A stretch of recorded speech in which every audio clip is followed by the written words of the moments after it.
for our day 2 of the Climate Smart Agriculture Policy Dialogue. We are exactly sitting at 8:45 and we were supposed to start at 8:30. I know that the summary won't take too long, so I think we should still be good to start at exactly 9 o'clock with our first session. I want to just ask, maybe as an announcement to begin with, that all the people that have got special dietary requirements, please see me. I think you failed to see the ladies outside yesterday, but please see me. The kitchen has been receiving requests for halal meals and they have been coming randomly, so they want to just coordinate and make sure that those requests come through a central point. So we really appreciate if you could see me during tea time. If you're not halal but you are another special diet, please just see me so that we make sure you're well taken care of. We have a packed session today and we want to just make sure that we make up the lost time. So I'm going to invite at this point my colleague Kanto to come and give us a summary and highlights of yesterday's proceedings. Kanto.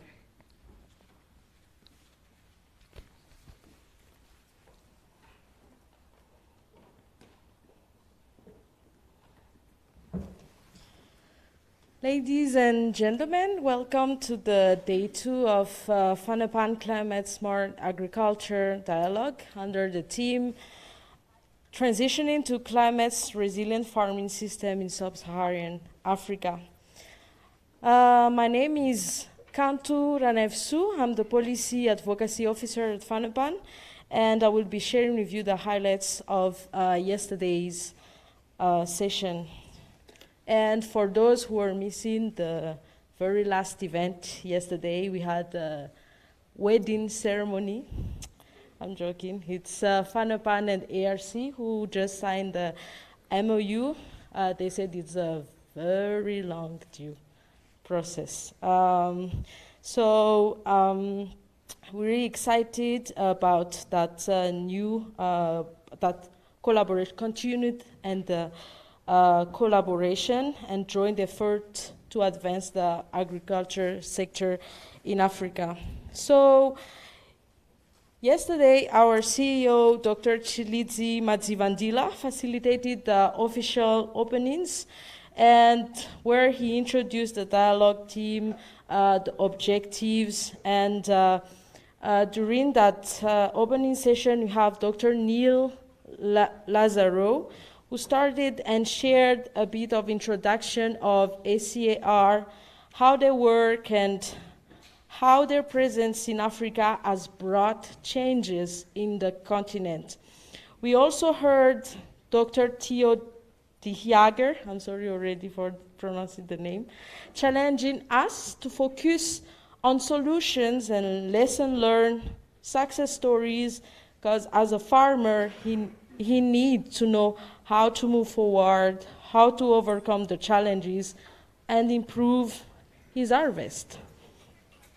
Engineer James Sawaramba from SADC GMI, Groundwater Management Institute, shared that they are available to help to create enabling policy, legal and institutional framework to be able to make decisions and facilitate the development of water resources and have water securities for the development of the continent. The CEO of ARC, Dr. Lita,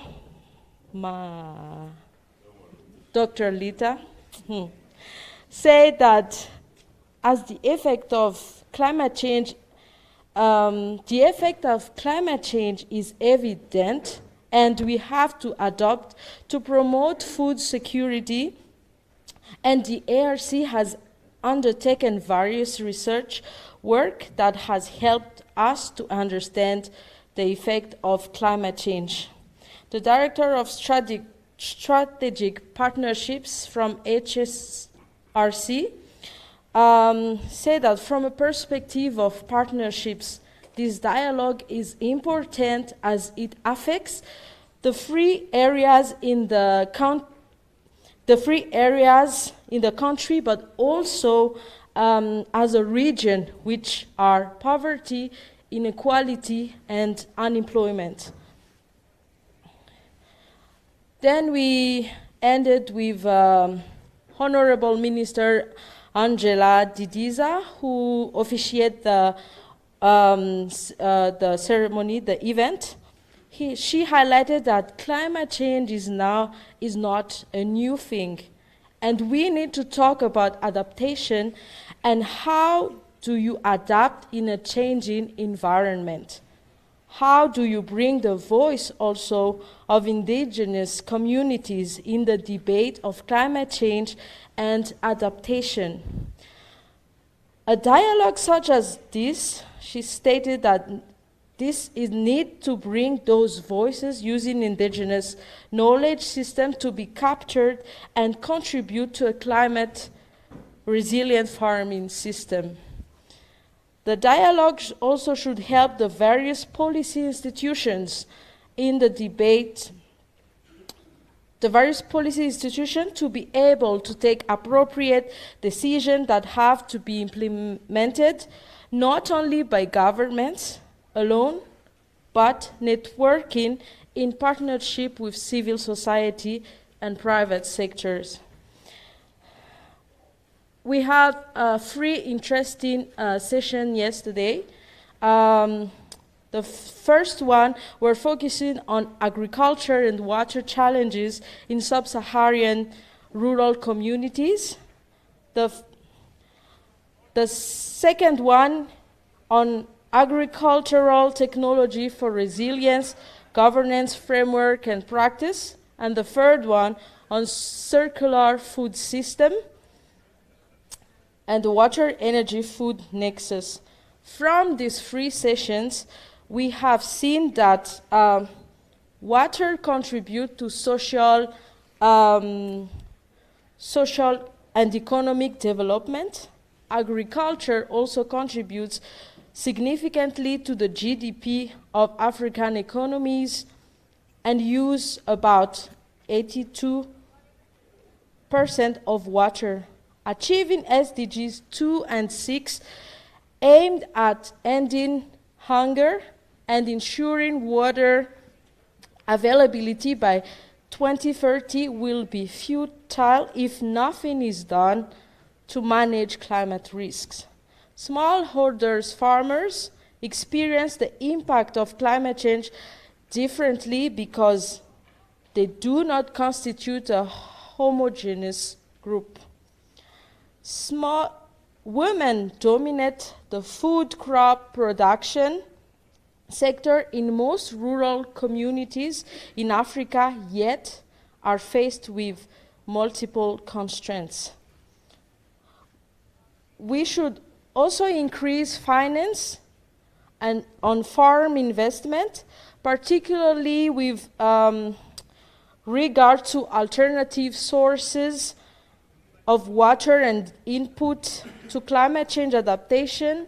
Policies must take into consideration gender issues. Addressing the water agricultural crisis in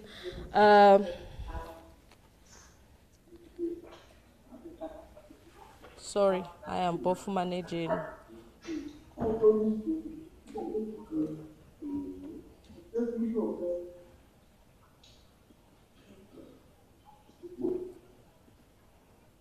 Yeah, thank you.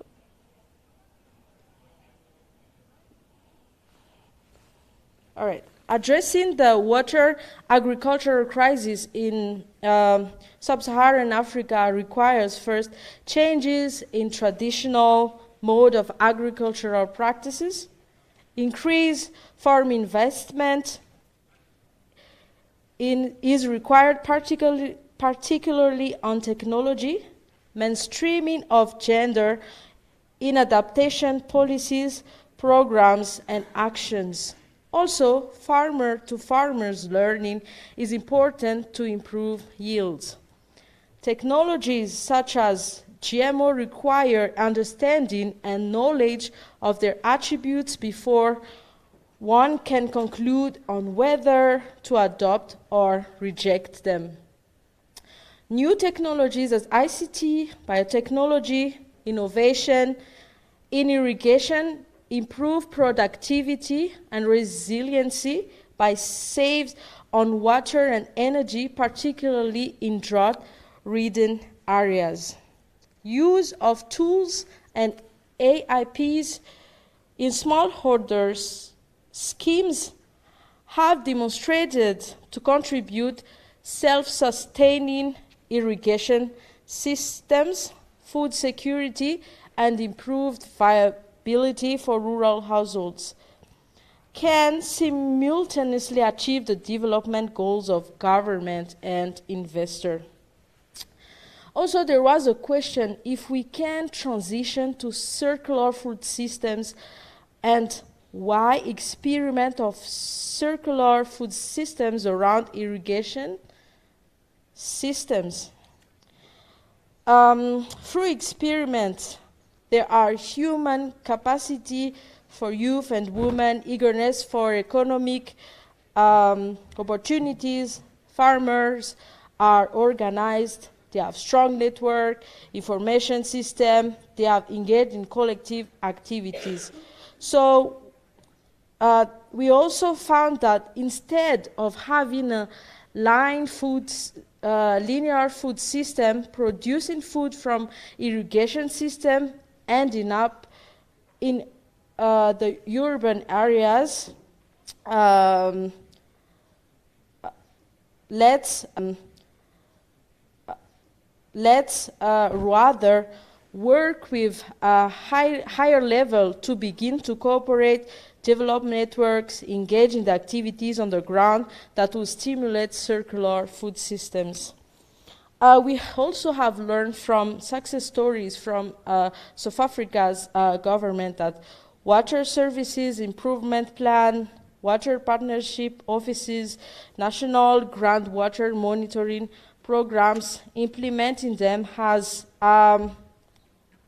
provided support and intervention to local municipal waters and sanitation services. The financial structuring also help with the contracting with the private sector and skills and commercial and blended finance for private-public partnership for water and sanitation services is important. So to end up, water resources are among the most valuable resources in the natural environment, and their sustainable and integrated management form the basis of the water policy.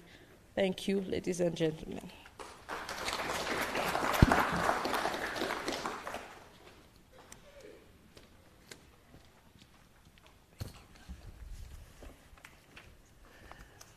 Good morning once more.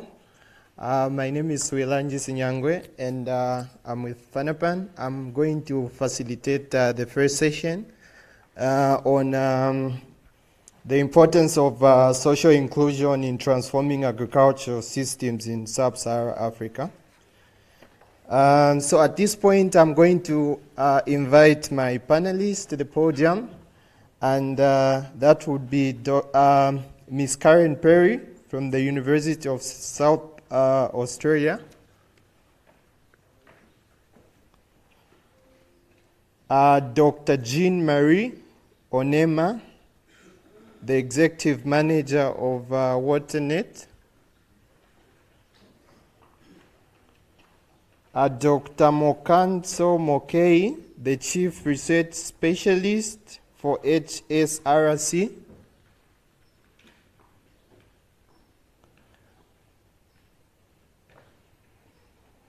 And Mr. Aristrakar Mukenda, GIZ Tanzania. Then Dr. Elizabeth Mukandawire,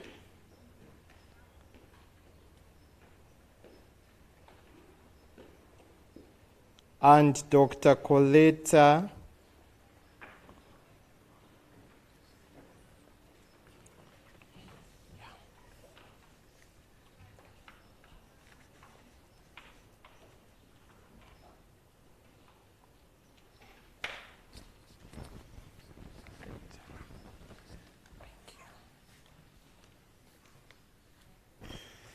So thank you very much. And so I'm going to facilitate this session on the importance of social inclusion in transforming agricultural systems in sub-Saharan Africa.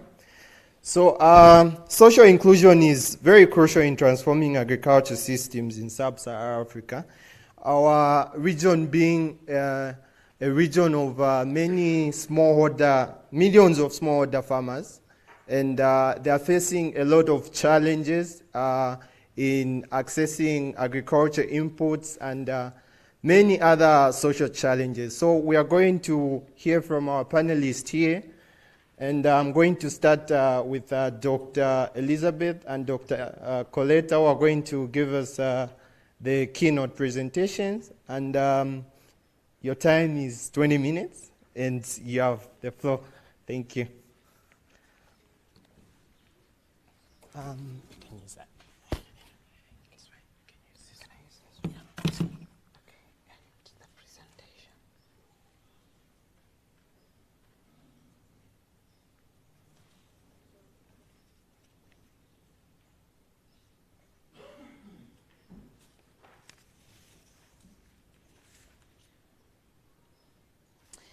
Thank you very much for this opportunity, and good morning, colleagues. I'm very grateful to be here to talk about the FSNet Africa model in the context of social inclusion in transforming agricultural food systems.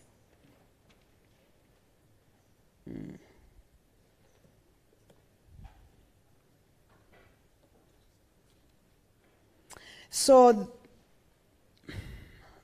okay.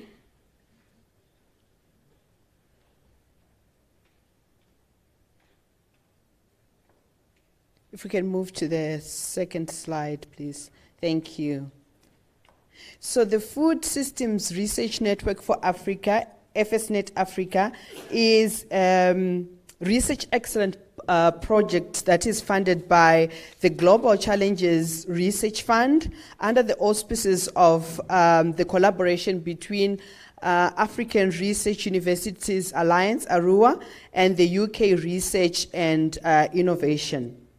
The three collaborating partners are the University of Pretoria, where the project is hosted, and the University of Leeds in the UK, and the Food, Agriculture and Natural Resources Policy Analysis Network, that is FANAPAN. The overarching goal, can we move to the next slide? The overarching goal of FSNet Africa is to strengthen food systems research and the translation of evidence into interventions, using systems analytical research designed and implemented in partnership with a set of food system stakeholders.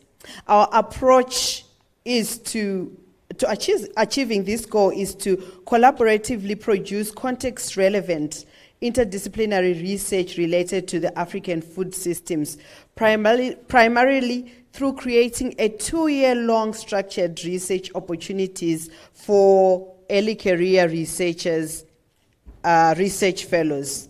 So FSNet Africa has established collaborations with 10 African institutions in these various countries that you can see in Ghana, Kenya, Zambia, South Africa, and Malawi. So in as much as we have these collaborations, we took up FANAPAN to help us implement our model in a way that works closely to multi-sectoral nodes and points of contact in these different countries.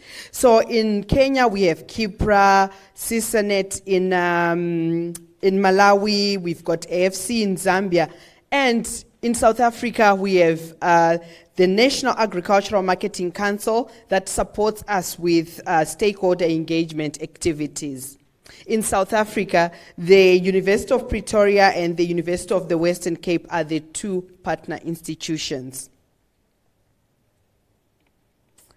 So at the heart of the FSNet Africa project is a 2-year structured fellowship program that is targeted at early career researchers working on any part of the food system. So I want to pause here and ask, what came to mind when you saw that picture? That is, what are you thinking of? What do you see? Is it all women?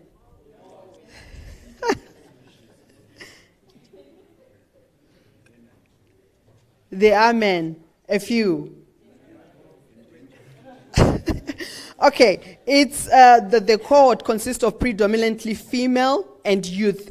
80% of the FSNet Africa cohort is female, and this was deliberate because we know that in Africa only 31% of researchers are women. And these women, very few of them hold leadership positions. So FSNet Africa aims to support these women in gaining competitive advantage. We offer opportunities for women in the network, even outside the fellowship itself. For example, one of our fellows and her African mentors, female mentors, were funded to attend the World Food Prize in Des Moines, Iowa last year. We would like to move on to share with you how the FSNet Africa model has been intentionally designed to enhance social inclusion and impact. If we can move on to the next slide. So this is the FSNet Africa model on which our research is situated. You can see that it consists of drivers, components, and outcomes. Our research focus in the FSNet Africa is on the food system as a whole. Rather than just focusing on specific components of the system, the research is on the whole system. More broadly, we focus on 4 key food systems outcomes, one of which at the bottom there you can see is environmental sustainability. So in terms of our contribution to development, we aim to conduct research that can inform practical interventions in support of the Sustainable Development Goals. Our focus is on zero hunger, that is SDG 2. But it extends beyond this. We know that food and agriculture are related either directly or indirectly with all the other 17 SDGs. So including also SDG 13 on climate action. If we can move on to the next slide, please. So that said, globally and in Africa, finding solutions for the wicked problems embodied in the SDGs and national development priorities will require a new way of thinking. Due to the immense and increasing complexity of the current global issues, intervention strategies that are linear and mechanistic will no longer suffice to solve the problems that transcend a single discipline. We have profound societal challenges that have implications on our livelihoods. So a cadre of new sustainability leaders is needed.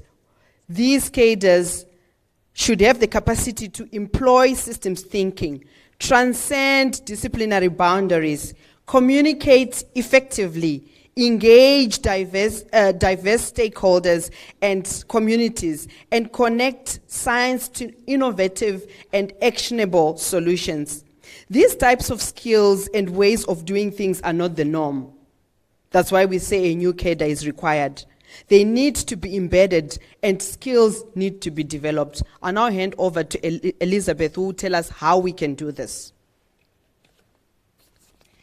Thanks so much. Kanto, you can click, click, click, click, click, click, click again. Last click. Okay, 2 more. Thank you. 1 back. Thanks so much. So, as Coletta mentioned, really this way of doing research, partnerships, making sure we understand things in a system, is not the way we're used to doing research. We're used to being in a lab, we're used to sitting in front of a computer, churning out numbers and figures and presenting beautiful graphs to everybody. But really, we need to embed a new way of doing things, particularly that involves stakeholders and the people who matter most to the research and who can take up the research that we're producing. And so, in our capacity strengthening activities, we really try to capacitate fellows in 5 key skills: project management, responsible research, research methods, research impact, and research communication. And we align our training offerings with the project implementation cycle. So from conceptualization all the way through to dissemination, each of our events is strategically geared to achieve our fellows, to help our fellows gain certain skills. So really embedded in our training is getting fellows to understand systems methodologies. So how will my research affect another aspect of the food system? We're really keen to ensure that our fellows know how to do gender responsive research, and that's central to the theme of the dialogue today. We also want to ensure that our fellows can do research that's impactful. This is why it's so important for them to have the skills to be able to communicate with stakeholders. Next slide, please. And so at the heart of our research is the research fellow. Please, could you click? And they drive the research direction. They're supported by an African mentor and a University of Leeds mentor. They're also supported by a UP researcher whom we call the UP host. Now, the role of the UP host is really to expand the research team's network within the University of Pretoria. In many cases, they're also active participants in the research project. Now, this model really allows for relationships across career phases. So the older researchers are able to impart wisdom on the younger researchers, but the younger researchers can also invigorate and inspire the more senior researchers in the team. Our research teams also transcend African or expand intra-African networks as well as international networks. And in each of our research teams, like Coletta mentioned, we want to break this siloed approach. And so each of our research teams has at least or has up to 5 disciplines represented. Next slide, please. So before I talk about how we engage with stakeholders, I want to ask you if you notice anything about this photo, about the research fellow. She's pregnant. And one of the things that we try to do at FSNet Africa is ensure that we take systemic gender challenges into account. So we said 80% of our cohort is female. And it's not just about the numbers. It's about ensuring that they can actively participate at any stage of their lives. So one of our fellows last year had just had a baby, and she had to participate in training and a research symposium. We supported her to come with her child, as well as a caregiver, to ensure that she could fully participate in the training without having to worry about her child being in another country. So FSNet Africa also tries to ensure that our research teams are connected to stakeholders through the Fanapan nodes. Now, the Fanapan nodes really help us to connect to civil society, private sector, and different industry players, even farmers. And we try to make sure that this process is ongoing. So if you could move to the next slide. From inception of the research project, fellows were encouraged to engage with stakeholders to find out, is my research relevant? Will it be meaningful to you? As they implement their research, they're also encouraged to continue engaging with stakeholders, farmers, whoever is going to be relevant to their research project, all the way through until disseminating their research findings, and finally until the research outputs are taken up into practice or policy. Next slide, please. So I want to introduce you to Khuliso Madima. She is a female farmer from Limpopo. And she is a fruit farmer. So she farms mangoes and lychees. But she also has other enterprises. You can click, click, click. Okay. For dramatic effect, this isn't going to work as well because I can't control my own slides. But anyway, so she has other investments. And when we met with her a few weeks ago, she shared with us the multiple challenges that she experiences. And we could really map this across the food system. She has challenges in renovating her irrigation infrastructure. She has challenges related to even gender, where female managers on her farm are not respected by the male workers just because they're female. But one of the main challenges that she identified is the amount of fruit that goes to waste because mangoes are so perishable. Kanti, you can click. And click again. There we go. So we realized that in our network, we actually have a fellow who is working on fruit waste as a byproduct. And we were able to connect the two because what Antoinette is trying to do in her research is understand how fruit can be used as animal feed. So some of the circular economy discussions that you had yesterday. And although we would have loved for Antoinette to connect with Kuliso at the inception of the research project, we're finding that her research is still applicable to Kuliso's need. In this way, Antoinette benefits because her research is being taken up into practice, but Kuliso is able to take what she saw as a challenge and turn it into something that can be of monetary value to her. Next slide, please. So what we really want to share with you is that FSNet Africa is a new way of doing things. It's a culture. We try as hard as possible to make sure that our research is communicated to stakeholders, to ensure that they can benefit from the work that we're doing. So more recently, we hosted a podcast on the Twitter Spaces platform where young girls were able to engage with research scientists on some of the challenges that they experienced in their careers as female scientists. So this was in commemoration of International Day of Women and Girls in Science. The other thing that we try to do is ensure that we commemorate UN days. So last year we had a World Food Day webinar where we invited Vutlari Chauke. She's our stilettoed farmer. And she was able to share how she uses climate-smart technologies on her farming, on her enterprises to ensure that she is farming in a way that's sustainable. And we use these practical experiences to engage with our research as well. We also connect our researchers to young farmers who can benefit from their knowledge on sustainability, as well as provide them with innovations on sustainable business models. So I guess what we're really trying to say, next slide please, is that, and you can click, FSNet Africa is a culture.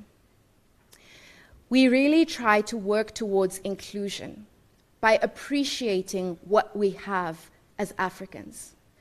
We try to enhance the Ubuntu that's in all of us by ensuring that we collaborate, by ensuring that we partner, by ensuring that we draw on the indigenous African knowledge and indigenous African crops. FSNet Africa is a culture that inspires inclusion and encourages us all to work together to transform the African food system. Thank you.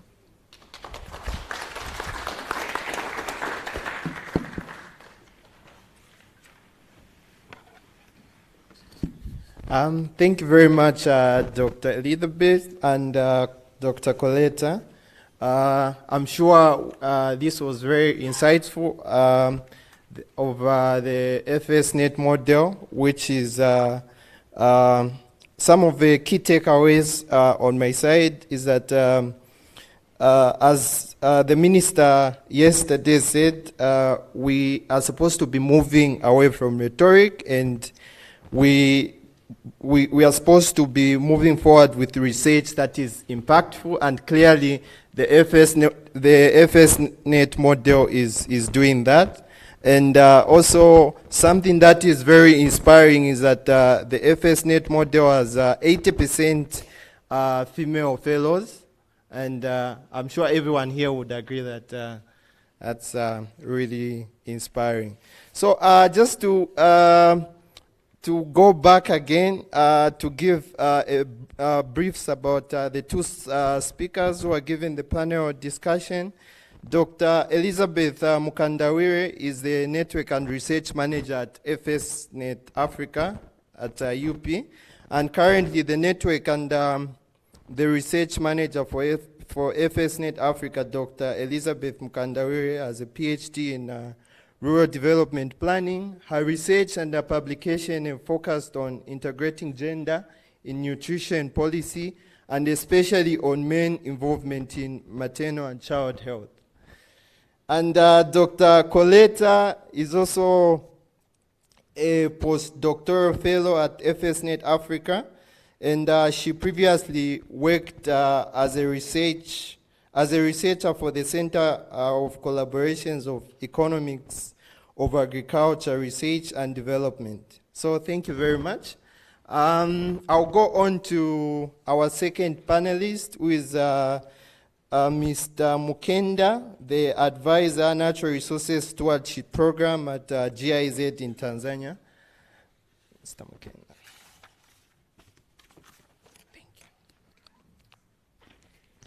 Thank you.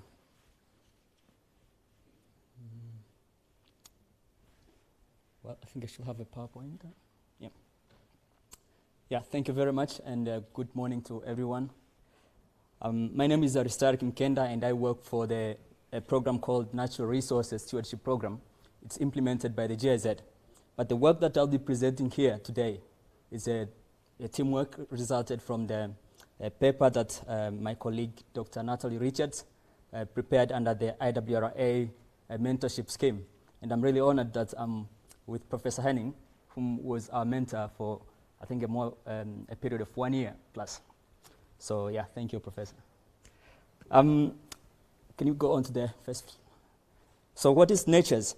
So Natural Resources Stewardship Programs basically is a program that looks on forging or creating innovative partnerships between government institutions, private sector, and the civil society. So it's really a participatory approach that looks on the risks that the stakeholders are facing in the catchment, and see how those stakeholders can address those challenges collectively. So the partnerships are developed through an approach called a Natural Resources Risk and Action Framework, or NRAF, which is a standardized approach on how these partnerships are being created. We have partnerships in Tanzania, where I'll be explaining in this presentation, but other partnerships ranging from Umhlatuzi in Southern Africa up to Ethiopia. Can we go to the next slide, please? Okay, so the Natural Resources Stewardship Program has 4 thematic areas, ranging from the catchment partnerships to the cities, but also special economic zones and the green economy. But for this presentation, I'll be mostly looking on the catchment stewardship partnerships, specifically from the Pangani Basin in Tanzania. Next slide, please. Okay, so the Pangani Basin, which is the northern part of Tanzania, a place where I also grew up, is already a water-stressed basin or water-stressed catchment. And the majority of the population there are really farmers, smallholder farmers, most of them smallholder farmers, but also the bigger farmers. And the shortage of water is already creating lots of problems, including the conflicts between water users and the smallholder farmers, especially in the dry season, but also the competing demands from other sectors as well. Because we said the major share of waters go to agriculture, but also we have other sectors like environment, biodiversity, industry that also are competing for this. And because of all these risks, it creates a need for stakeholders from different sectors to say we need to sit down and discuss how are we going to share the limited precious resources, a resource that we have in the catchment. Next slide, please. So, looking on how are we doing participation, or how are we looking participation as being addressed in the catchment stewardship partnerships? The main challenges that we are trying to address, first of all, are looking on what are the what are the gaps that are in the IWRM, so Integrated Water Resources Management. So as good as this approach is, we all know that it has its implementation gaps. And the biggest implementation gaps that we see and we also analyzed in our paper is on the participation. Most of the approaches that IWRM are carried out in the catchments are really bottom down, so it lacks the participation model. So we have created, or the government have created the catchments, sub-catchments, and all these structures without really considering what was existing in the area, or without even considering or asking the stakeholders in the ground what are their feelings in implementing these approaches. But also we have a big gap on understanding on what are the existing regulatory frameworks, how are different structures and the governance processes work.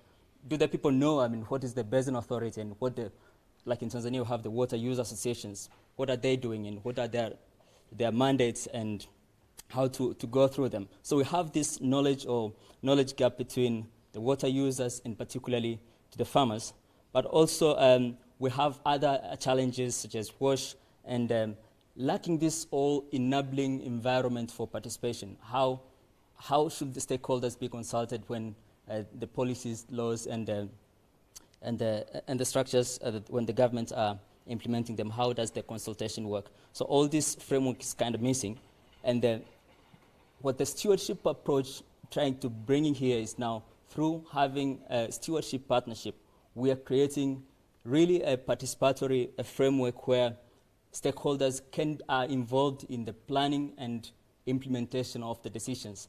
So we're not saying someone coming and say we'll need to have X structure in the catchment, but rather something that has to be demanded in the area or in the catchment. But we're also looking on how can we really articulate the existing guidelines and the laws that are there.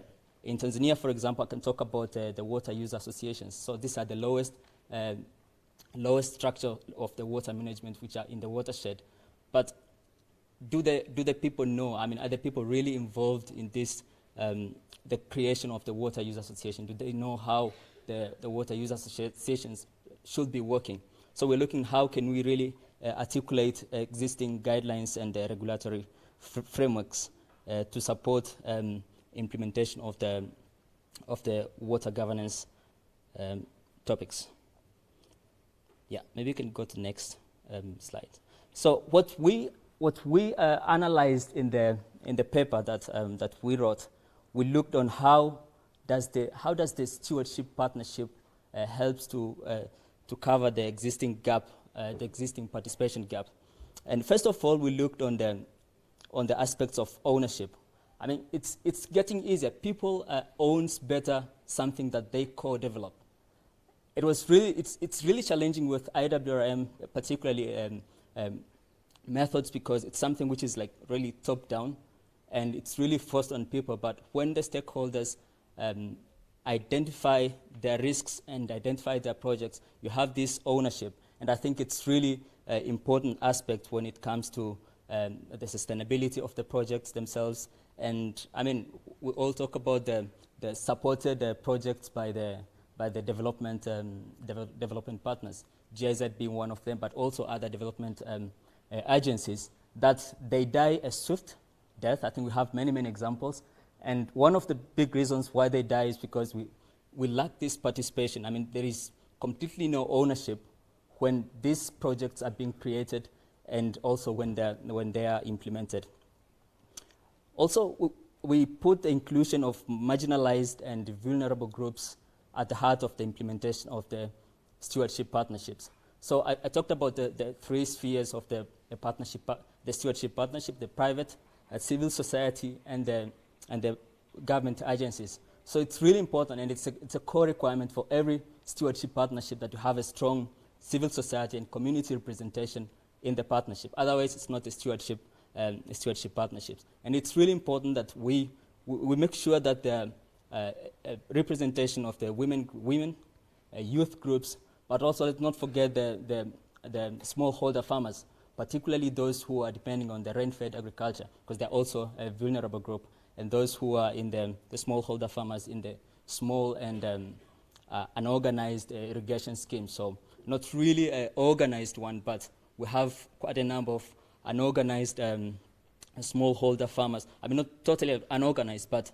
the smallholder farmers who are sharing the irrigation canals or the furrows.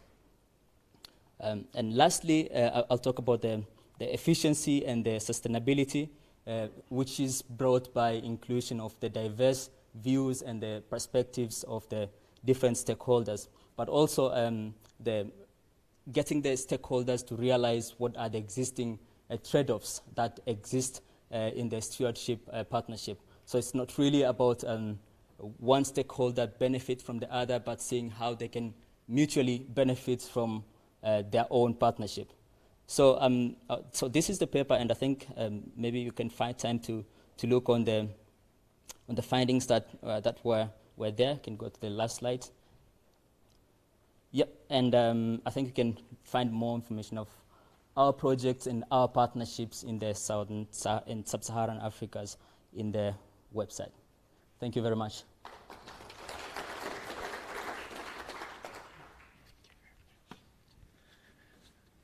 Thank you very much, Mr. Mukenda, for that presentation. So my key takeaways are that of social cohesion, by promoting participation, agriculture system can also help build more inclusive and cohesive communities. And also that social inclusions help to empower smallholder farmers, especially women and the marginalized groups. So thank you very much, Mr. Mukenda. And my next panelist is Ms. Karen Parry from University of South Australia. Ms. Karen Parry is a research assistant and PhD candidate in the UNISA Business Academic Unit. Her research assistant work includes preparing academic papers and literature reviews and providing editorial assistance as part of a small-scale irrigation project in Tanzania, the TISA project. So, Kari, thank you. Just a test on volume to make sure I'm holding this in the right spot. Good. Yep, my name's Karen Parry, PhD candidate. Thank you for the introduction.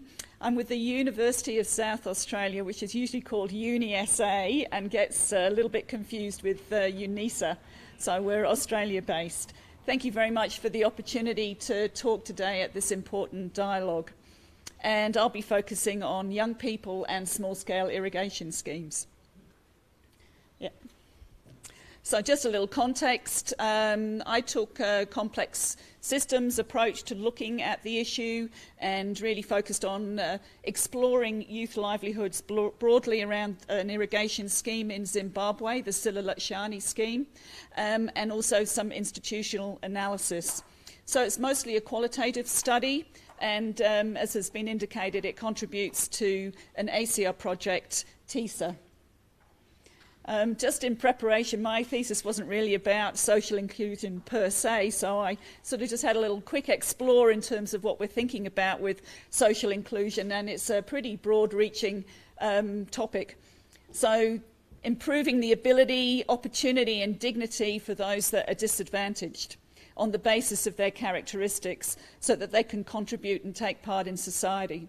And we've already heard a little bit from our good speakers so far. And yesterday, what are we thinking about in terms of what's important? So what's important? We want to avoid exclusion. There's costs to exclusion, obviously, for the individual themselves, as well as the cost of all of us researchers looking for ways to rectify this issue.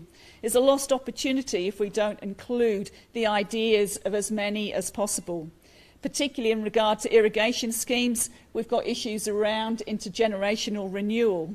And if we think in the complex system context, then really we're wanting change to spread across the system so that we get transformation, and that needs to be inclusive.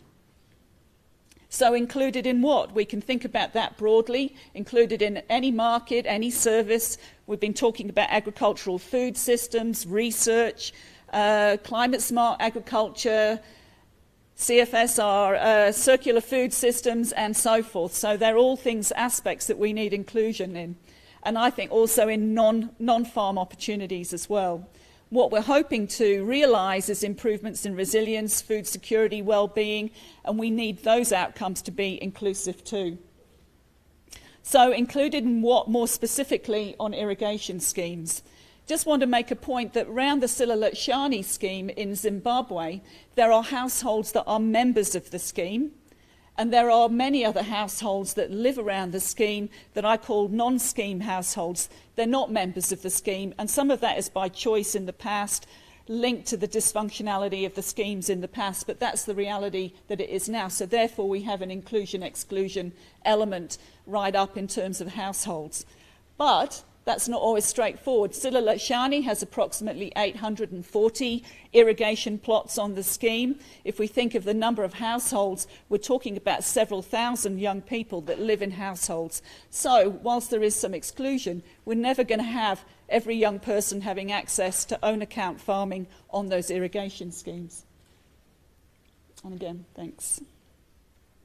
So we've heard some of these different activities. So what we're thinking about inclusion is inclusion in education, inclusion in land tenure opportunities, extension services. So when we're thinking about irrigation, there's all those types of activities where we need to think about inclusion. And there's a variety of constraints for young people and other households more broadly.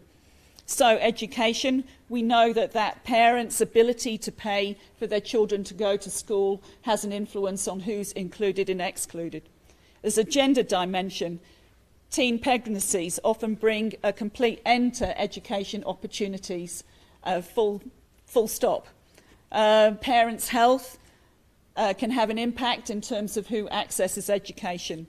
Land, plots and irrigation, there's many different constraints in terms of exclusion. Availability, I've already mentioned. Costs to engage and get the inputs to get started. Household size, whether you're one of several siblings, whether you're the child of a mother that's married a second time, that makes your chances of access a little bit more difficult again. Parents' characteristics, lots of interesting dynamics there in terms of how parents decide amongst their children who may get to inherit that plot and get to use that plot. Extension services sometimes are delivered in English, not in local language. That creates exclusion and a barrier. And we've already been talking about participation. Certainly participation, just as one example in scheme decision-making for young people, is impacted or constrained by intergenerational issues, respect for elders, the willingness of young people to be involved or to stay silent, patronage, and many other things. Thank you. We can go on with different types of activities and things that we need to think about inclusion. I just wanted to share a little bit of work that I did through my PhD in terms of mapping out youth livelihoods on the scheme. And I used two dimensions to look at that and get a visual representation to see, help see what was happening a little bit. So one of the dimensions is around livelihood outcomes.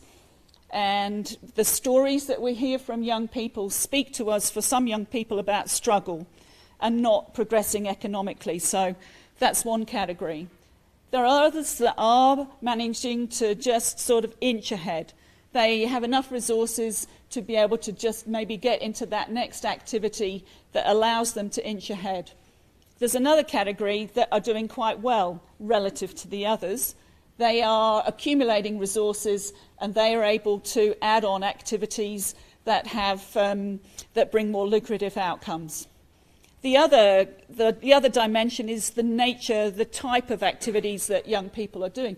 Are they farming only? And I mean that by on-farm or off-farm.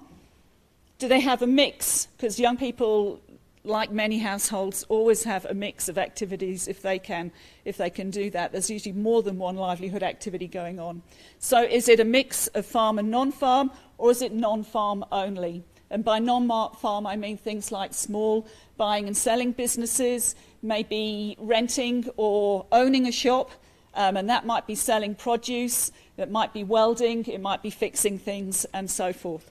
So I just want to highlight a few points in relation to this diagram, because it does help us sort of start to think of some of the dynamics that are happening. Number one shows that we have young people that are branching out from irrigation into non-farm activities. But equally interesting, we have some young people whose interests lie more in non-farm opportunities, and they are also accumulating and then choosing to branch into irrigation. Two is an important sort of gap, if you like, moving from labouring only. There's very few that can move, in a struggling sense, from labouring only up into inching head and then branching out. Number three shows much more that young people are combining their activities in their efforts to progress, or non-farm only. And then at the bottom, number six, we have a group that are struggling. And the point I want to make in terms of this group is that some of it it's not gender. Some are females, some are males. Some are from scheme households, some are from non-scheme households. Some are in their late teens and may yet, we hope, progress. Others are close to 40, and that is where they have been the whole time. Thank you.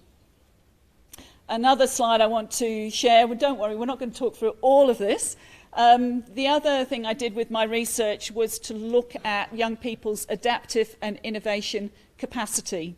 So if you look in the centre at the grey area, drawing from the literature, I looked at 6 dimensions of capacity.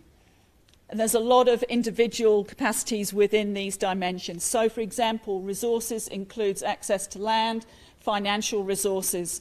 Skills and knowledge also includes things like cognitive skills, which are often impaired by poverty. Mobility, another quite big category, includes livelihood diversification, but also physical mobility. Is it easy to move around the scheme? How long does it take? Can you move to another location to access work? The other 3 are fairly explanatory. But because there's so many different capacities, as you can appreciate, there's a lot of interrelationship between those. So we need to consider not just one set of capacities, but this broad suite. And one thing that seemed to be coming through from my research, that it's really only those that have reached branching out, have that broad suite of capacities that they've been able to acquire. They're the ones that can engage in leadership and civic engagement. The other thing I want to just highlight with this diagram is the blue shading. We're talking about a system, a complex system, so constraints arise at many different scales.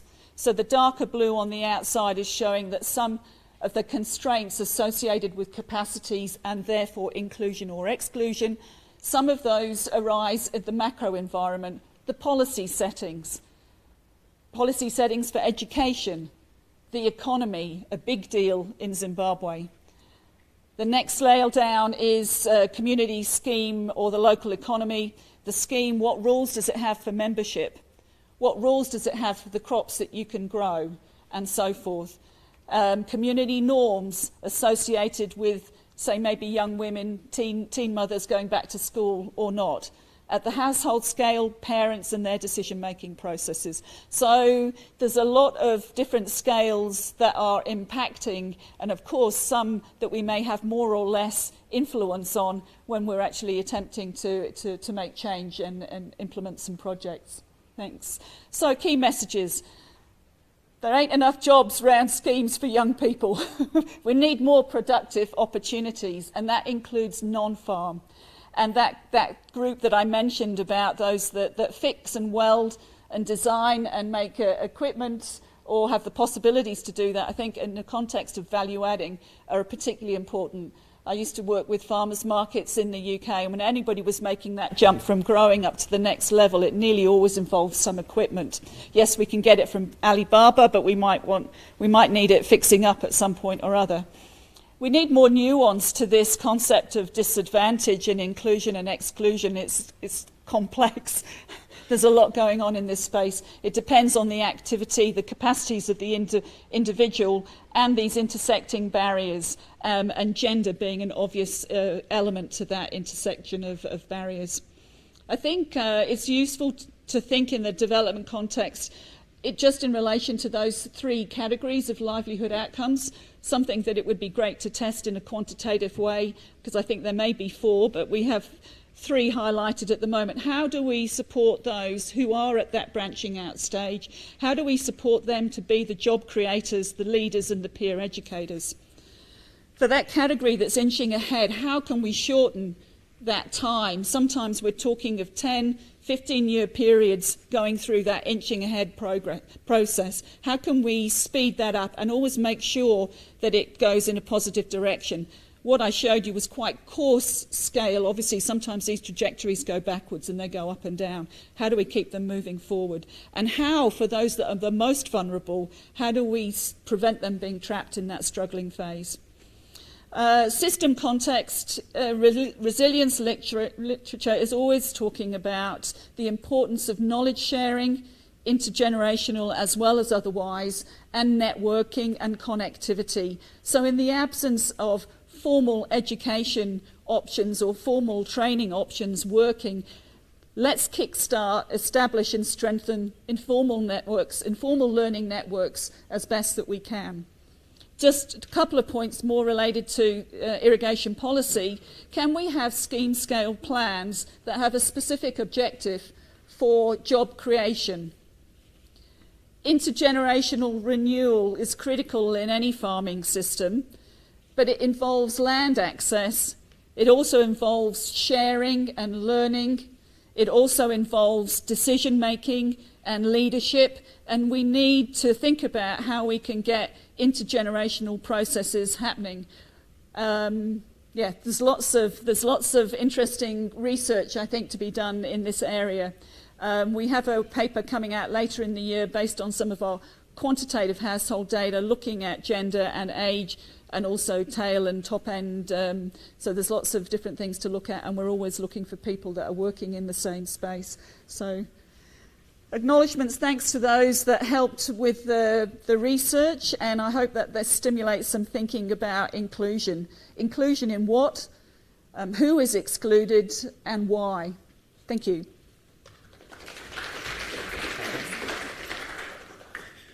Thank you, Karen. Very interesting presentation, and very interesting topics on social inclusion. My next presenter is Dr. Jean-Marie Onema from the WaterNet. Dr. Jean manages the implementation of WaterNet capacity building activities across the 16 SADC countries. He holds a PhD degree in from the School of Engineering and Built Environment of the University of Wits University, South Africa. He is currently the Vice President of the International Commission on Water Resources Systems, ICWRS. Thank you very much, Doc.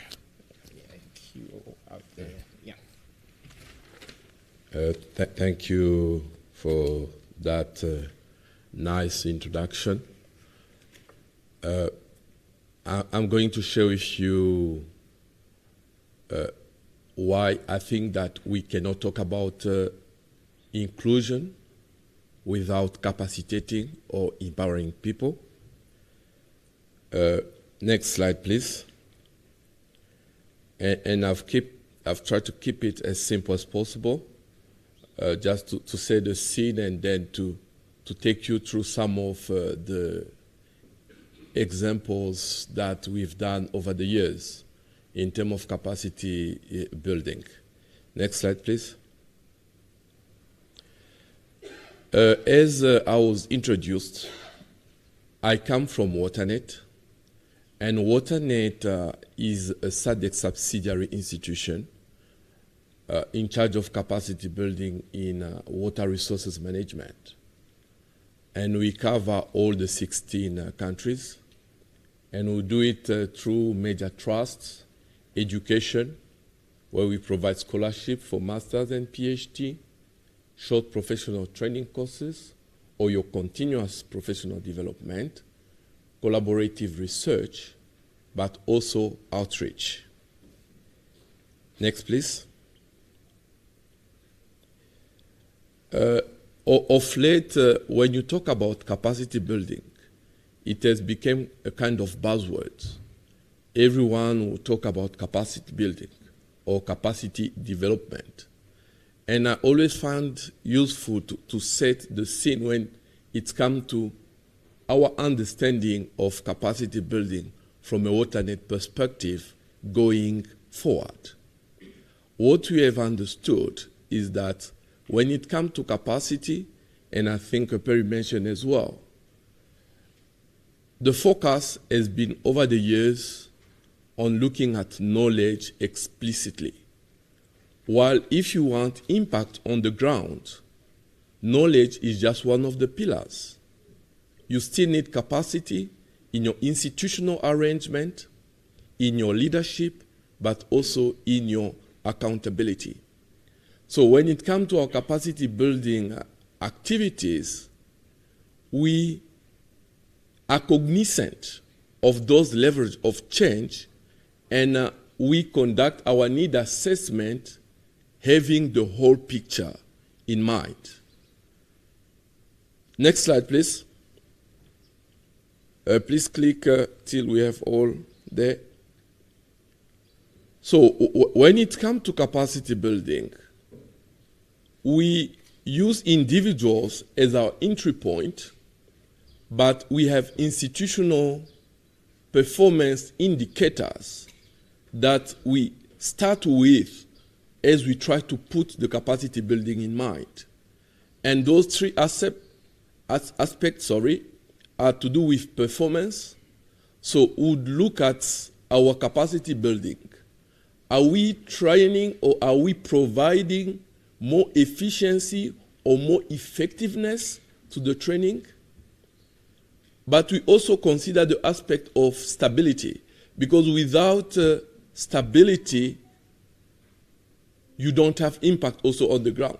And what we mean is the fact that when individuals are trained, such knowledge should be as much as possible disseminated or institutionalized, so that if one move on, the knowledge will still be there. And of course, adaptability, there are new emerging trends that require that continuous improvement. The other aspect, next slide please, that we pay attention to, it's no longer about the numbers. It's no longer about who's being capacitated, but it's about the competency, or if you want, the proficiency level. So before we talk about any kind of capacity, we want to know what is the level of capacity that you are getting into. Some of these trainings, like your webinar, they're just good to make people aware of some of the concepts. Even some of the short professional training courses, they're just meant to make people aware of what's happening. So it's also critically important not just to conduct trainings, but to know to which level we are conducting the training and adapt any capacity development, especially when you talk to youth on the level that you need to come in. Next slide, please. The two examples that I picked, next slide again. Yeah. The two examples that I picked to now kind of put some sense to the theoretical background. The first one is the Afri Alliance, where WaterNet led the component on knowledge sharing and skill transfers for the continent on all initiatives to do with water and climate.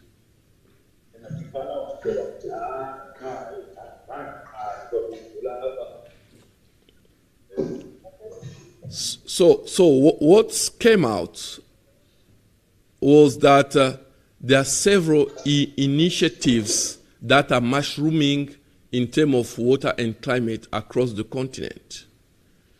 And we felt that there's a need for more coordination to have more impact on the ground. So one of the channel that was identified, maybe let's go to the next slide first. Yes. What was identified, back please, was that there is climate change which is upon us with the various characteristics, whether you have more droughts, various spatial extent or intense drought, you have your floods taking place. So there is the issue of security, but also of striking the right balance.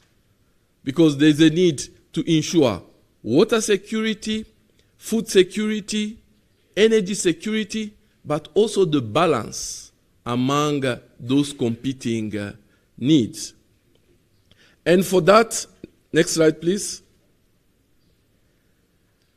we came up with this concept of social innovation in an effort to build that capacity. And what do we mean by social innovation?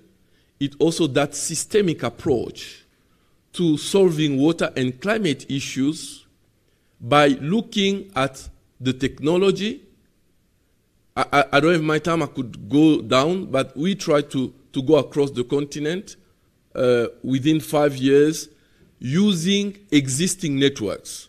You know, we worked with networks that exist already to try and save and try not to reinvent the wheel.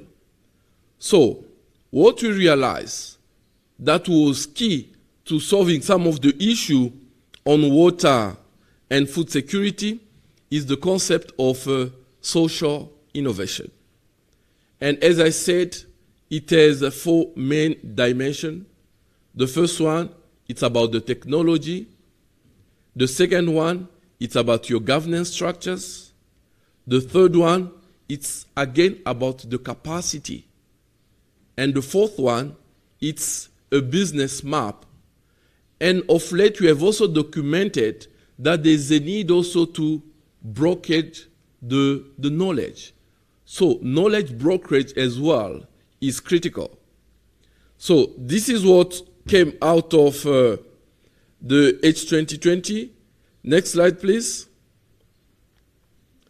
The second one, I'm happy that we were also part of one of the GCRF projects. And this GCRF project was implemented in 3 countries in Africa, Ghana, Kenya, and Malawi. And WaterNet's role was to upscale whatever was coming out of Malawi to the entire SADC region. So what came out of it,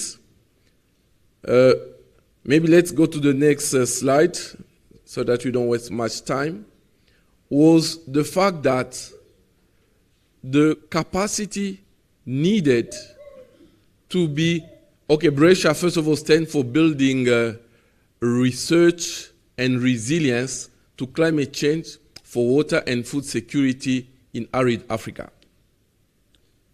Can you go back, please?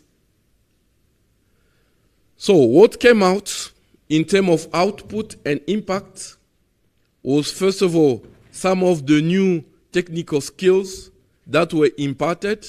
And of course, this was done mainly to what we call the ECRs, your early career researchers. But we went on also to engage with community and local government. How we did it?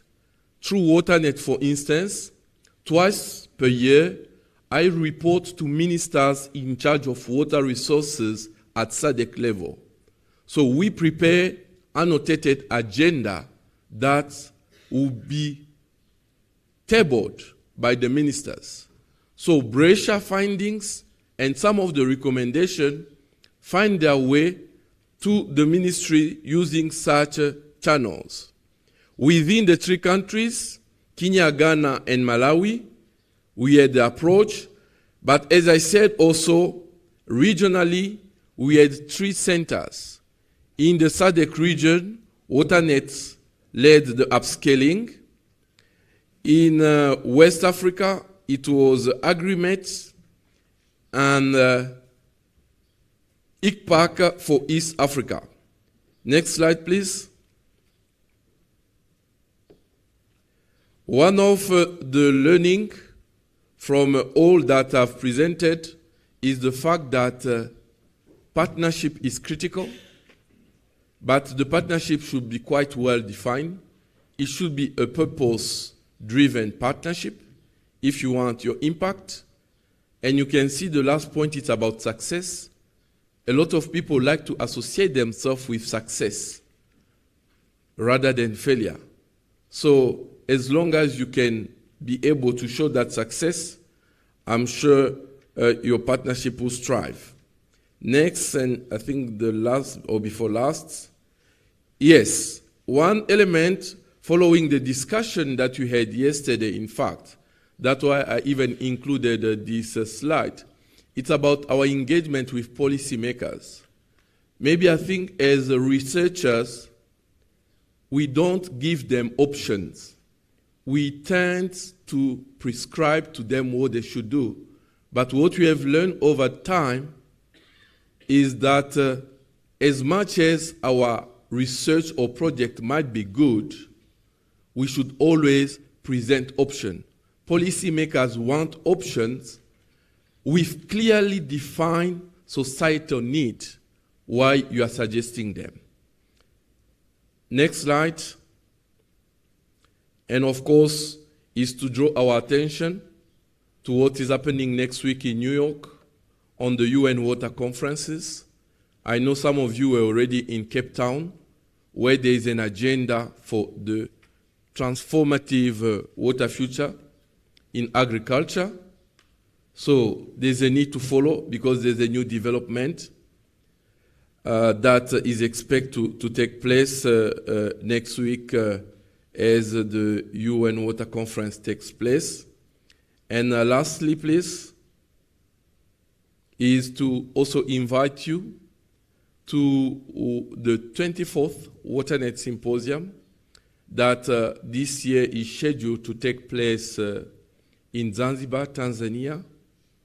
And the theme, as you can see, it's about accelerating change. And water in agriculture has always been central to that. Thank you, moderator. Thank you very much, Dr. Onema. Very interesting presentation on capacity building.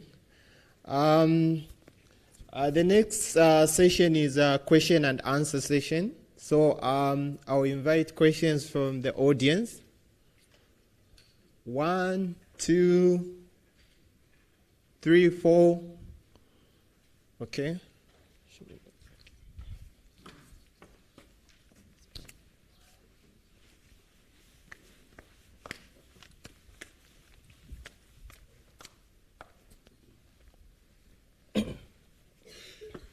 Thank you. I'm Joshua Nyetu. The first question goes to Perry. First, thank you very much for your research and the work you're doing there in TZ.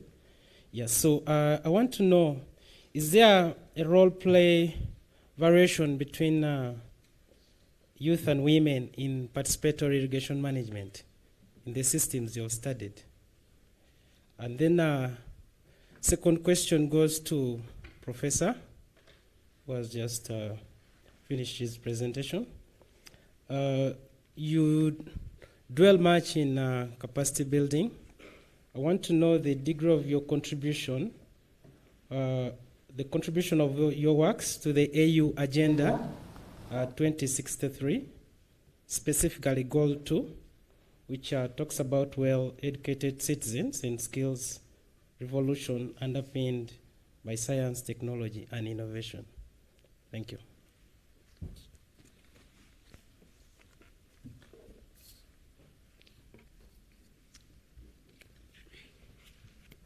Thank you so much for those insightful presentations about social exclusion. My name is Resta Naiga from Makerere University, Uganda. Drawing from your presentations, but also personal experience, we always tend to, there are very many benefits of participation and social exclusion. But experience with the community-based water management is that there are also costs of participation. We very often assume that they are willing to participate, they have the time, they have the capacity, but also there are other social challenges, especially the social norms. Like my experience from water governance at a community level is that women are hampered from taking decisions about water source allocation because of issues related to land ownership. What is your experience like, and how can we overcome these costs of participation?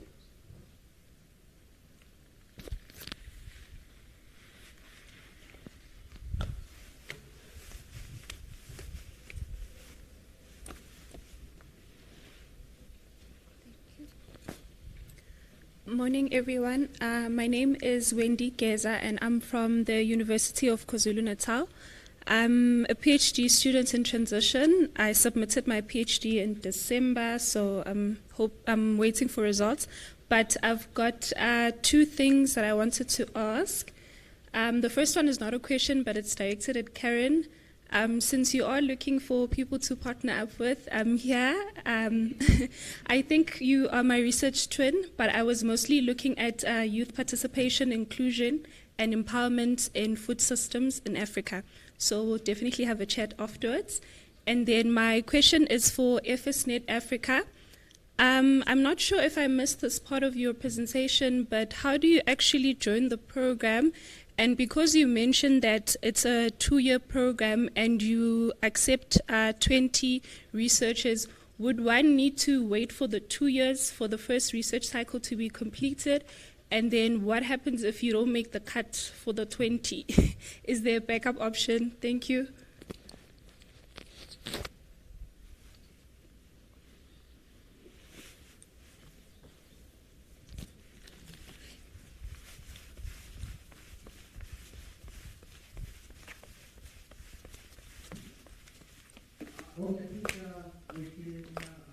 Panelists to respond to the first set of questions.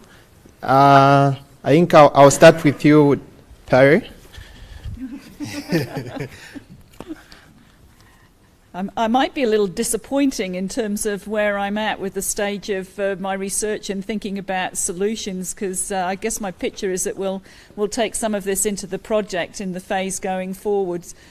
So I'm not sure if I can make a real distinction between participatory solutions between youth and gender, if that, I think, was what your question was about.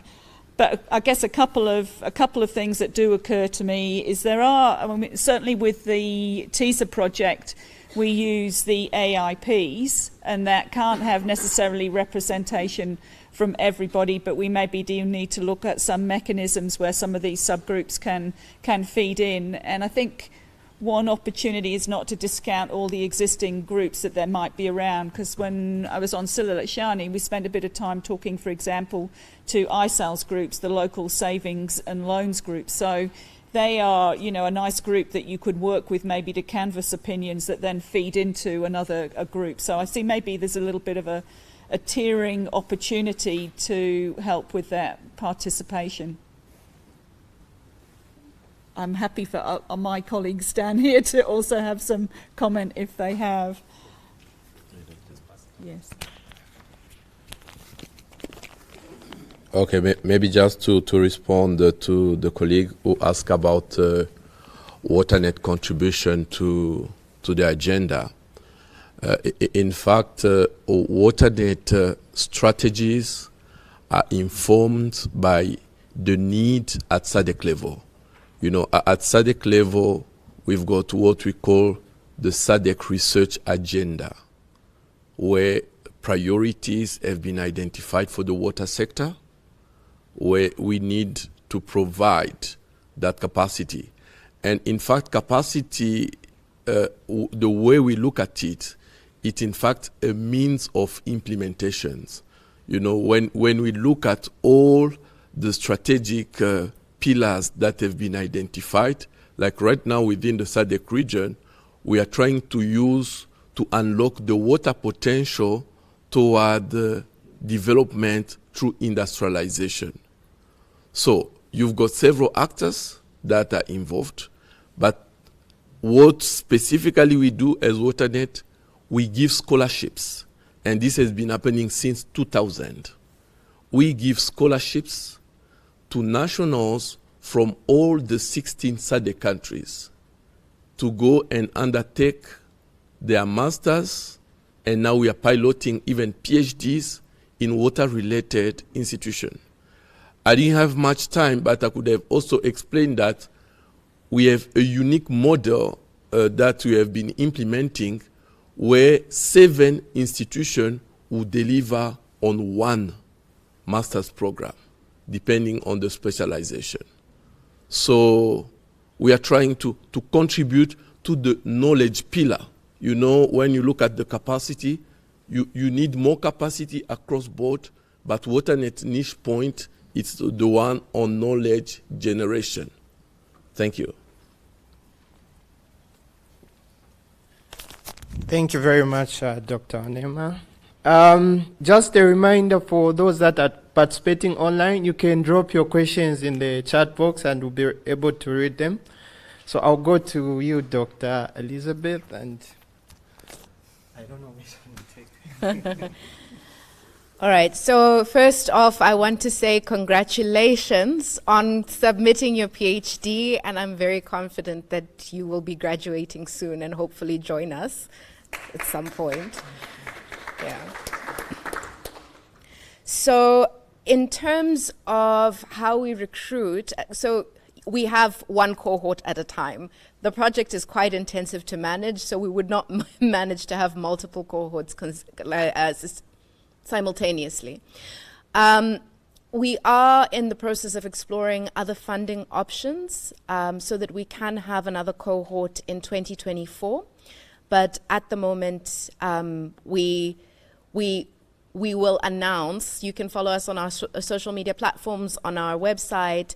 Funapan is a partner. You can follow Funapan, and we should be announcing that as soon as we have more information.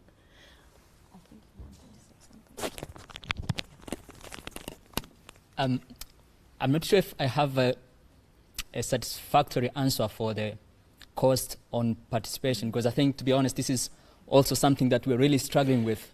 We all talk about we need more community involvement, we need community participation, we need more, let's say, water use association, this watershed organization, to participate in planning and implementation. But what will be the incentive for them to participate? For the Water Use Association in Tanzania, for example, this is a voluntary position. It's not somebody who is paid to do their job. So how are we motivate them to come to the meetings, for example? So I can only share the experience and the examples that I have from Pangani. So one is on the participation. When individuals feels that their voice counts, when they come to meeting, what they propose, something is done. They feel they're more motivated to keep on attending those meetings, to keep on participating in those kind of exchanges. So does their voice count? So if when their voice count, we feel there is more participation, people are more engaged, they feel they're more encouraged to participate in the meetings. And this is the whole concept of the bottom-up approach. Like, they feel there is a difference from when the decisions were made on the top, and now they feel they are part of the making of the decision. So for me, it's more about do the people feel, do the community feel that their voice counts in the decision making and implementation. So I think that's all I can say about the participation cost. But I think we are also still looking at what could be the other models of facilitating participation. That could be allocations from the public sector, because the private sector can definitely pay for the implementation of activities. Then will the public sector be happy taking their role, facilitating the communities and the civil society to participate? Are they willing enough to share the information about the different activities that they are facilitating? So I think it's more the political will and the decisions of the government institutions. That's what I can say for now. Thanks. Thank you very much. I'll take 3 more questions from the audience. Okay. This is a question directed to Karen. I think this is a very sensitive topic culturally, right? So also very interesting, and it's one of those difficult nuts to crack. And I'd be really keen to see the recommended research once the thesis has been compiled, because I think there's a lot of research that one could put forward to humanities and various other disciplines, because it's such a complex matter to work with. And I think those of us working in development need to be sensitive about a multiplicity of things within the cultures where we try to intervene. So well done, and it's courageous, but I think it's hugely valuable for all of us, and keen to see the further recommendations of research beyond the thesis as well.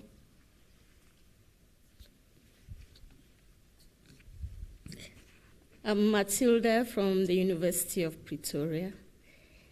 Karen, my question is directed to you. Thank you for the wonderful presentation, and some of the issues that you raised are issues experienced in different parts of Africa. So my question now to you is, I want to understand what are the long-term impacts of your research in terms of influencing changes in perception, attitudes, cultural practices, and stereotypes that contribute towards widening the social inclusion gaps. Thank you. Any other question? We have. I was going to say, please let me take them before I forget them. First, yeah, totally agree. I mean, I clearly, obviously, come from a completely different culture. So I know solutions in terms of these intergenerational matters are certainly not for me to make. There's something that needs local consideration.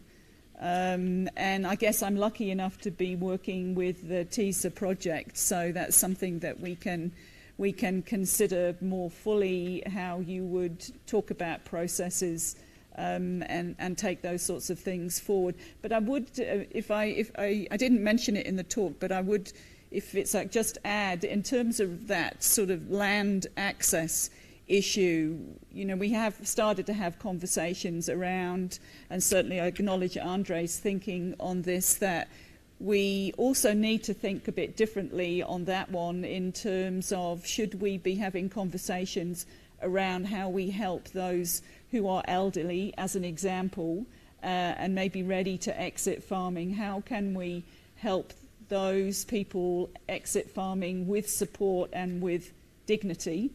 Not saying that that would be a simpler process in terms of culturally, and that's a big conversation to have. That I think is one point. Long-term impacts, I think also that comes back again to the good fortune to be part of a project that has already got history in this space in terms of irrigation schemes and networks with colleagues in a number of countries.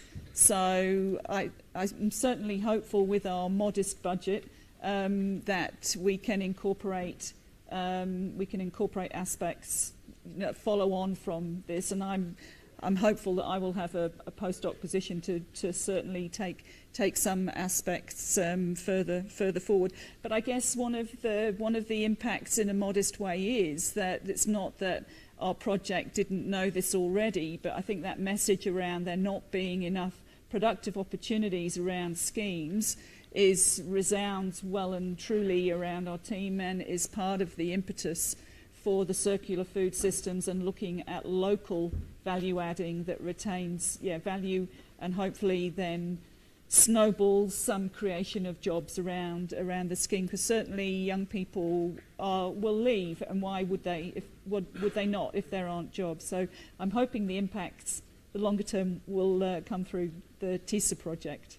That's about the medium term, not the long term. Did you? and the new circular food systems and value adding. Yes, thank you. Thank you very much, Karen. I think there's one more question.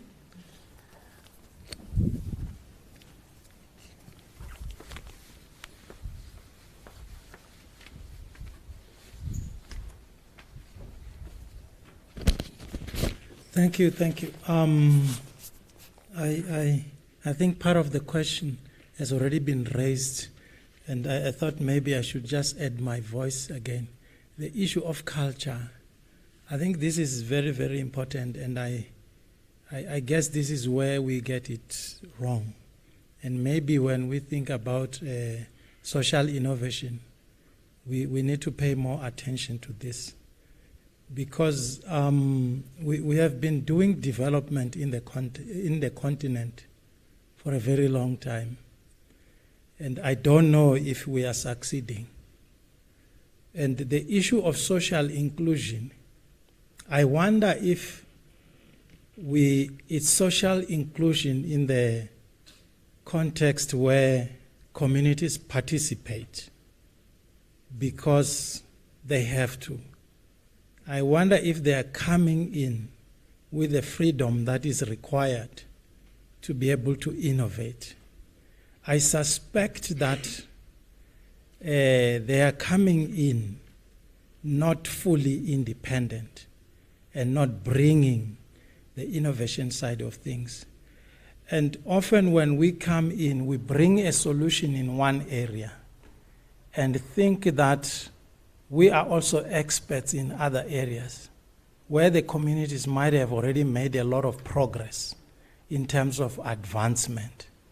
So maybe as we think about social innovation, we need to think about social inclusion in the context where these are independent participants who can be able to bring their side of the story.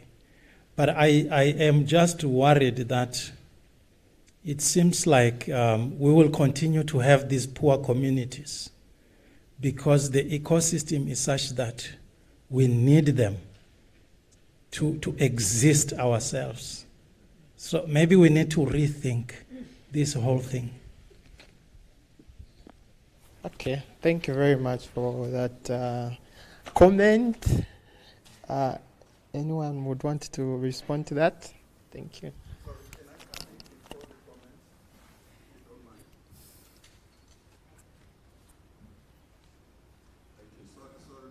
Program Director, for deranging your thought process there. Simbasibanda is my name. I'm with FANAPAN. I think when we're talking, I don't know if this thing is not working. It's on. Okay. When we're talking social inclusion, I just want to go back to the issue of gender, women empowerment. The sort of conventional narrative is that women are disempowered, whether we're talking at household level or within the community. And there's a part of me that says it's actually very close. I think it switches on and off. So I'm not really sure how to resolve that. It's off right now. So what do we do?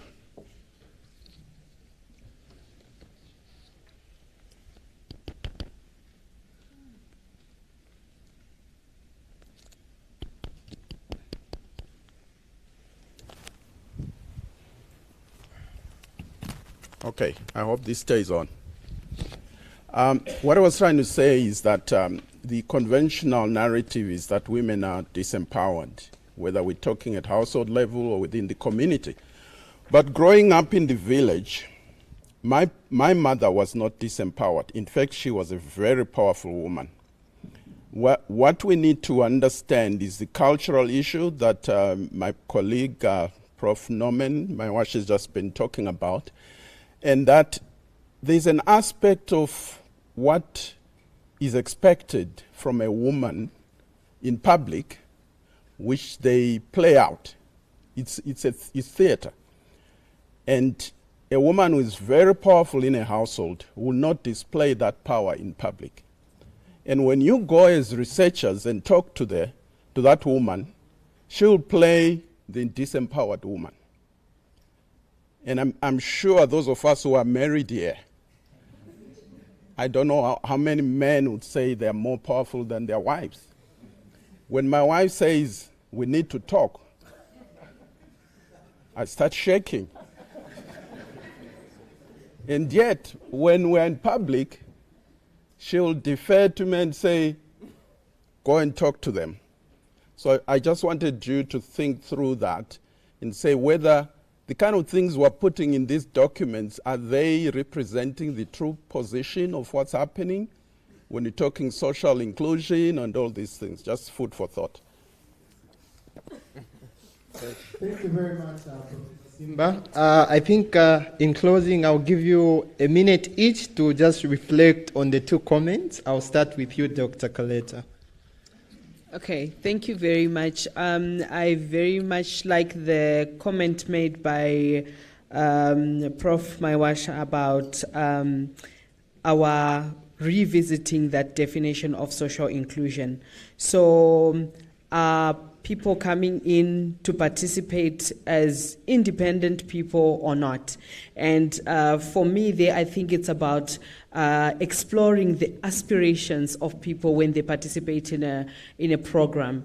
What do they want? What are their needs? And I think that there's an element of discipline in there. So I think focusing more on understanding the aspirations of communities and individuals participating, I think that will add to their independence and them engaging freely. That's my comment on how we can relook the social inclusion definition. So thank you so much. I think one of the challenges that I constantly pick up is that we're looking at increasing the numbers of women participating in decision-making structures, increasing the numbers of women in fellowship programs. But have we thought through what it takes to participate? So in the same way that Innocencia was pregnant, it could have prevented her from participating. It goes to the social norms that we're talking about. And thank you so much, Prof. Sibanda, for provoking us, because I think at the end of the day, we also need to think about the language that we're using. We want to empower women as if we have the power to empower them. Do they not have the agency to achieve this themselves? Do we not need to be digging deeper, looking at intergenerational knowledge, and trying to understand from a cultural perspective, our Africanness, what it is that we can draw on to support these women attain their aspirations? So I think we need to think about that a little bit more deeply. Yeah, thank you very much. What I can say about the inclusive participation there, I can reflect back in our program. So we had the first 5 years of implementation. One of how we evaluate ourselves, we used to look how many men and women attend to meetings, conferences, whatsoever. But then we realized maybe that's not good enough yet. So we need to see, we need really to see, do we have inclusive and meaningful participation in our partnerships? Are those people who are attending, do they really feel that they are contributing something, or they're just there to fill on checking the boxes that we had this number of men and women participating? So I think it's also a call for in our project to see how are we making sure that we have a really meaningful participation of the communities and of the men and women who are attending or who are participating in our programs. But also, we were really asking ourselves, it's really difficult to involve community. It's much easier to use NGOs or civil society as a proxy to community representation. But often case, that may not be true. I mean, the organizations and civil society may be in the partnership or in the projects representing their interest rather than what the community really wants. So something that we're also asking ourselves, is it good enough already to say we have civil society as a proxy to community, or do we really need to have the communities, and how are we getting to involve them? Yeah, thank you. Karen, 40 seconds, please. Oh, not much. Just to thank my fellow panelists and the comments from everybody, the questions that we've had. Just great reminders about the complexity of culture and the costs of participation. And I do think, though, with our agricultural innovation platforms that have been running in schemes now for 10 years, we have got a good opportunity as a community space to start some of the conversations that we need to have. Thank you for the opportunity. Maybe just a few words to conclude. Talking about capacity, I think we should acknowledge the fact that capacity it's time long or time consuming. When it comes to capacity, most of our projects, in fact, are not living long enough to actually document the impact on the ground.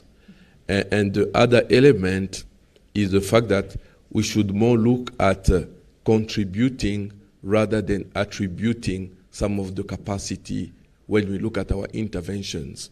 Because as we saw, most of the actors, even the youth, would have our project empowering them, but the project is not the sole capacity building initiative where they're exposed. So we should acknowledge the fact that we are bringing our bricks to the edifice, but it's not a monopoly of our project or activities. Thank you.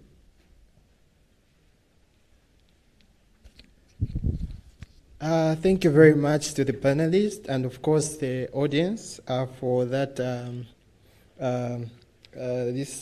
For being very good participants in this session. So just to conclude, social inclusion is very critical component of transforming agriculture systems in sub-Saharan Africa. It is especially essential for ensuring the smallholder farmers, especially women and marginalized groups, that to have equal access to resources and services needed to provide their productivity and incomes and well-being. By creating more inclusive agricultural systems, we can contribute to food systems, poverty reduction, resilience, and social cohesion. So thank you very much, and we can now go for the health break, which will be we are 2 minutes above 10, so I think it's not bad. I apologize for that, but yeah, we can proceed for a healthy break in the cafeteria. Thank you very much. Thank you.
just one last one from my end on dietary issues, because food security is a really important thing. Please, please, please, please, if you have any special dietary requirements, just come and whisper to me here before 12, so that for lunch you are sorted. Please, it's important. I think we have just had issues and the kitchen is getting really upset. So they want to make sure that for lunch they have the right orders. Please, thank you.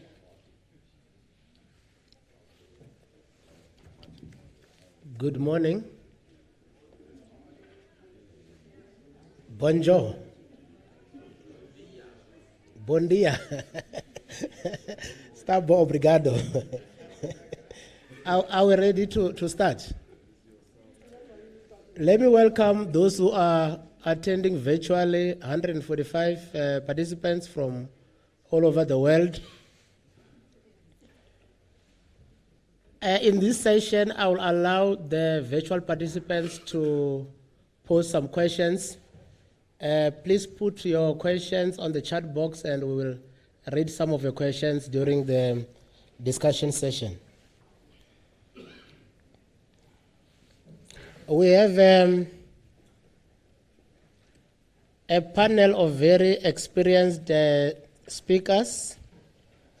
Some of their CVs deserve to be in the encyclopedia.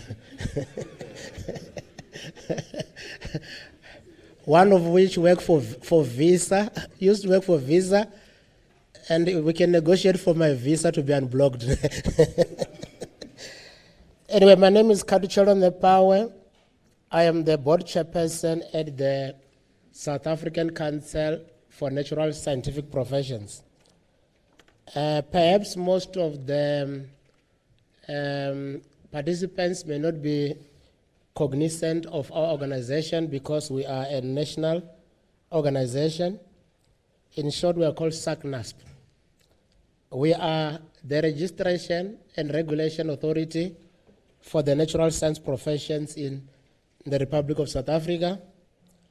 Our work focuses on 5 key areas at a very high level. First, we do registrations of all natural scientists in the country, covering 26 fields of practice, supported by 47 voluntary associations.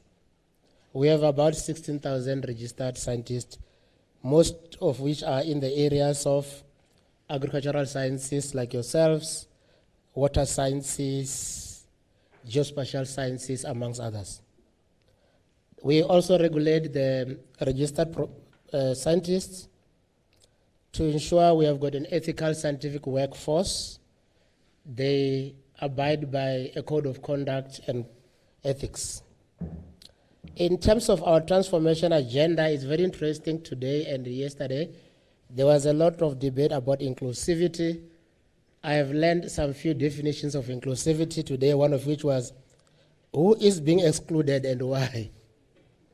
Another definition emanated from the previous session, whereby the norms about the perception that women are being excluded and disempowered is perhaps needs to be debated. But in the context of inclusivity in South Africa, we talk about 3 dimensions: women, youth, and people with disability. We have got flagship programs in this area whereby we have lifelong learning programs to capacitate women and youth in particular. These are the continuing professional development program and the candidate mentoring program. One of our mandate is advisory. We do advise our government and relevant stakeholders.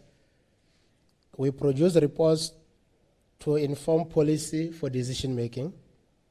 Interesting, we are busy with a report now which will focus on the skills required for the future natural scientist amid grand societal challenges, including climate change.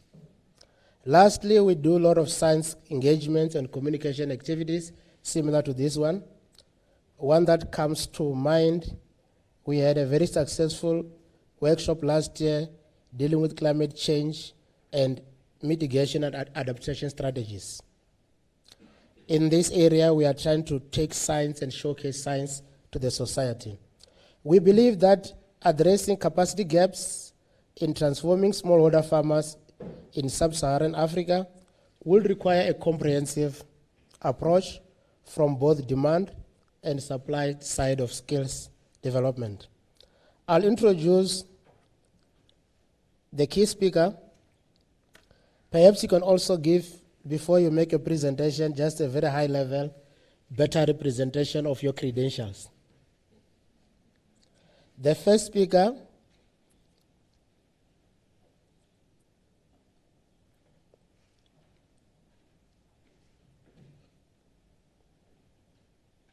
is Mr. Mamadou Biteya, Executive Secretary, Africa Capacity Building Foundation, ACBF. I believe you know you're provided with 10 to 15 minutes, but given that one of our panelists is not here, perhaps I'll give you extra 5 minutes. Thank you.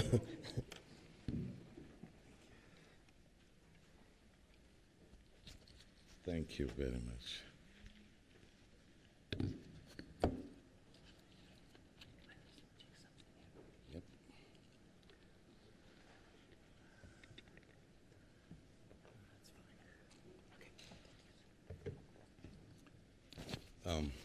Thank you very much. Good morning, everyone. I'm extremely pleased to be here today, and I would like to express my thanks and gratitude to FANAPAN, or FANPAN, I don't know how best to pronounce that, for inviting us to participate, contribute in this very important dialogue.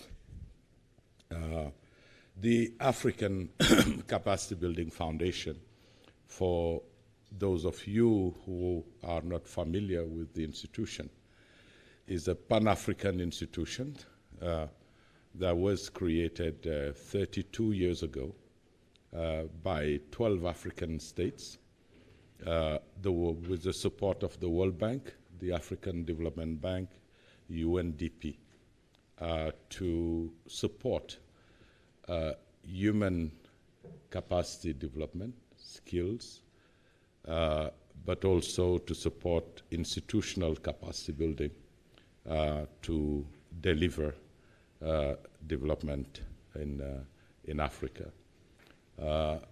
32 years later, the institution boasts 40 African states in its membership, and also has become, in 2017, a specialized agency for capacity building of the African Union. It doesn't make the institution a member or a part of the African Union, but it gives this institution the status and the possibility to speak on behalf of the African Union on matters relating to capacity building. So today I've been asked to provide some thoughts on capacity gaps for transforming smallholder farmers in sub-Saharan Africa through capacity building, and really in the context of the thematic of climate-smart agriculture. So, is this not okay? Am I pushing the right button?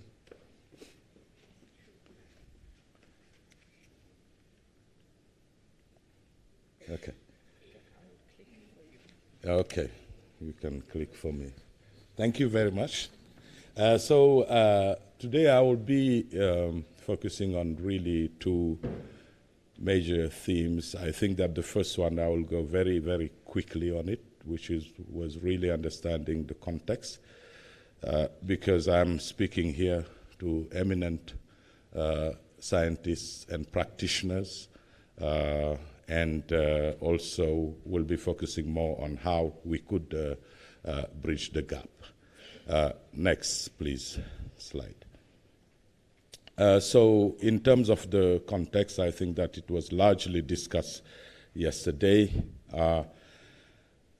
particularly around climate change and its impact. So weather events, variability of rain, season shifts, etc. So, but the key word here is actually the high dependency on rain-fed agriculture.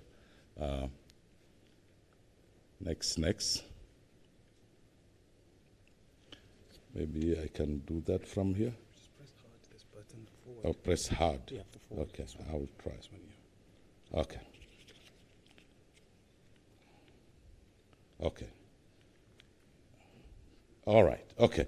So I believe that also the challenges are very much known. The high susceptibility to climate change.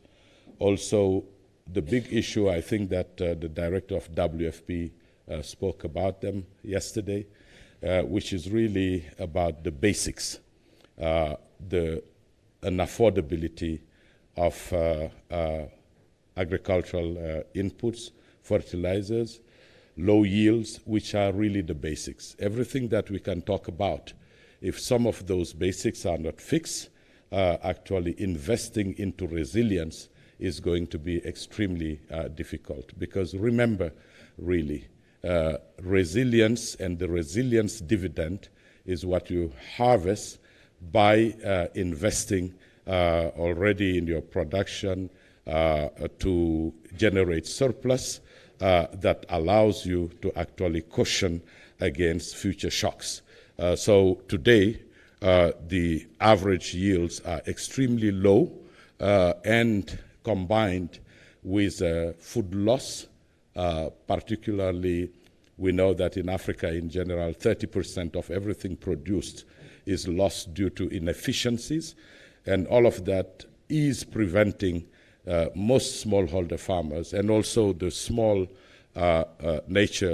small land that being cropped. Actually, all of that puts a pressure on productivity and wealth creation and generating excess revenue that allows to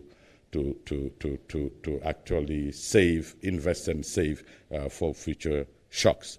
So also the socioeconomic challenges are very well known, infrastructure inadequate. When we talk about irrigation, feeder roads, and different other facilities, equipment that also play into food loss. Mechanization, still a challenge, talking about productivity, and land tenure systems also being a big problem. And also the land cannot even be used to unlock financing and credit. I must say that even in many countries in sub-Saharan Africa, one of the biggest problems for conflict in the near future may be related to land tenure systems. So low investment and the others. So if you look at the capacity gaps, you can really look at them. These are about 6 areas, but probably more, but some of the most, to me, actually important, critical technical skills. Today, or over the past couple of decades, we have seen actually the fall of extension services, once provided by government in many countries. Today, and following the structural adjustments, less investment in building capacity and knowledge of smallholder farmers has decimated really public extension services. So extremely important around technical skills, really cropping techniques and innovation in agriculture. And that relates really to knowledge and knowledge generation, more research, appropriate research as well, which means also more increased investment in our think tanks. And I think that technology, we talked about it, but adapted and adequate technology is which actually is adequate for the farm size that we see. Most smallholder farmers use is extremely important to innovate there. Infrastructure, I talked about food loss and others, access to market, transportation and all of that, extremely important. Finance, obviously, is critical, and climate change adaptation, as well as really key areas where we see capacity gaps. So to bridge that, a couple of things need to be done. I mentioned some of them already, how we can develop more the critical technical skills, not only looking at the public sector, but also banking or empowering young innovators and the private sector as well, looking at really technical knowledge and technical skills as an investment for a farmer, to acquire them, to be able to do a better job, I think will be really critical. And also leveraging technology, particularly digital, to provide that. When today mobile technology has largely penetrated our rural areas in the hands of almost every farmer, you have what I would call a book in the mobile, where videos, audios, and other types of mediums to provide those skills are available. Invest in research. Today, ACBF supports a network of 60 think tanks in Africa that have been created to generate knowledge and insights to support evidence-based policy making in different sectors. And today, one of the biggest challenges that we see with these think tanks is the issue of their own financial sustainability. Most of the think tanks actually are living from year to year, trying to generate the resources to retain employees, to pay salaries. So very little remains for investment in actual research. But I think also that one of the things to address there is how do you make research from these think tanks to be demand-driven, and to look at also other new users who are able also to pay for this. Capacity strengthening for institutions, absolutely important. When just the example I just gave about think tanks, worrying about their financial sustainability, take any agricultural company or enterprise, when you are struggling with that, you are not able to focus on what you should be doing best, which is really providing the production, whether it is knowledge production or actually food that you produce. So really looking at institutional capacity, from governance to operations to talent to fundraising, communication, different sections, so that they work well and they can focus on their main business is extremely important. So predictable, structured and well-coordinated capacity building funds. Today, one of the last month, 6 to 10 February, we at ACBF convened a number of donors, multilateral, bilateral, foundations, etc., to have one conversation, is to see that despite the amounts being invested in capacity building, we are not seeing the results that we want to see. So there is some failure somewhere because there is a lot of duplications. Donors are uncoordinated. Actors of capacity building on the field are also uncoordinated. So it is extremely important actually to get all that together and have common vision, common objectives where everyone puts their efforts in a coordinated way, combining collective knowledge, resources in many ways, whether it is our influence, whether it's technical capacity, etc., to hope to be able to make a dent in the issues that we are dealing with. Okay, I need to press harder. Okay. Will this work? Still stuck? Okay, there we go. It's moving. Sorry about this. So I wanted to say that the good news is that actually really there is a favorable environment right now. I think that we've really had a big wake-up call with COVID. COVID has really...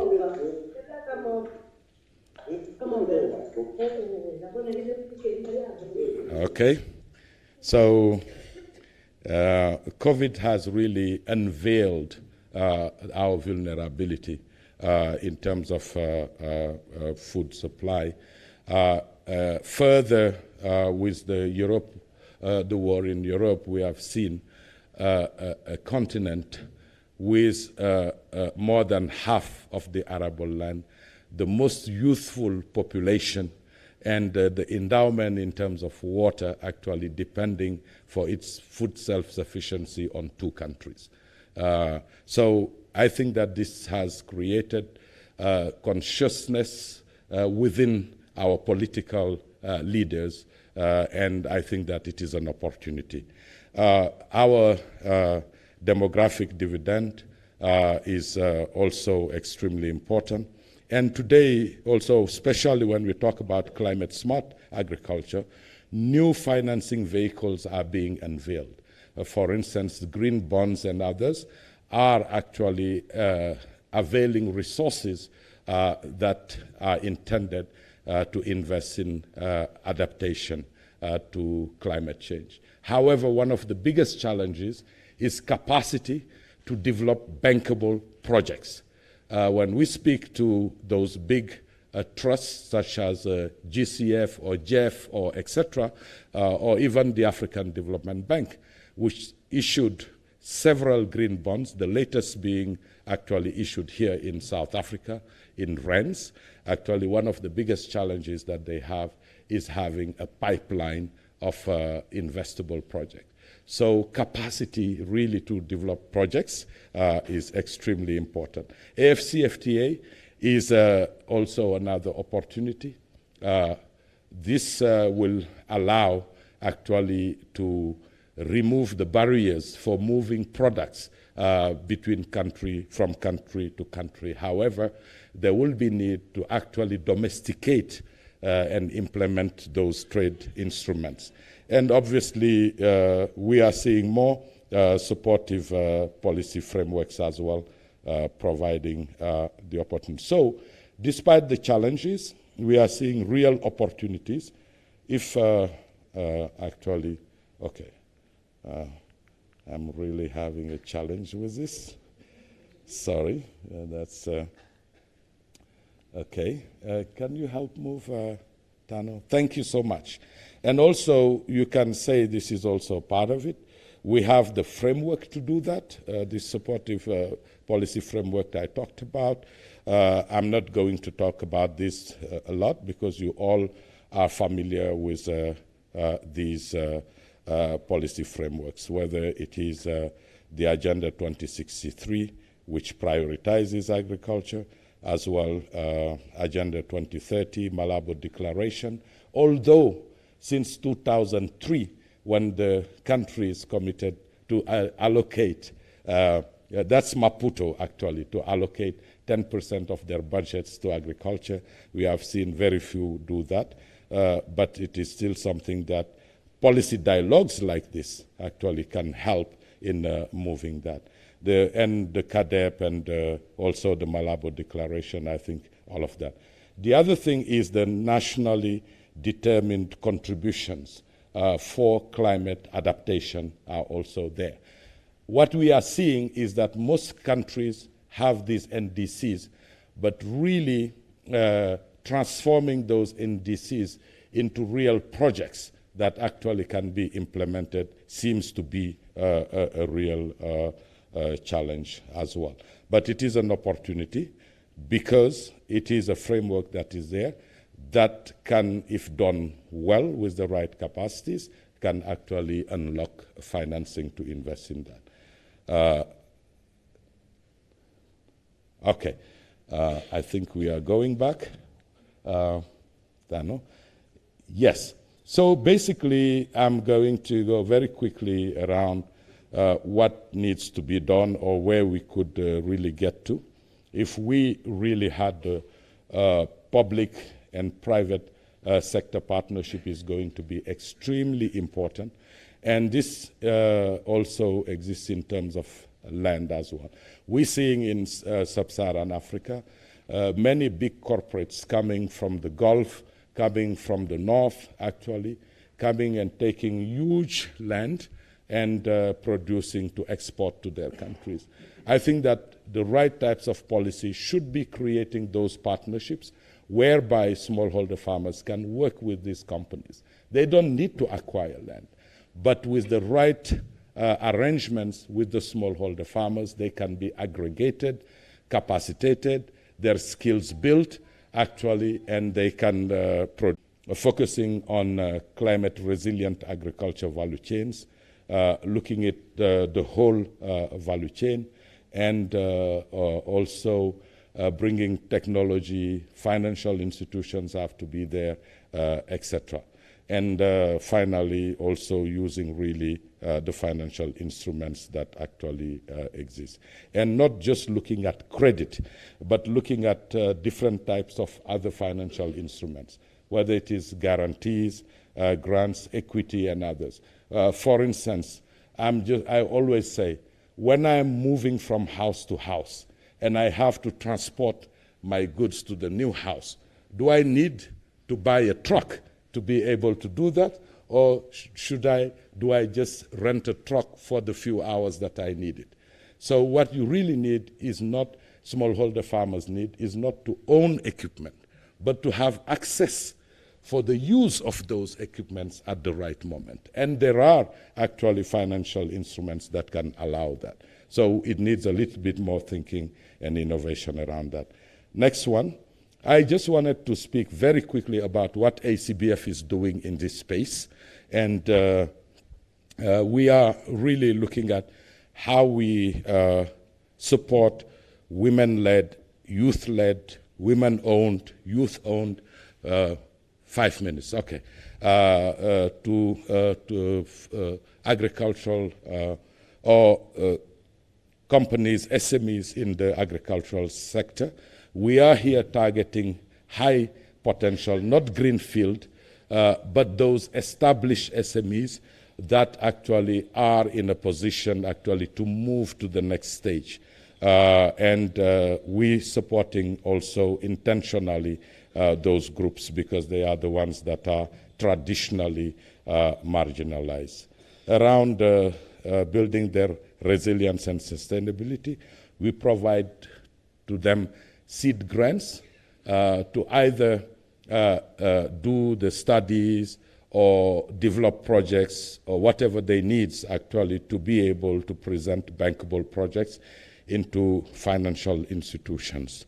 We create networks through which actually we can provide the capacity, but also for those networks also to advance and advocate on behalf of those SMEs. And linking farmers to potential funders is also what we do. And we are providing very basic skills to these SMEs, whether it is we do training, coaching, mentorship, peer learning and exchanges, and also we provide knowledge in accessible databases, and this knowledge actually coming from the research conducted by our think tanks. Next. We also have another project supported by Bill and Melinda. The previous project I just talked about is supported by the BADEA, the Arab Bank for Economic Development in Africa. And this project is supported by Bill and Melinda Gates Foundation, which is really about building, strengthening leadership capacities for African organizations active in climate adaptation. So what we do is select organizations that actually are really moving the needle and looking at how we can support these organizations to be more influential and to be able to achieve their objectives. Finally, the way we do that is also, and this is available to any entity, is to conduct a capacity needs assessment, and through that capacity needs assessment is to provide a capacity development plan, which is really based on the identified weaknesses and actually do the skills enhancement. It's just like when you go to a doctor, they do the diagnostic, write the prescription, and you can go to any pharmacy. By the way, we can do the capacity needs assessment, develop the capacity building plan, but you don't have to work with ACBF for the implementation of it. You can go to any other organization. So that's what we do around really building, not working directly with smallholder farmers, but building the capacities of organizations that work with them. And finally, I believe this is my last slide to come. So these are just what we do through our new strategy, because we have just developed our strategy for the period 2023, 2025, and 2027, the 5-year plan. And one of the pillars is really agribusiness and food sovereignty, where we focus on two things. One is really developing, supporting governments for sector reforms that are required actually to attract more private sector investment. And the second one is really about value addition and access to market. But really you could say capacities for small industrialization. And this will augment value, reduce food loss, and actually put more money in the pocket of the farmer. Next slide. So one before. Yeah. So what could be really different? And I think that one key thing is really about collaborations. The issues that we are dealing with are actually bigger than any one single organization. So scaling collaboration is going to be extremely important to avoid duplication and actually have the value. So we are talking to governments, to donors, so that they can understand, because right now how agriculture is being funded does not support building capacity over time. Capacities is not something you invest in today and you get the results the next day. It's a process. It's a long process that is acquired over time, so it requires patient capital. So I would urge you in any of your engagements, advocacy, I think it will be really important to raise the attention to this. Obviously, if you do something for me, without me, is against me. So involving farmers at the heart of anything we do in terms of capacity building, understanding their perspective, not what we think they lack, but what they think and know actually they lack is going to be very important in building capacity building programs. And obviously, not supporting one aspect and leaving the others, looking everything in a value chain view, in a comprehensive view, was said by the first speaker, and actually not underestimate, not focusing just in the agriculture sector, but looking at all the other sectors. Because I always say that capacity is not about capacitating one actor. Because when you capacitate one actor, you create an unbalance in the conversation.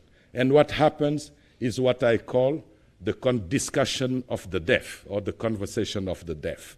So you need to build capacity of an ecosystem of actors so that you have balanced power, balanced knowledge, which is conducive to really prolific conversation. I thank you for your attention.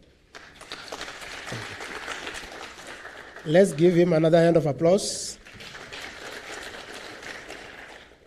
The keynote gave very good foundation in terms of the topic, in terms of transforming smallholder farmers through capacity development. Our 5 panelists will provide related experiences on the topic. We'll start with Dr. Martin Moyo, the country representative, climate adaptation and mitigation senior scientist, ICRISAT, Zimbabwe. Okay, thank you so much, Chair.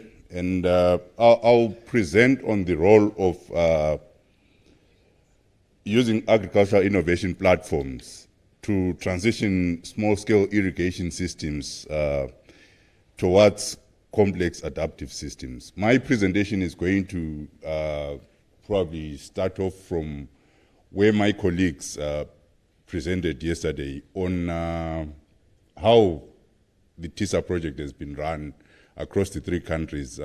Macarius presented on what has been done in Tanzania. Wilson also presented on what has been done in Mozambique. And Jamie initially gave an overview of what the project had done across the 3 countries. My experiences would mainly focus around what we've done in Zimbabwe. And one of the critical issues that has also been raised by Mr. Piete here relates to the main challenges which are faced across smallholder farming systems in Africa. I think Mr.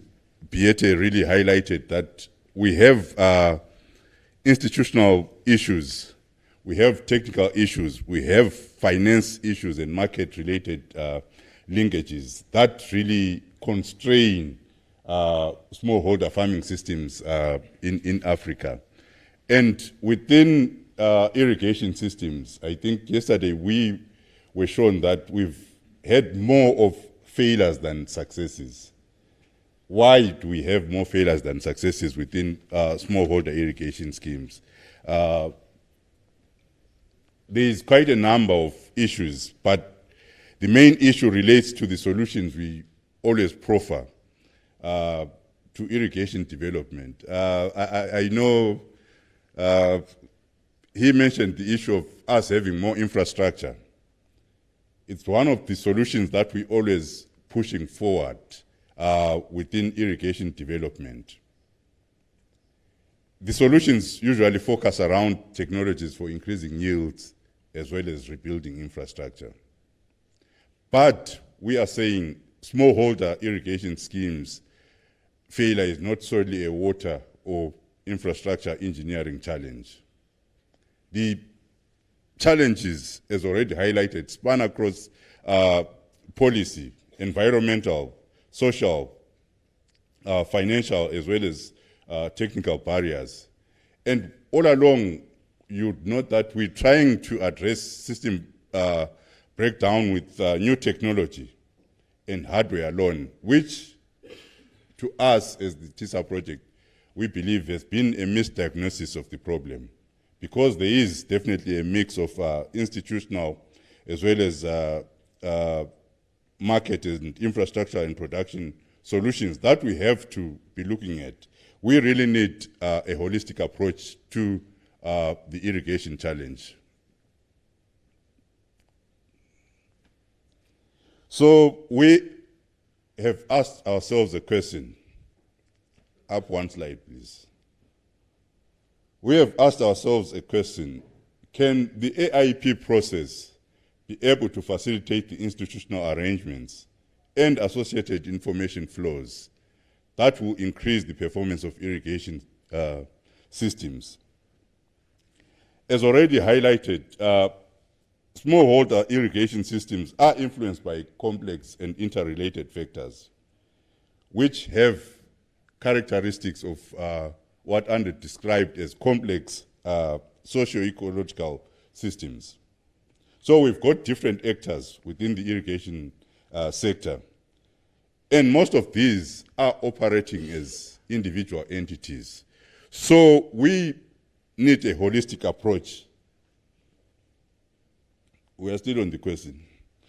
We need a holistic approach that we believe the agriculture innovation platform process brings in. So now you can move forward. So what does the innovation platform really bring to the table? One, it really facilitates communication and coordination of all players within the irrigation sector. The value of the AIP, from our experience, is that it's inclusive in nature. Of stakeholders that represent the traditional, that's inclusive of the engineers, the irrigation management committees, as well as the water authorities, as well as the non-traditional stakeholders, the rest of the value chain players, which is something that's really done within irrigation development. And we've noted that the AIP is multidisciplinary in nature, and it does establish cognitive capacity, increasing the capacity to analyze and solve technical issues at local level. I think one of the critical questions that was asked by Prof. earlier on was, the locals willing partners in all this? Our experiences from Zimbabwe would say yes. We do not have to impose our thinking or thought process to them, and I'll come to that, how the thought process was established to make it really valued at local level. So what have been our experiences with the AIPs in transitioning irrigation schemes towards complex adaptive systems? So specifically at Slalachan irrigation scheme, I'm sure most of you now know about this irrigation scheme. I think our director has to make sure that this irrigation scheme is really out there in the map. Bezo, this is a challenge for you. As we're moving back to Zimbabwe, please make sure that the irrigation scheme is well known. Yeah. So one of the critical issues that the AIP really came up with was identification of the main constraints as well as the opportunities within the irrigation system. And it also identified the key and relevant stakeholders that could really help in dealing with the identified constraints. And we used a root cause analysis issue to try to understand the why questions, which really clarified the root causes of some of the issues. So initially, what we had noted was that key stakeholders were operating as separate entities or subsystems. And the AIP therefore served as a catalyst, bringing all these various stakeholders and organizations together into an informal network. And it basically allowed the stakeholders to come up with locally relevant solutions. The stakeholders were mainly made up of the locals themselves. The outsiders were probably the value chain players. It allowed the locally relevant solutions to be developed by the local players, including technical stakeholders. And it also served to develop the local capacity to solve our problems.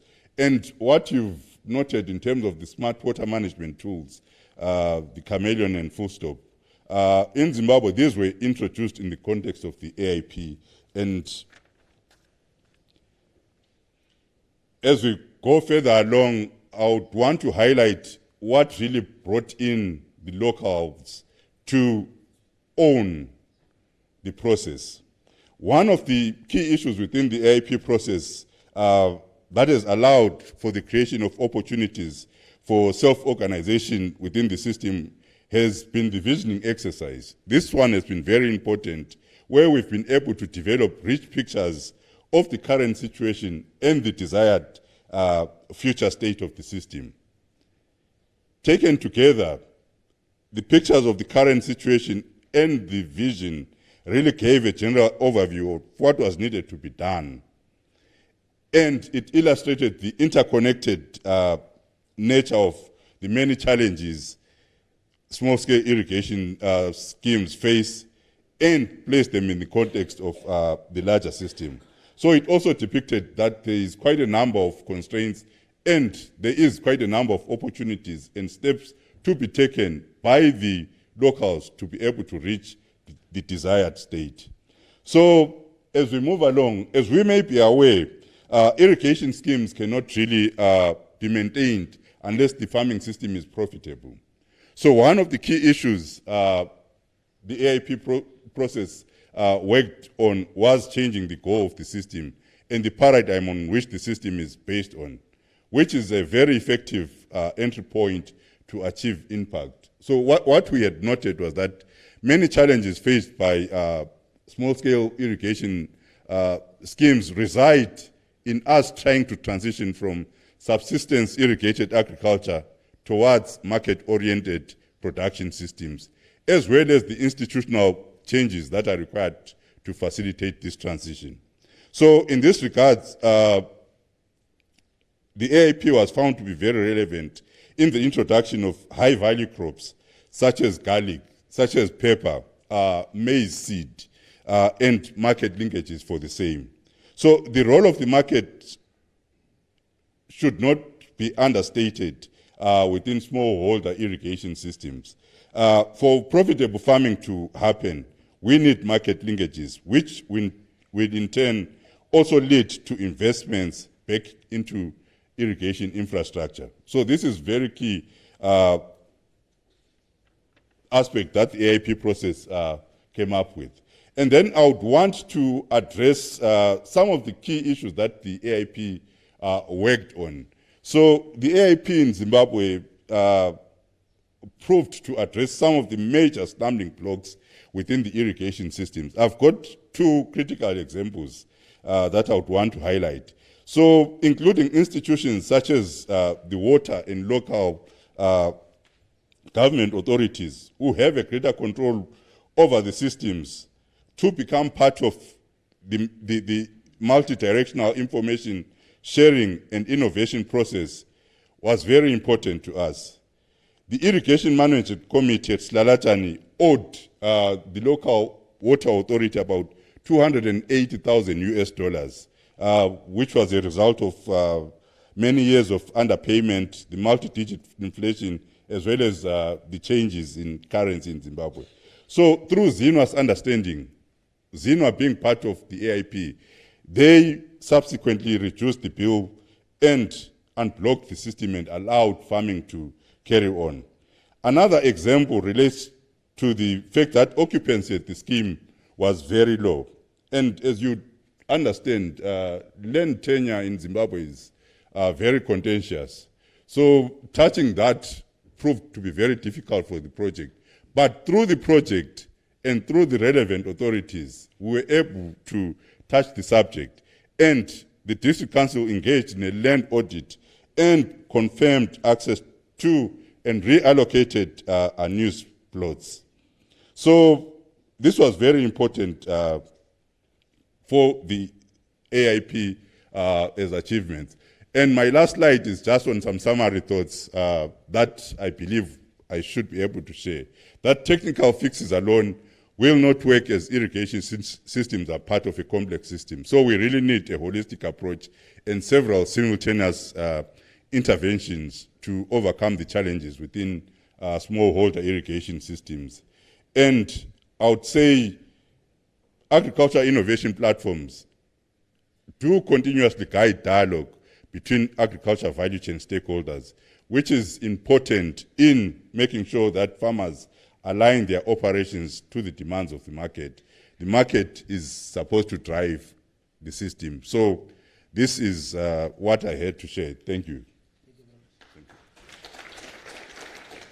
Let's give him another strong hand of applause. Our next speaker, Ms. Wendy Peterson, is the Executive Manager at South African Wine Industry Transformation Unit. Let me first request those who are attending virtually, please keep your mics on mute, but continue to post your questions on the chat box. Thank you.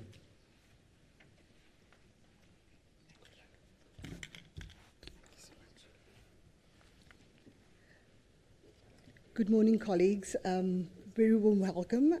I just wanted to take the opportunity to thank the department, the NMC, the FAN or FAN, for inviting us, the wine industry, to be included into this amazing conference and dialogue. Sometimes the wine industry is excluded because they don't see us as agriculture. So I'm glad that that narrative is changing. And then to my colleagues in the audience, I just want to say thank you for delivering your messages. I wouldn't be here today if it wasn't for my colleagues from Vinpro, from WineTech, from the Wine MS that forms a big part of the work that we do in transformation.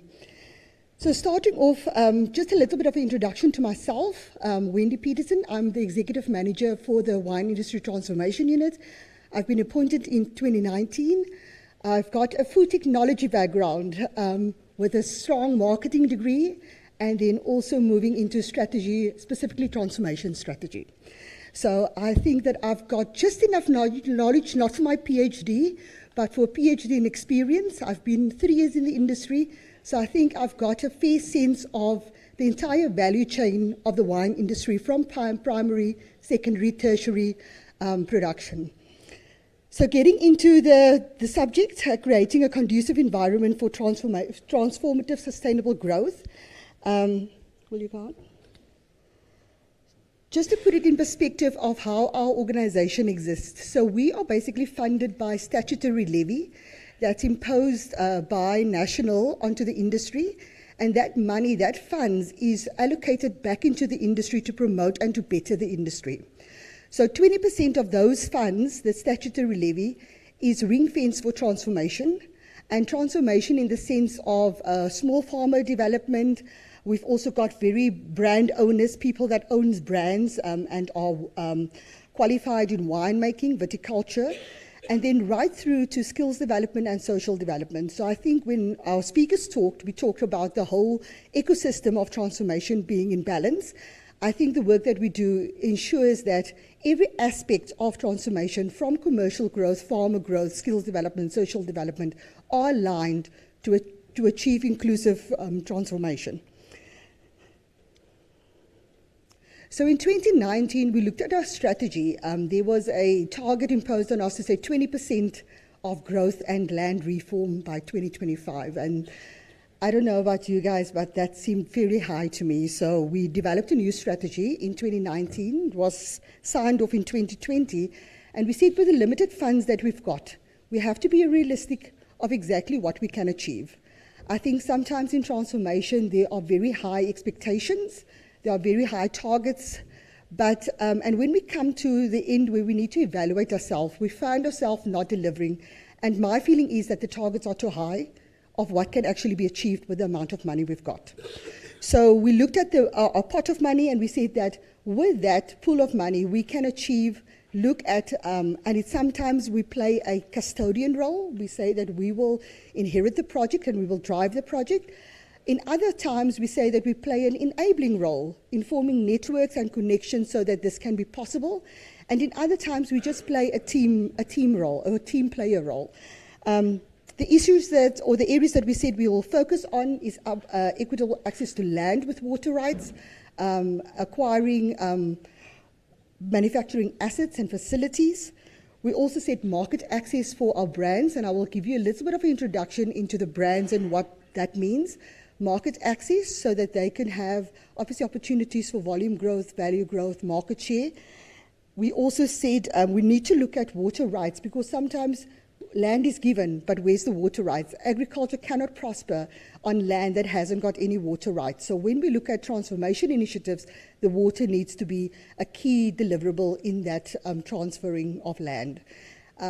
In a big thing that's not written in the MAP Act, and I think this is a policy thing that we have to address, in the wine industry, we sell wine to various markets, but some of the wine brand owners has got wine estates. And when you develop the land, that wine tourism plays a big part of a diversified income, and it's not addressed in the MAP Act per se.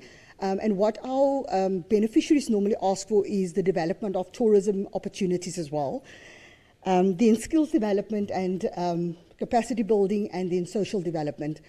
We know where government funds, sometimes social development is, they look at commercial sense of vineyard plants, equipment, implements, but when it comes to the farm worker houses, that is not funded by certain entities. And that's where our organization comes in to say, we'll partner with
Thank you for that, and welcome back.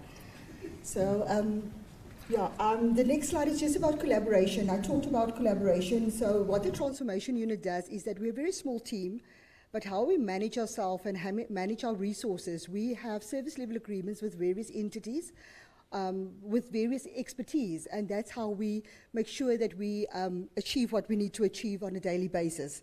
And by doing that, we found that it's better to manage the project from that perspective, because you can manage the deliverables and the deadline dates, and those that know me know how I am about deadlines.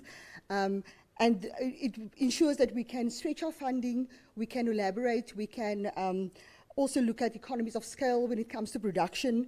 We increase our revenue and profitability, market access, where I would take about 5 brands. If I partner, I can take 14 brands. We just were at Vin Expo New York, and we were the biggest footprint of any other country in New York as black-owned brands. And then obviously with the strengthening of partnerships with government and with industry, it means that stakeholders, we involve all stakeholders from an early stage of the initiative, and that we've got that pre and post support where it is required. You say this is working. Oops. Other way around, yeah. There we go. So this is just, I'm not going to go into the finer detail of this, but this is just what we achieve with greater partnerships. So on corporate social investment, these are all the partners, and this is all the deliverables that we could achieve in a 4-year levy cycle. So you can see with partnerships, everything just gets in place and it's in place. This is the technical partnership that we've got with Vinpro. We've got a strong SLA with Vinpro.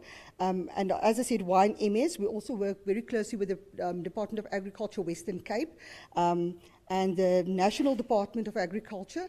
And this is the technical, on the technical side, the viticultural, the farming side of what we can achieve in terms of new farms being assisted, hectarage, tonnage, and a bigger footprint.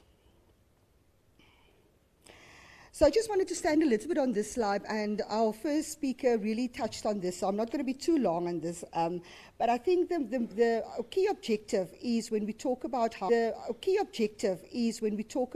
do we make things possible, and it is that for all stakeholders, there's strategies to be aligned with each other. So, you know, we've got the national strategy from government that says that how are we going to transform the country. Then we've got a provincial strategy to say that how will provincial government implement that. We've got municipality policies, and then we've also got industry policies and strategies. And the only thing that I'm saying is that when we align all strategies, it means that we support, with the beneficiaries that we support, we all move in the same direction. And then if we look at 4 or 5 years, we can at least have 10 or 20 case studies where we say that with that alignment in all the resources, whether or not it's people, funding, technical support, that everything is aligned towards a common end goal, and that we can all share in those achievements. And then obviously also funding alignment, because we know that there's a lot of funding opportunities, and most of the funding opportunities is really driven by commercial funding criteria. We have to look at funding instruments. That is really, one of the colleagues said that patient funding, you know, holiday breaks when it comes to payment periods paying back. So we do require more of a stronger development fund to assist our beneficiaries and our farmers on the ground. Available land and water rights, research and innovation needs to be aligned of where the needs are, and not in the sense of where the big commercial entities requires it to be. I think our emerging farmers are in desperate need of that innovation and research. And what is that exactly? We need to do a needs analysis to say what on the ground do they need in terms of research and innovation. Then we talked about capacity building and people development. I must comment Gerard Martin and the Wine Tech team, learner management. I'll go into a little bit of detail about that. But it's also, as the wine industry, we have done a needs analysis assessment, and we've plotted the entire industry needs in terms of where we need to build capacity. And with that, each worker or employer in the industry, directly or indirectly, can go onto this database, upload the information, and in a specific career opportunities, their future path is actually plotted for them. And then if you're funded by the transformation unit, your funding for your training models, your courses, workshops, master classes are funded for you, and it is tracked and monitored. And at the end of the day, if you can either become an entrepreneur or you can start being employed by the industry and you are recognized for future career opportunities. So that in itself is a major leap that the industry has done. And Phil talked about the cost of compliance. We talked about VETA. We talked about fair trade. If you're a beneficiary on our program, we fund that with the department, Western Cape Department of Agriculture. So we make sure that our farmers are actually accredited when they need to export, so that that is not a barrier for market access for them. Then on the services side, the technical and both the business side, we've got a strong SLA with Vinpro. Vinpro represents most of the big producers in the industry, but that SLA comes with a very strong viticultural or knowledgeable soil science service that our farmers can access, and most of the time the hours are given free to them. So viticulturals will come in and he will spend a certain amount of time on a weekly basis providing advice, consultancy. And if it comes that we need to explore or we need to develop a set of land on that farm, then we do soil analysis, we see that the soil is fertile. We also look at what are the ideal cultivars to plant on that soil in that terroir. I hope it's not my time. I've been deprived of time. Then market access opportunities, we look at the markets that is really beneficial for our brand owners and not just go into the generic markets that everybody goes into, but that there's a real need for black-owned brands specifically to enter the market. And then obviously key important is that we measure the impact and the outputs of all the funding investment that's been given over a period of time. I think that the time where money has just been given is gone. We need to show impact to government, but also to ourselves of what are we doing with the funding. And if we do all this in alignment, it will obviously ensure that the bottom, where it comes to the targets and the measurables, are achieved. I'll tell you a little bit more about our measurements. Gerard is going to focus on wine tech later on, so I'm not going to focus on that too much, and then the professional body that we've established.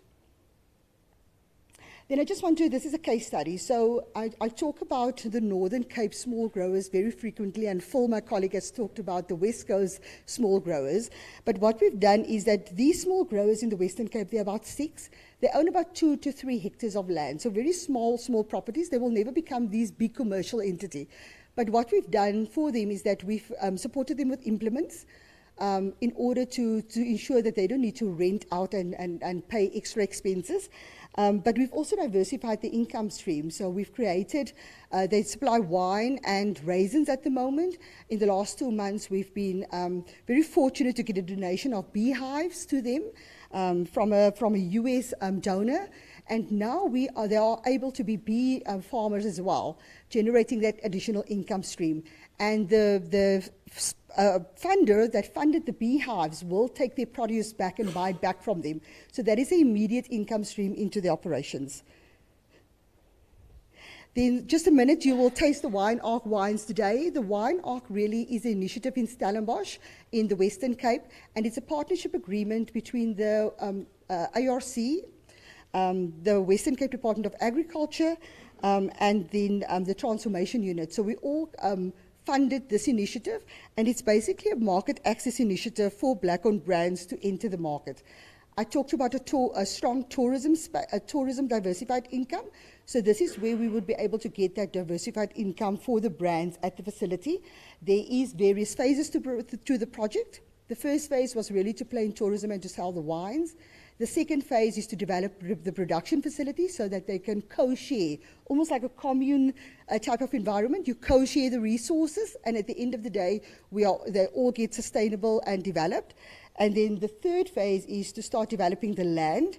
The property is on a 250-hectare prime soil, of which 50 hectares planted. So the idea is to develop the space so that the brands can benefit and the farmers can benefit from a communal space and don't need to wait for land to be procured or acquired or given. This is me. If you want to have more information, we have got an exhibition stand in the hall at the across at the restaurant. There's also some lovely wines to taste, and please come and have a conversation to find out more about what to do. Thank you. Another hand of applause. I want to apologize to the audience who are attending virtually that we were offline due to load shedding for about 10 minutes. And welcome back. You are reminded again to put your questions and comments on the chat box. Our next speaker is Michael Wellington from Digital Earth Africa.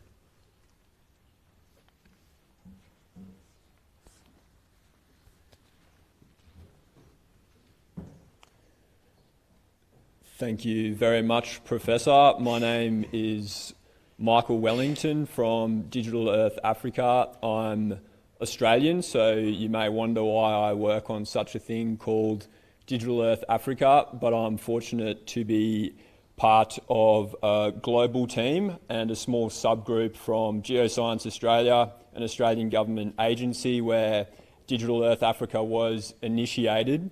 And the hosting of Digital Earth Africa has since transitioned over here to Africa. So our head offices are here in Pretoria, and our data is hosted by Amazon Web Services in Cape Town.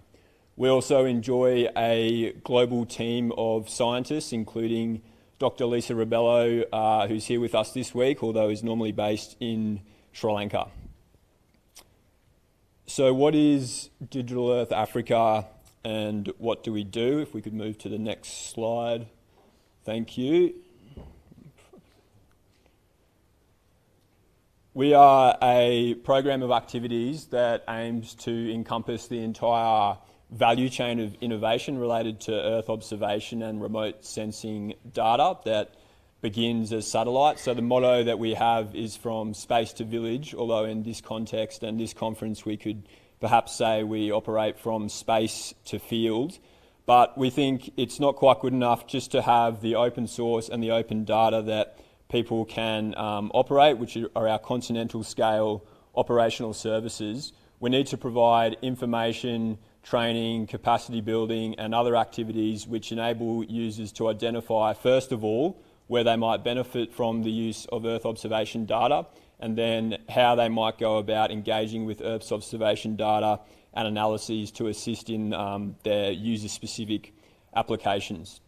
So to achieve that, we have a series of Jupyter notebooks for the computer geeks like me. That's written in the Python programming language, but there's a whole lot of markdown and notation associated with that programming language, so users are understanding what the code is asking the data to do, and they're understanding the application of the outputs. So, for instance, there in the top right, you can see the expansion of cropland in North Africa in Egypt, and that's all based on a Jupyter notebook which users can easily access. They can get that Landsat data for over 30 years of satellite images. They can understand how it applies to that particular scene in Egypt, and then they can run that analysis again for an area of interest in their local area or their particular country. All of those Jupyter notebooks are aligned with the Sustainable Development Goals, which are a fundamental aspect and principle of how we operate. And then as we move along that spectrum from space to village or space to field, we also, at the village or the field end of the spectrum, conduct product co-design with our end users, which include government agencies across Africa and farmers themselves. And we also conduct training activities and networking, so there's weekly live sessions online in both French and English, and a range of in-person training and consultations that we conduct across Africa as well.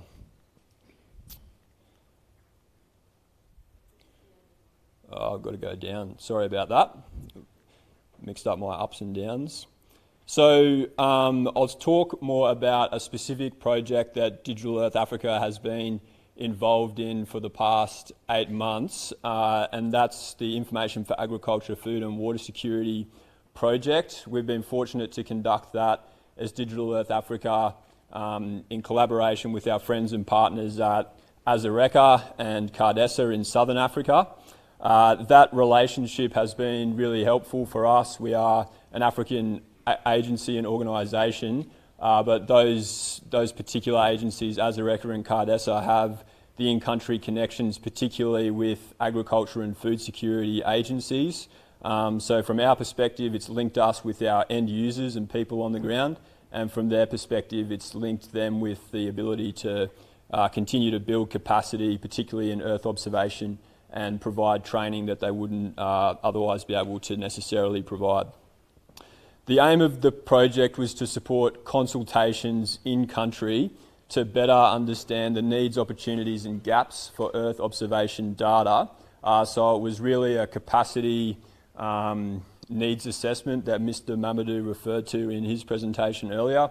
And based on those consultations in country, develop a roadmap for our program, Digital Earth Africa, to deliver services tailored to user needs to improve agricultural productivity, water security and build resilience in the food sector.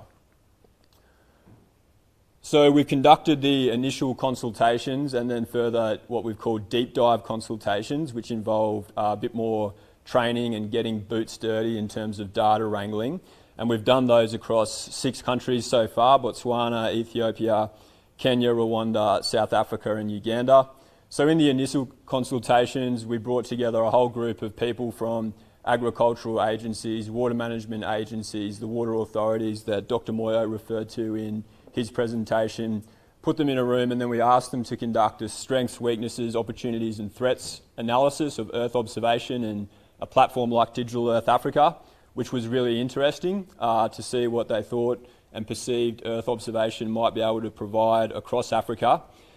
And then we brought them together again in a further deep dive workshop where we actually provided some further training. So they got their fingers dirty in terms of logging into our platform, running a few codes, understanding what Earth observation and remote sensing can provide. And then we sought further feedback about, after they'd experienced that Earth observation and remote sensing and what it can and can't do, what its strengths and limitations are, we got further feedback about what the users felt the opportunities were. So a range of agencies there. That particular picture is from the workshop conducted in Rwanda. We've been very conscious to try and avoid the all-boys choir situation that we had referred to here yesterday. We haven't succeeded with that in every country, admittedly, although I think we might have just got there in Rwanda with that one. So based on the findings of those initial workshops and consultations, we have developed a few ideas about where we might go next with the Digital Earth Africa program. If we could move to the next slide, please. There we go, thank you. So the overall themes that have been, I guess, delivered to us from our workshop participants is that there is a real demand for training among the NGOs and the service organisations in these countries, and that training is a critical part of our co-design process. So with co-design of some of our use cases and Earth observation products, such as a crop map or a coastlines mapping product, or even such a thing as a habitat suitability product for elephants, we are committed to co-design. And what we've noticed is that it's not good enough for us to go to users, ask them what they want, and then for us to go back to our office and work on it and deliver an outcome. And on the other hand, it's not good enough for us to go to the users, provide training in 1 or 2 instances and expect them to deliver it. It has to be a two-way conversation, and it has to be circular along the way. So initially we get an understanding of a user need. We then provide training related to that need. The user develops a better understanding of what Earth observation can and can't do, because they generally come with a rather limited understanding of that, and we have this kind of circular uplifting process with our co-design along the way. The second piece of feedback that we've got from the workshops is that there is a genuine interest in connecting to smallholder farmers in particular with this technology, but I think that's something that we need to think very carefully and keep talking about how that actually happens. I live on a farm myself, and I know that farmers are very busy and they don't, they've got a lot of competing demands and things to do, and they don't necessarily want to be running Python codes on satellite images in their spare time. So I'm not convinced that farmers are our analytical end users, but that doesn't mean that they're not the ultimate beneficiaries of the technology. So how they interact with our technology, I think, is something that we need to consider deeply and keep talking about. It might be through a different interface, so it might be through a point-and-click software interface, something that's very quick and easy to use. And I think regardless of the interface, we will need, as a platform, Digital Earth Africa support from the private sector. And I was interested in Mr. Mamadou's comments earlier about the decline of extension services in some countries. I think that will be the conduit for us in some countries, but in other countries we'll rely on the private sector to integrate and innovate alongside the smallholder farmers. The third piece of information that we've received from the workshop is that our products, our applications and our analyses need to provide tangible agricultural information. So things like crop type maps, yield estimates, which are very tangible for people but are difficult for us to do technically, and water use requirements. So something that farmers can relate to essentially. So an example of that that we've been working on over the past 18 months are customizable crop type workflows. This particular example here is from Zambia, where we started. So first of all, we recognise that agriculture is quite heterogeneous, as we've heard from a number of speakers, and complex in Africa. In a place like Zambia, there are large broadacre cropping areas, but equally there are small-scale irrigated areas in wetlands where people are growing a range of different crops in the same place, which makes crop type mapping from satellites quite difficult. So there has to be a conversation with the user about what they're actually wanting from the crop type mapping. We then run some analyses related to the field data collection and sampling that's required before we even begin to try and develop a crop type map. So the users go out, they figure out who's going into the field to collect that data. There's further conversations along the way. We keep them informed about our technical approach related to data preparation, feature extraction and feature exploration. And then there's some complex things that happen with machine learning, but again, they're all presented in hopefully a rather accessible and interpretable way for our users, and ultimately we've got something that the user's been involved in along the entire development platform, a crop type map for Zambia, and we're now taking that workflow, adapting it with further users in Rwanda and Mozambique, and supported by the Food and Agriculture Organisation. So, based on the consultations and the workshops that we've been doing, we're looking forward to partnering with more organisations in Africa. I've had some great conversations over the few days so far. The team is here today at the exhibition booth, so please drop by if you're interested in understanding more about our platform. We'd love to hear from you. Thank you.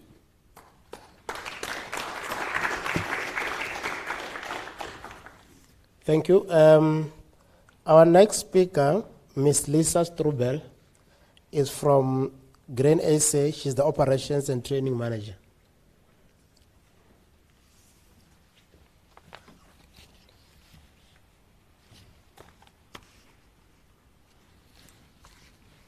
Hi, good afternoon.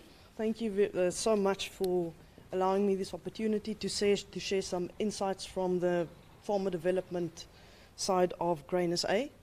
So just quickly to start off with, let me just get this working.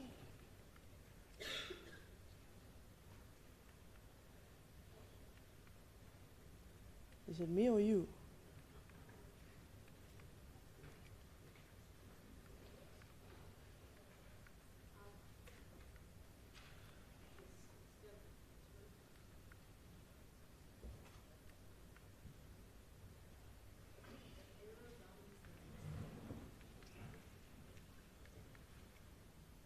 All right, excellent. So just a little bit of background regarding the Farmer Development Program of Grain SA.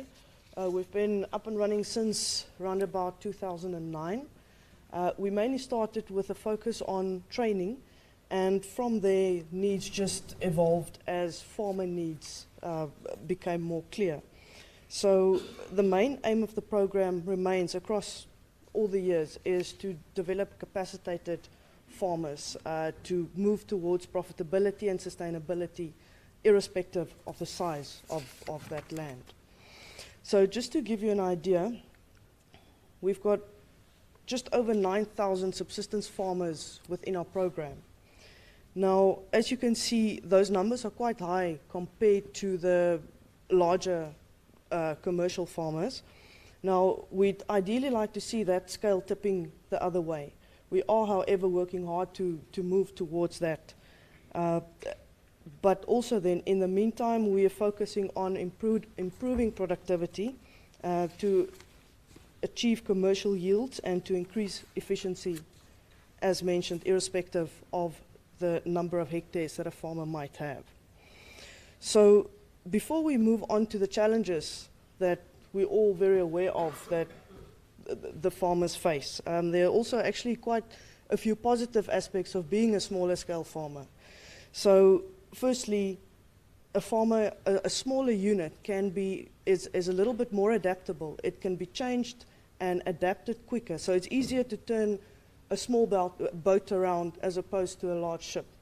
So maybe size isn't always the answer. So with very small adaptations in a smaller farming unit, like for example, using the correct type of cultivars, proper spraying program, the correct type of fertilizer, a farmer like that can very easily turn the business around 180 degrees in a season. So secondly, we think smaller farmers are also a bit more open to change quicker than large commercial farmers. They're very adaptable and take on advice and skills transfer very, very easily. So the guys are open to learning.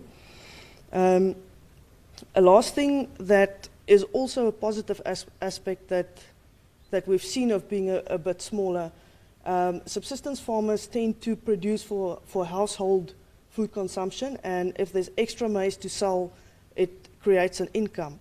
So in many cases, we see that selling that maize per bag sometimes yields a better income than actually selling it at through a commercial off-taker. Lastly, I think what's important, we must just caution against generalization about any farmer type. So provinces differ, areas differ, farmers and personalities differ. So I think it's important to remember there's not always a one-size-fits-all solution to issues on the ground.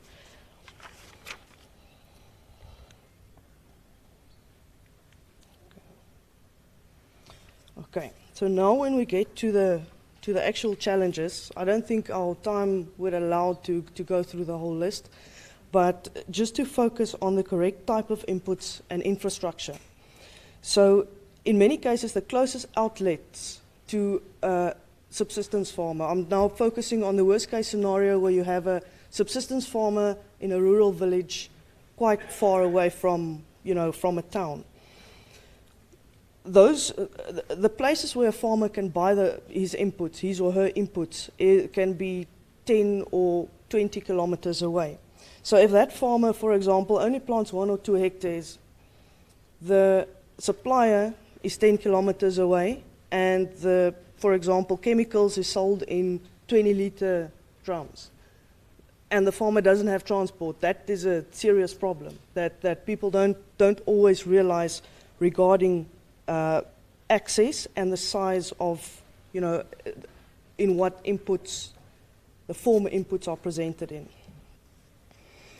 Then when we look at rural markets, in many of the villages close by, there are no local grain buyers or storage facilities for grain. Now that is also becomes a problem. As a farmer develops and grows, the produce is getting more and more. So it gets more and more difficult to not to get rid, but to sell that product. So the access to selling points is also a challenge that we've come across. All right, then when we look at the potential roles of stakeholders, just focusing on those points that I just mentioned. So suppliers mainly cater, obviously, for the commercial market, selling in bulk. So there is a real low-hanging fruit for government and commodities to start liaising with these agribusinesses and suppliers to firstly get their products in smaller batches, 1 hectare packages, for example, and secondly also to move selling points closer to where the farmers are situated. There are some input suppliers that are looking at that.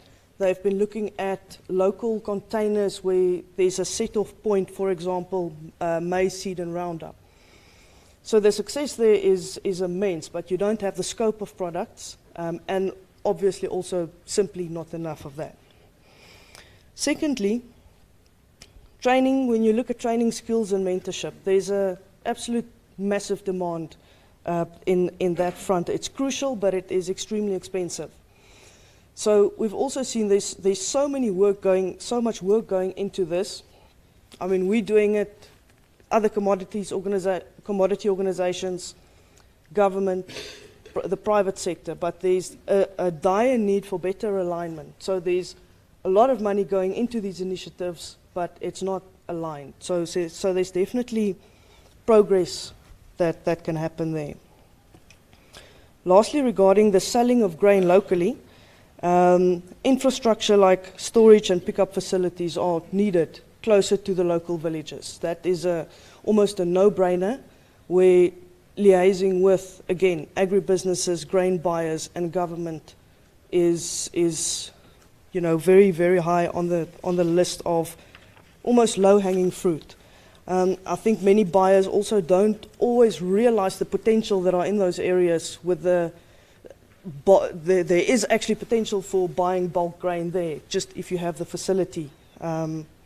It's an absolute win-win situation.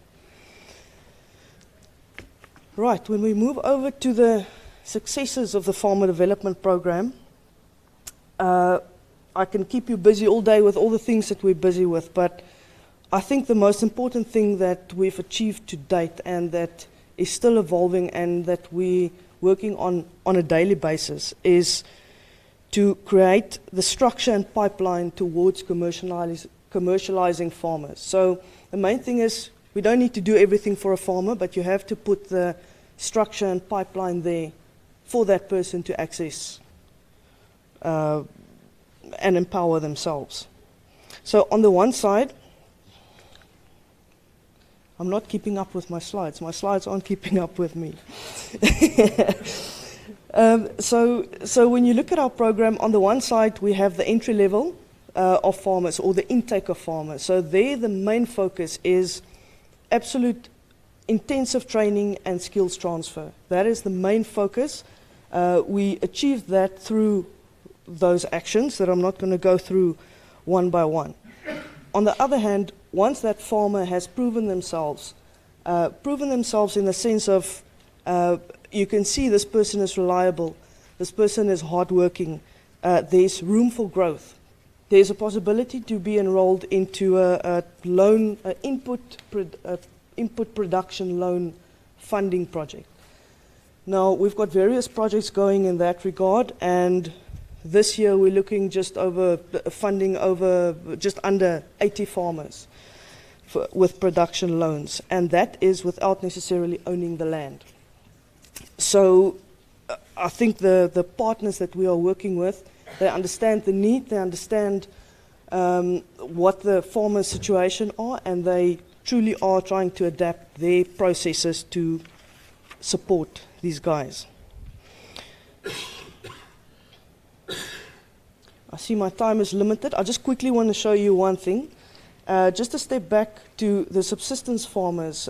Grain SA was involved in the Jobs Fund for about 4 years. I just wanted to highlight the impact that training, mentorship, and the correct inputs had in one season. So if you see that first year, 2015-16, that was the first year. With those support systems provided, that average yield of those farmers went from 1.5 tons per hectare to over 4 tons.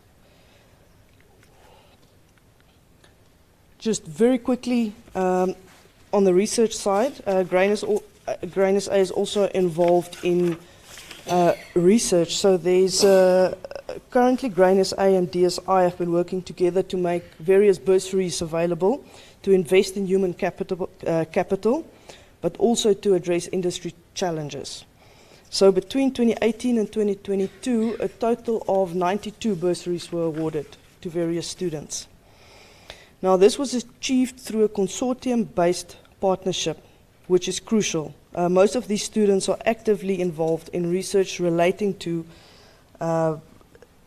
specifically identified research needs from the field, such as maize planting dates, crop rotations, for example, but that is really only to name a few. The research side is a lot wider. So this research focus and aligns with global needs regarding climate change and is also well aligned with the focus of this event. So for more information on the research side of our program, you're welcome to contact our researchers at Grain SA, and any questions regarding to the farmer development side, I'll be happy to answer. Thank you. Thank you. Thank you. Our last panelist who's standing between us and lunch, Bonani Nyodo from the National Agricultural Marketing Council, NAMAC.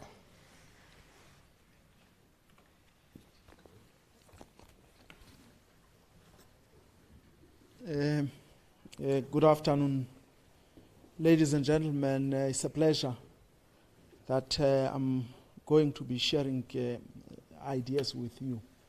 Very good to see the wine industry here. Actually, I was telling a couple of colleagues that we are only missing Salba and Service and Waza to have them all here. And interestingly, from the hosting institution, we do not have Professor Ndimba here. So when we do these things, perhaps we need to make sure that we do that. Maybe we need to apologize that he's not here. From the National Agriculture Marketing Council, is a creature of statute responsible for the advisory to the Minister of Agriculture, Land Reform and Rural Development, and stakeholders in the sector. Those are the objectives of the Act. Can we go to the next slide? I thought I should talk about South Africa's agriculture, and I want to say it's dynamic, slowly transforming. Why am I saying it's dynamic here? It's for a number of reasons. Biggest in the world, the produce we export, and we have sectors that have taken initiatives or work from research and acted accordingly, and you would see that some of these sectors are changing. You know, when I look at South Africa's agriculture, it's science in action. You have lots of science that comes out of the work of the industry being applied by those who make money from the industry, and government collects the taxes that it should collect, and the system runs as it should. So, and we have a couple of initiatives. We have CISA, we have WITA, we have in the wool industry responsible mohair, responsible wool standards, and you would realize that those have come out in addressing some of the challenges that some of the big NGOs have highlighted. And the industry, instead of sitting down and complaining, have put systems in place to address those challenges. We have confronting climate change. One of the industries that says, we know climate change is a problem. Perhaps we need to understand our value or supply chain and understand what's the contribution of each of the nodes in the carbon footprints and design ways of reducing the emissions. So I'm still wanting to argue that is extremely dynamic. And you have fruit fly, which is the quarantine pest, where the industry, in collaborations with the ARC and the department, have come up with Fruit Fly South Africa as a way of ensuring or providing assurance to the markets where we send our products that we are not exporting diseases, we're exporting food that is nutritious, extremely tasty. And all of this happened during the time of the transition from the system that was operating under the Marketing Act of 68 that provided for a single channel to a system we are having of an open system. And I want to argue, we may not be moving as fast as we want, but we are slowly transforming. I think the colleague from Grain SA, you missed out an important message I like from that industry. That says you have black farmers who are forming part of a premium class. You call this 2,000 ton club. You have black farmers in this country who are at that level because of the support of the industry in collaborations with government. And at times, when we talk about those, I don't know why success doesn't sell, but it's part of success. You get into an industry like the wool industry. The wool industry, I understand internationally, is not as big as the Australians, but in terms of providing the world with fine wool, the Australians know we are much stronger than them. They provide volumes, we provide fine. And if you get, so there is a lot of examples that will indicate how dynamic the industry is. And it is because of work of institutions like the ARC. It's not these compartments that we like. It's because the system, to some degree, works well. South Africa's industry is financed through two forms of finances, either than the membership-based funding that each of the producer organizations have. You have the inheritance from the control boards, the trusts. It's almost 3 billion rand now. And when I started working with them, it was around 2.3. And we also have statutory levies that are collected by industries, and most of those industries who are collecting these levies are those who may have received low assets from the control boards. It's these two sources of funds that are providing the industry with the lifeblood it requires.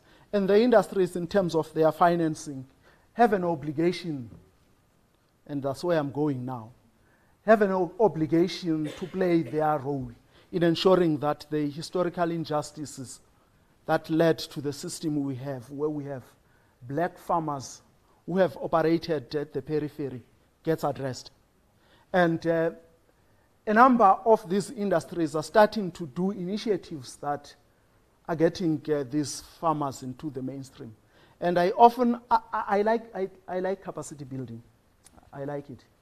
But I often argue, if you get into a family that has been keeping livestock for generations, and the first intervention you want to give them is training, and I often tell the colleagues that you may as well not assist them. You need to get to them, understand the reasoning why they are at the level where they are. It could be just an issue of the objective function, not necessarily the knowledge, but because you would come with the knowledge from the side of running a farming enterprise for commercial purposes, then if that kind of training is the training you are offering, then that training to us makes sense. So the trusts provide the support in terms of what is written there. Can we move on? And it's 2 messages, and I'm going to save you time. And I'm about to end before you even stand up. 2 messages, dynamic. It's because there is science. The industry spends a great deal of money on research. And when that research is done by the people in the industry with the aim of improving the lives and livelihoods of those who are in the business, then we are happy. And that has to be done in a way that is friendly to the environment. And the industry colleagues know that consumers of our products, should we do these things that are funny, have a tendency of reminding us that our actions need to be in line. I've put, English is second language, so I've put, I'm not sure there's an idiom or what, or proverb. There's a say in the Nguni languages here that a berry, that's a literal meaning. A berry doesn't get ripen because a monkey or a baboon is standing next to it, staring at it to get ripened. We need to be patient, we need to be systematic, but we need to do everything with the end goal in mind. Let me end there, and I'm sure I haven't wasted your time, Chairperson. Thank you very much. Thank you. Thank you once again for navigating within the time limits. We are a bit constrained in terms of time, attributable mainly to the load shedding break that we had. I had promised those that are participating virtually that I will prioritize them. This will be the first session whereby we prioritize those that are sitting comfortably at home. Okay, for the interest of time, I'm going to read a few comments and questions from that we got from virtual participants. This is a comment, I believe. For climate change information, the farmers should get such in the agricultural advisors, since more often disaster risk management units in each province do receive early warning notifications. So I believe that is a comment. There is a comment to Wendy. It is encouraging to see strategic partnerships between value chain role players yielding such successes stories. More partnerships like this goes a long way. Great work indeed. Now we go to questions. My brother, Beard, the first question goes to you. But for the interest of time, I'll read all the questions. Then I'll go around, you provide your concluding remark and also respond to your question. And I'll take only one question from the floor in doing that as well. Is the problem really capacity gaps, or it is just a challenge of adoption for either rational or irrational reasons? The last question is addressed to Digital Earth Africa. Are there plans to scale up to other countries? If so, what is required for a country to be part of this program? Can I have got one or two? Just two, maximum two from the floor. And then they'll respond. 1, 2. Okay.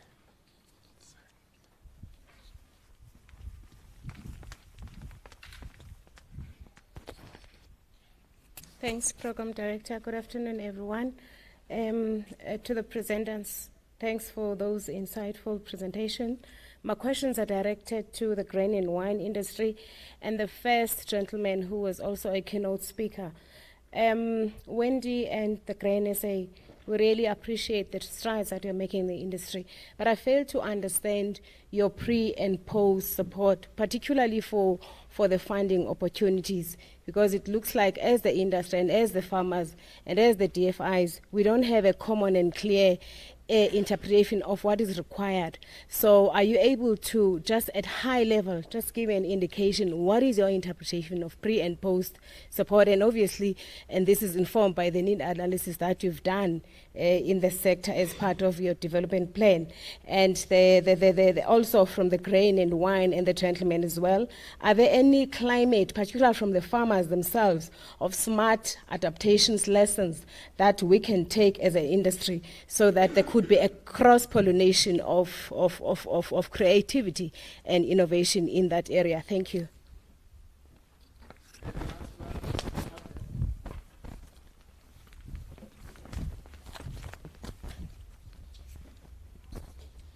Thank you, Mr. Moderator. A very quick question for Dr. Moyo.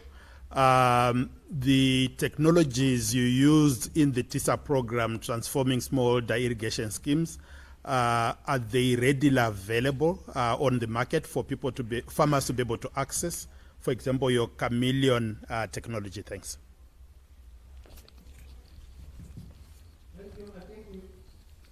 There was a burning hand from, let me be fair. Okay.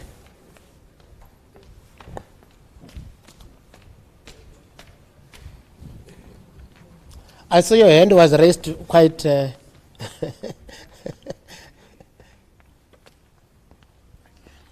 right there. And that will be the last question.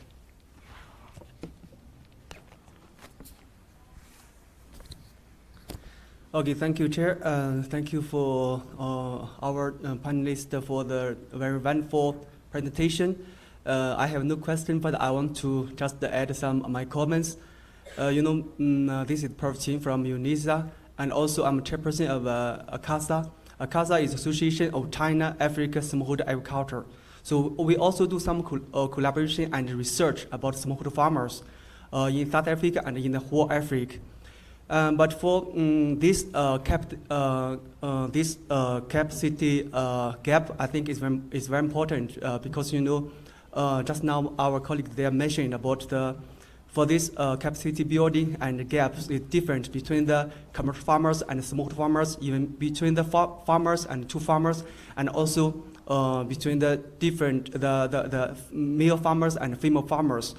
But I think for the climate change, we should use the 4IR technology, including IoT, AI, big data, robotics, and 3D printing to treat this climate change. There is a company is bought the agriculture technology to treat this. And also I want to see for the government, we should use the policy regulation and also I will do it very fast. And also fund to attract the small farmers to do the pharmacy and also the agri-processing. For the SOE, for institution and NGO, we should do more collaboration and we should treat more training and the capacity building and so on to treat our small farmers. I have many things I want to say, but time limitations. Just one issue, and let's give others a chance, please. Just summarize, yeah, please, yeah. The question is for the panelists is how do you use the 4IR for this technology to benefit our small farmers in the whole Africa? Thank you. Thank you. For the interest of time, I think we only have got 1 minute 30 seconds each to conclude. Otherwise, we will be standing between lunch and the participants here.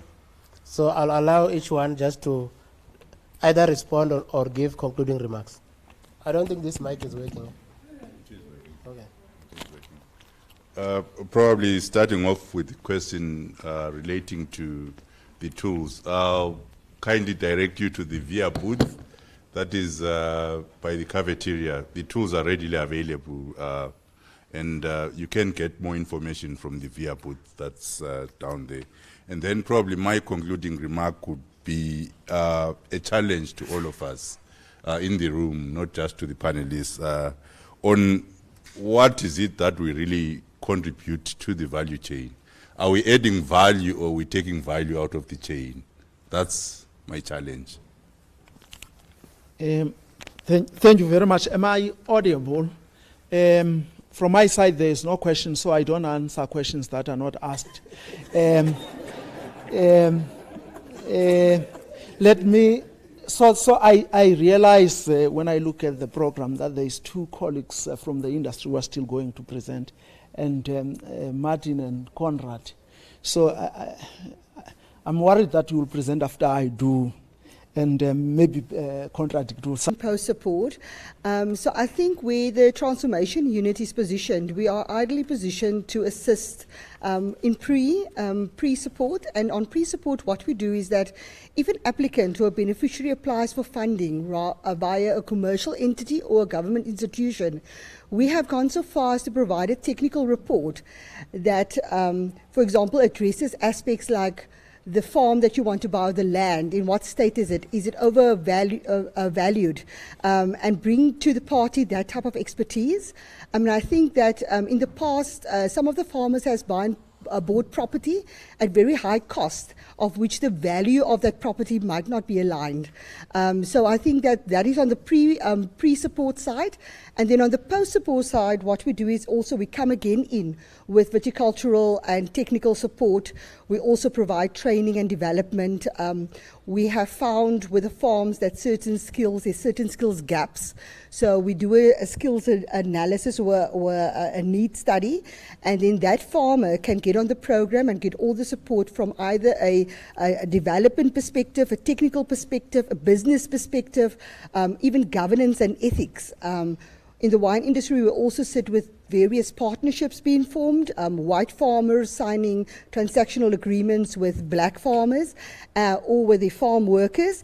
And in that capacity, the post-support would be to act in the interest of the black partner in that transaction. So these various things that we do, and I'll give you a brochure because in the brochure it's all the detail. I just want to say once again, thank you. I think in moving forward with small farmer development, it's important that there's alignment. There's alignment with what industry sees transformation or the future is, and alignment with government and the institutions around that. But more importantly, fundamentally, is that where are the needs of the farmer? That should be the center of all our activities and all our support. I thank you. Thank you. Since there was a question, I'm forced to answer.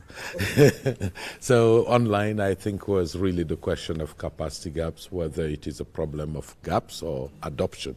And I think that one thing I would say in closing, and that answers the question, is that all what we need in anything that we can do, one thing that will be absolutely critical in this sector is a change of mindset. Mindset change is going to be very critical. I'll give an example. Probably when many people will be surprised when I say crops don't need rain. Yes, indeed. Crops don't need rain. They need water. What I mean by saying that is that oftentimes you would see farmers sitting next to a water stream and complaining that it's not raining. So that really means that we need to change that mindset. Let's not focus on the problems. Let's focus on the solutions. Thank you. Great, thank you. Now, just quickly to answer on some of the questions posed. So to become part of our farmer development program, we have 7 offices throughout South Africa, farmer development offices, and around that study groups are formed. So the first point of entry would be through a study group, and then the farmer would progress from there, and then eventually being able to access training, information transfer, and then eventually, once the potential is there, to access loans. Then secondly, there was a question on smart adaptations that farmers do or are involved in or have come up with. A very good example of this is, for example, again, that is why I really tried to highlight the point of not generalizing. There's a group that existed or was initiated from this jobs fund that is situated in the Eastern Cape, where it's a whole group of farmers. They are totally connected with each other. They're on WhatsApp groups. They literally buy in bulk from the normal input suppliers. They get their deliveries. They are literally organizing themselves based on the knowledge that they gained through that initiative and through the partnerships built. So that is a very good example of the program working and farmers taking initiative and taking that one step further.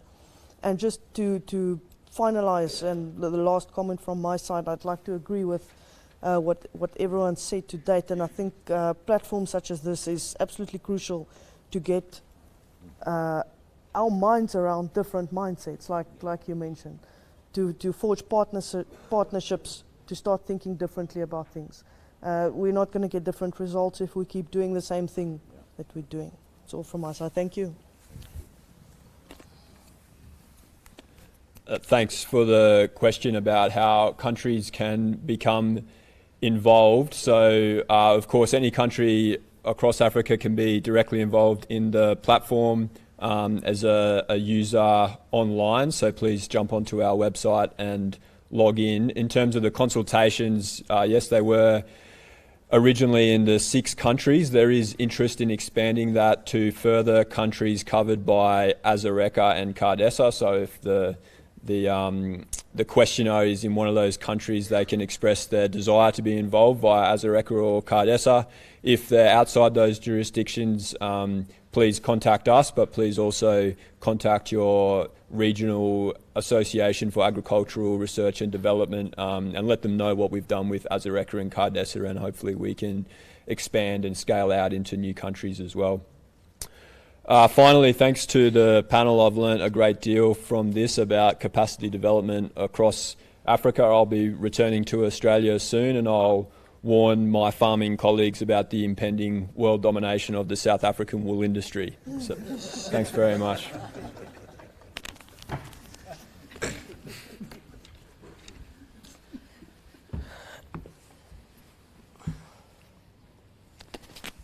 Yeah, thank you very much, my panelists and the audience, both physically and virtually. I'll just have got one sentence to conclude the session. In a nutshell, I think there was a convergence among the panelists that transformation of smallholder farmers is not an event, it's a process. But it's not just a process, it's a complex process which requires holistic approach, multidisciplinary approach, and multi-stakeholder approach. I think that there was convergence on that. There are success stories from different panelists and different stakeholders in terms of transforming smallholder farmers. I think the take-home message is that we need to leverage on these success stories and use them as best practices elsewhere. I also learned, lastly, a new proverb about baboons looking at at fruits. And given we are adjourning for lunch, by translation, the food will not be eaten by us just looking at them as well. Thank you very much, and we are breaking for lunch. We should be back at 2 o'clock, I believe. Well, thank you.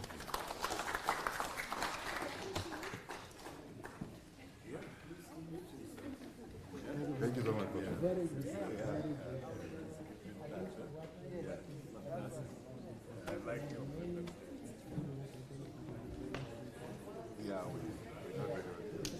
Thanks. Yeah, very interesting.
Sub-Saharan Africa. So welcome to the session.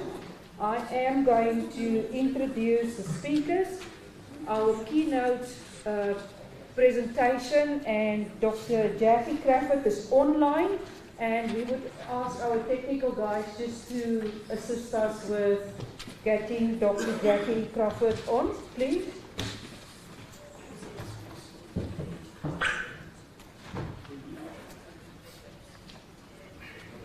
Good afternoon. Good afternoon. Welcome to the session. Thank you very much. I'm going to share my screen. Thank you.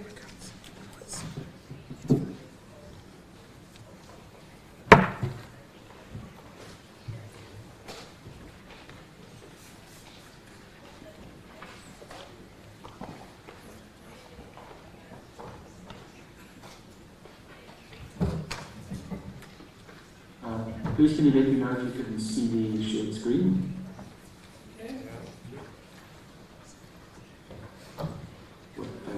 Was that a yes? Yes. Okay, thank you very much. So thank you very much. My name is Jackie Crawford. I'm sorry that I cannot be there in person this afternoon. Thank you very much to Kevin Peterson for the invitation to do this presentation. I realize the time is quite short, and I've got a lot of content here, and also I can sometimes talk a little bit too much, so I'll just jump straight into the presentation. So my background is that I'm a resource economist, and the company that I work for, Prime Africa, has done a lot of work over the years in the field of resource economics, and in particular in the topic of the value of water. So we were approached in 2019 by the Loskop Irrigation Forum, as they were interested to understand the value that agriculture in the Loskop area adds to water in particular.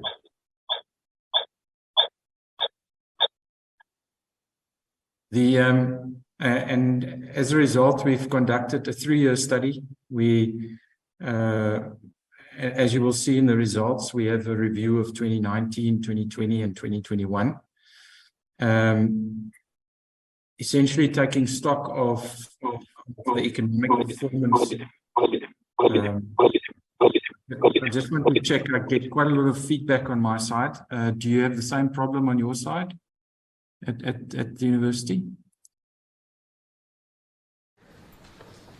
Is it okay?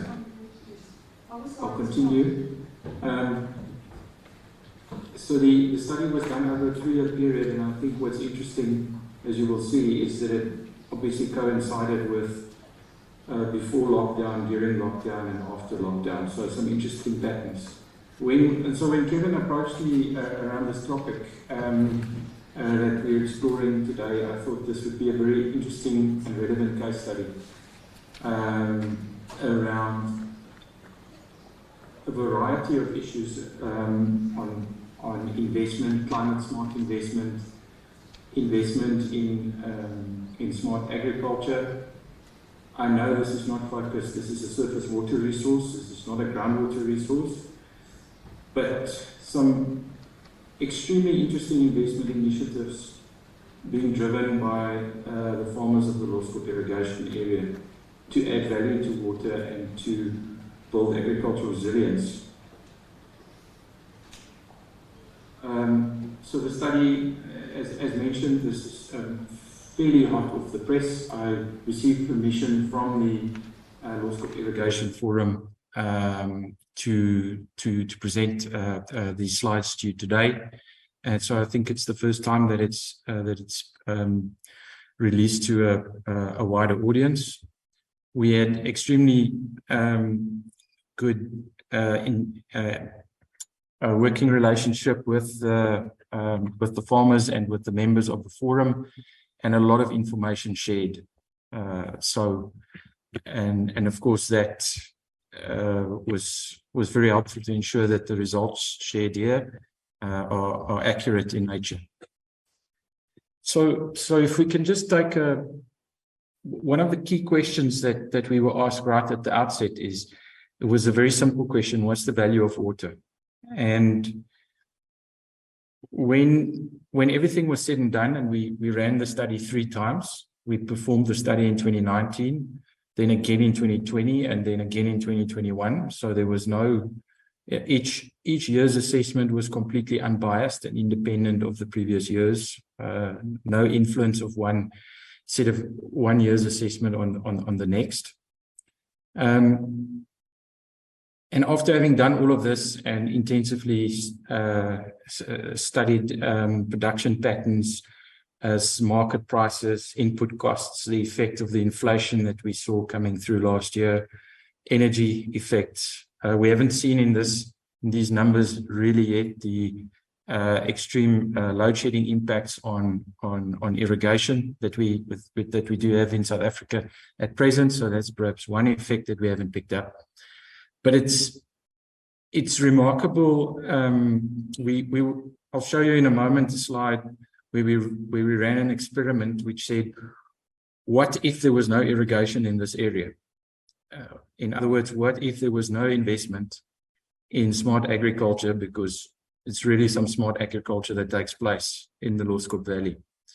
And the difference between an experiment run on production without irrigation compared to the current reality that we see is phenomenal. So really some telling economic numbers and benefits to a wide variety of stakeholders of doing smart agriculture. The total, just some high-level highlight numbers, the total area under different forms of cultivation and also some grazing is just over 43,000 hectares, so it's a very large area. In 2021, 22,000 jobs created. It was interesting that the job creation actually increased during the COVID period in this area. So lockdown didn't have a negative effect on the average farming practices. In fact, probably the requirement for healthy foods, there's a lot of citrus and grape production in this area, actually benefited from the lockdown market trends. A very significant contribution to the fiscus through tax revenues of various types, value-added tax, income tax, field taxes and the like. A significantly large revenue.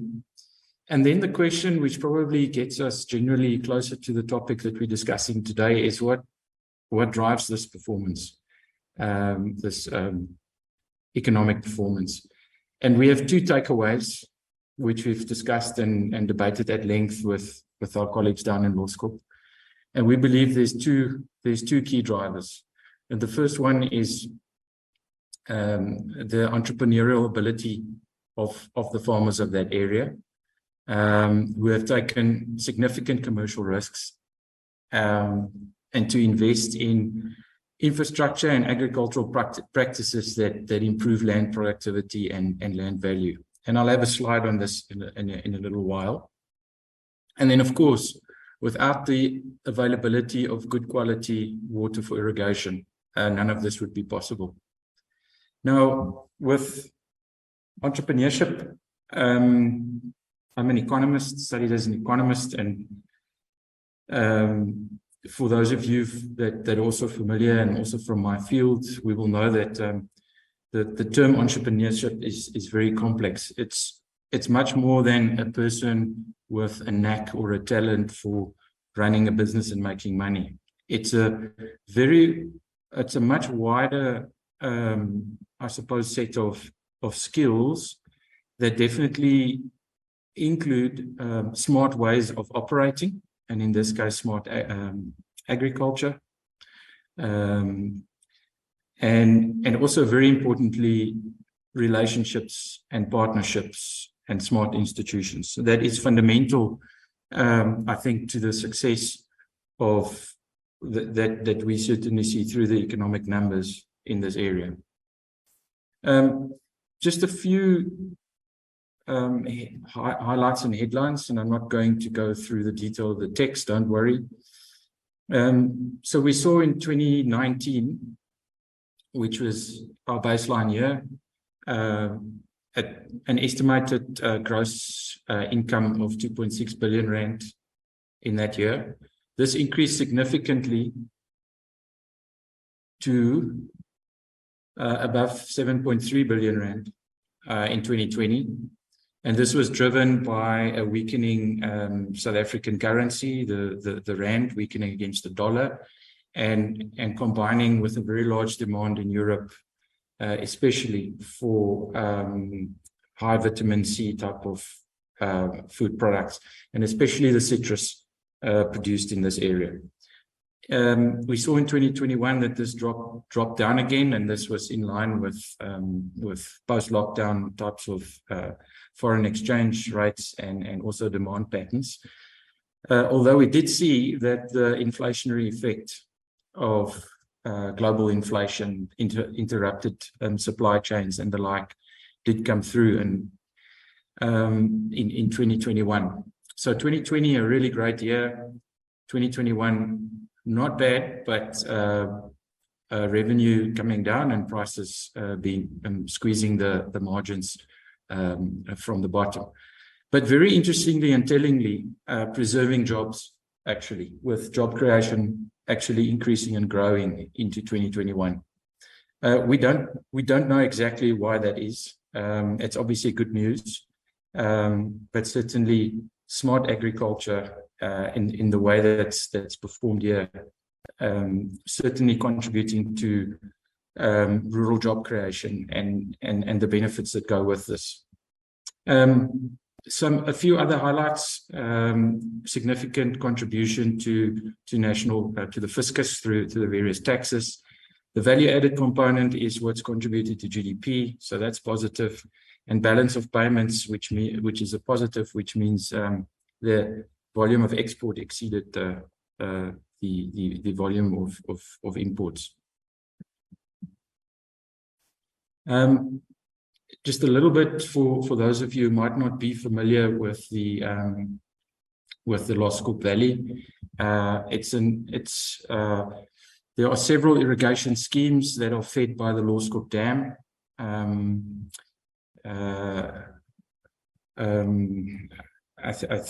I think those are. I'll show in a moment a bar chart of the types of crops grown in the area.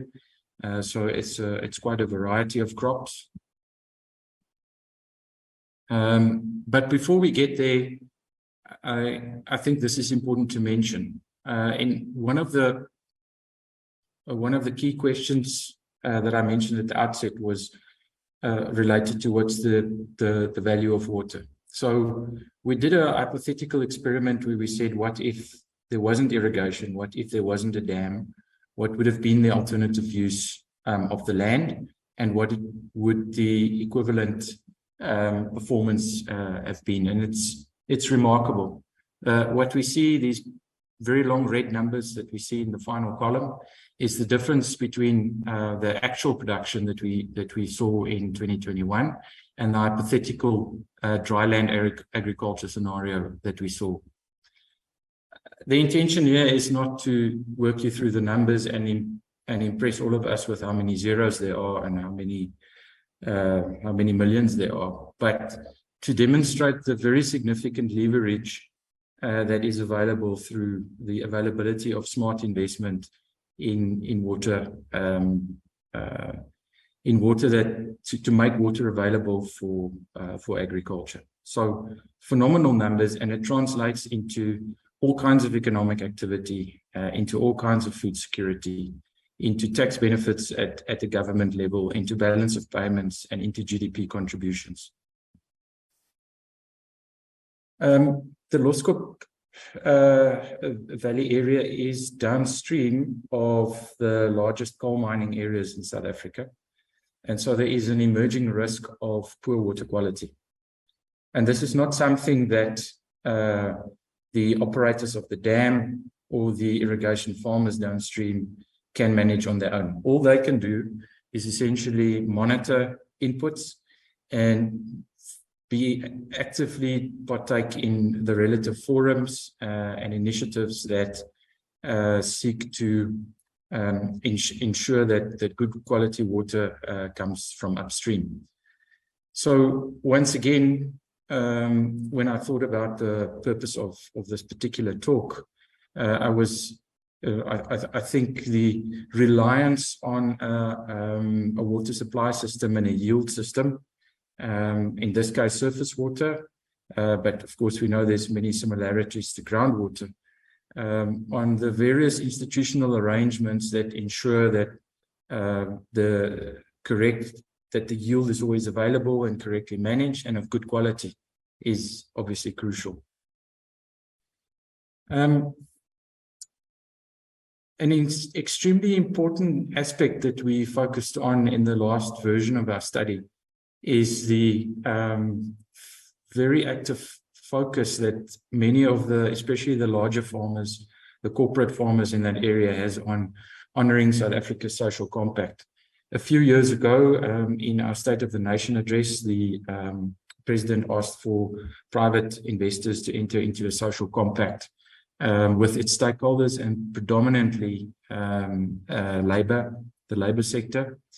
And several of the farmers embraced this and have very impressive and extensive programs that support their farm labourers and also their families in different ways. Not just social support, but also in generating their own business opportunities and developing outgrower schemes and so forth. So a very important aspect of the whole institutional set of arrangements. Similarly, we did a deep dive in the study into 3 of the projects of Schoeman, Schoonby and Engelbrecht Trust. Just a little bit more of the detail, and I'm not going to go through all these slides, and I also realize that my time is probably already over. What I would like to take you to is a particular 2 slides to perhaps to wrap up my talk and to focus on in particular. The first one is this bar chart, which shows the type of crop under cultivation.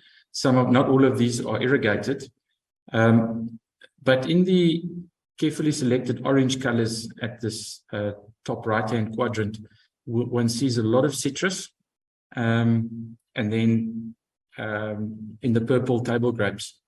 So what is busy happening is that there is an increasing trend of increasing orchard production for citrus and table grapes with extremely high levels of investment. And we see on an annual basis how the area under shade net in particular increases. And if I skip forward to that particular slide, some very interesting investment patterns. What is happening is farmers are reinvesting the profits made, especially during the lockdown period, in shade netted production areas. This obviously has many benefits. It reduces various kinds of crop risks from weather-related events and insects and so forth. It also provides a much more accurate control over the irrigation process, with certainly much more water productivity or productiveness in water use during the irrigation process. One of the interesting comments that we heard is a benefit unrelated to production costs or climate resilience is actually the fact that the farmer can then I suppose the word is to say hide away from the fellow farmers the kind of crops that they're growing, and it's gives them an important competitive advantage in the market to be able to farm behind closed doors, as it were. So we see a definite and a very strong increasing trend in this kind of agriculture in the Loskop area. And this moves us really into a domain of precision agriculture with definitely increased climate resilience, much more productivity with respect to water use, and significantly higher levels of economic value added. Now, I think the last point I wish to say is I think in the discussions I had with Kevin leading up to this particular event today, one of the matters that was raised was the matter of blended finance. Blended finance obviously is a very hot topic around the world, and many an interesting green financing type of initiative being structured and built around around blended finance. But the commercial banks in this area and the law school have developed their own form of blended finance, where specialists in agricultural finance would be approached by a farmer with a particular business model, and definitely going a long way to enabling investments of this nature to certainly make the transaction easier and enabling the investment to take place in a much more structured fashion and with much lower than otherwise transaction costs. So I think what I wish to say in summary is that there are certainly examples already in sub-Saharan Africa, and in particular taking this case of the Lawskop Valley irrigation area, where a combination of authentic institutional arrangements where very smart entrepreneurs apply very smart agricultural systems and in a very transparent manner engage with all their stakeholders, and these include their farm laborers, their suppliers, their bankers, their financiers, and also the relevant water authorities, to ensure that the complexity of this business of irrigation gets executed in such a way that the economic benefits that are demonstrated remains resilient, even through a time period such as we had recently with COVID and lockdown. I think I have actually exceeded my 15 minutes by a few minutes, so I think I'll conclude the slides right here. Thank you very much.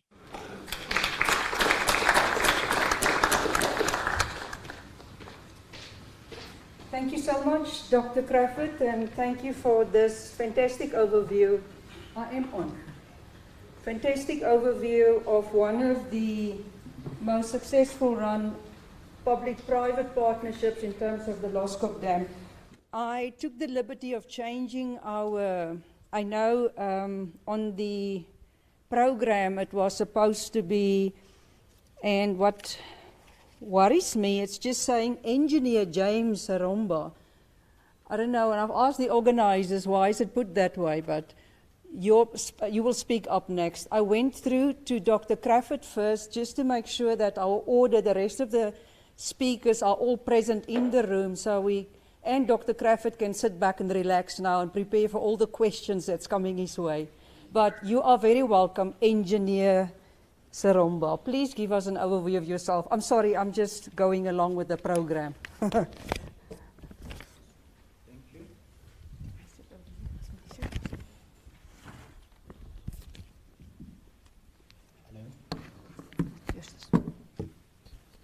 Thank you, facilitator, for this opportunity to speak. I was given 5 minutes and I have 5 slides. So don't worry about the content on the slides. It's just to give you an impression of what am I talking about. So I was meant to set the scene and a basis for partnerships. Where do we get partnerships in the investments for increased sustainable water management? And of course, the first slide which you can go to, talks about the scenario in our region where both surface and groundwater. Please take the next slide. Where both surface and groundwater. Oh, it's me. Okay, sorry.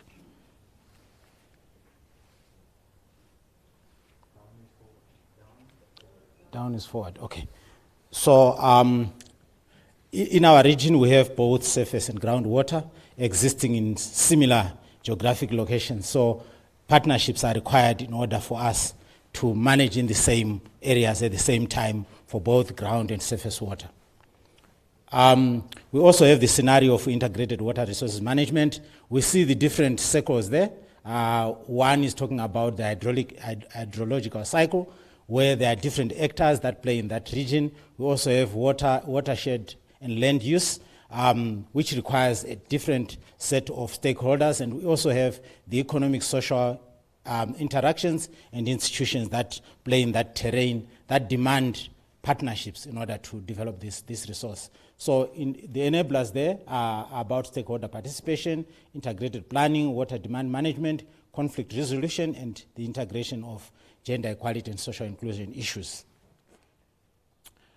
We also have in our region the integration that goes from the regional level and goes to the country level. We've got different laws, statutes, instruments that guide us from regional to national level. And within this environment, we need partnerships if we are to have those actions that impact others across the region to also impact at national level. So the enabling environment coming from the policy, legal, and institutional environment has to create the partnerships necessary for that, to harmonize transboundary frameworks.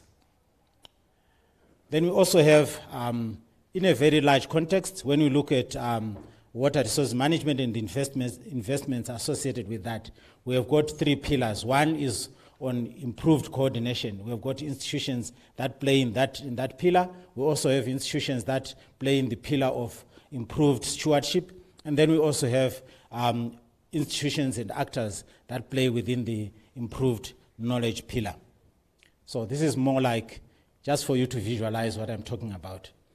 And then the different actors or the different investments come in quite a number of areas. So I have used 4 different entry points. When we look at institutions, we need partnerships to have an enabling institutional setup for investments in the water sector. When you look at information, you cannot manage what you don't know. So we need partnerships in that regard. And I think the example that the doc was talking about also goes back to these issues. You cannot decide if you don't know what is required in terms of information. We also look at instruments. We need policies, we need regulations, we need guidance. You will not be able to pay the VAT. You will not be able to pay to government if the right environment is not created. And you also talk of infrastructure. I think we saw the infrastructure. So partnerships, setting up the environment. How do we get partnerships? We get them in the different perspectives that I have shown. So that's all I had to say in the 5 minutes. Thank you so much. We do not want to waste a lot of time. We're going to go to our roundtable discussions, and we're starting with Mr. Gerard Martin. And you will introduce yourself and enjoy we're looking forward to it. I think that one you can switch on. I think it's also. Oh, but can I use this one?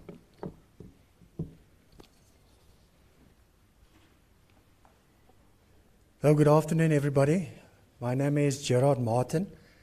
I'm from the wine industry, as you've heard previously, working in R&D and innovation, and also in learning and development. And my sort of task this afternoon was given, or the question that I was given was, how important is it to build partnerships for increased investment? Is this on? But no, it's not on. Is it on? Yeah. Can you hear me? Okay.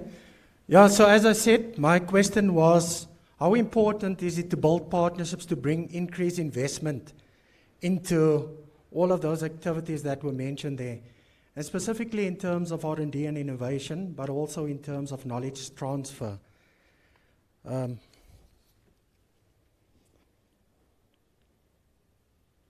So, if you think about winemaking, you think about planting up vineyards, you're thinking about picking of grapes, pressing of grapes, and fermenting the juice to get the wine.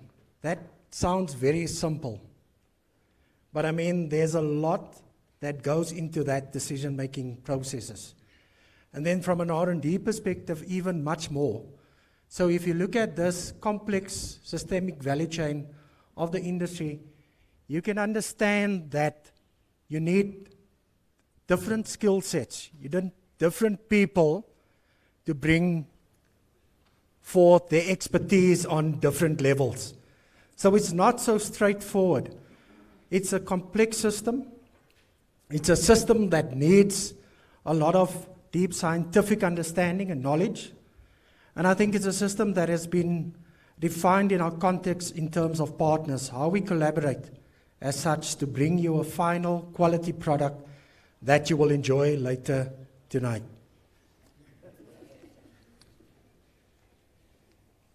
So, as I've said, I work for WineTech. Now, the name, must I keep the mic a little bit? Yeah. So WineTech, in its shortest or in the longer form, it is Wine Industry Network of Expertise and Technology. So the emphasis is on network, because that is what we are. We are a network, we are an ecosystem, we are cooperatives in providing you with real research, innovation, and tech transfer, or knowledge transfer as such.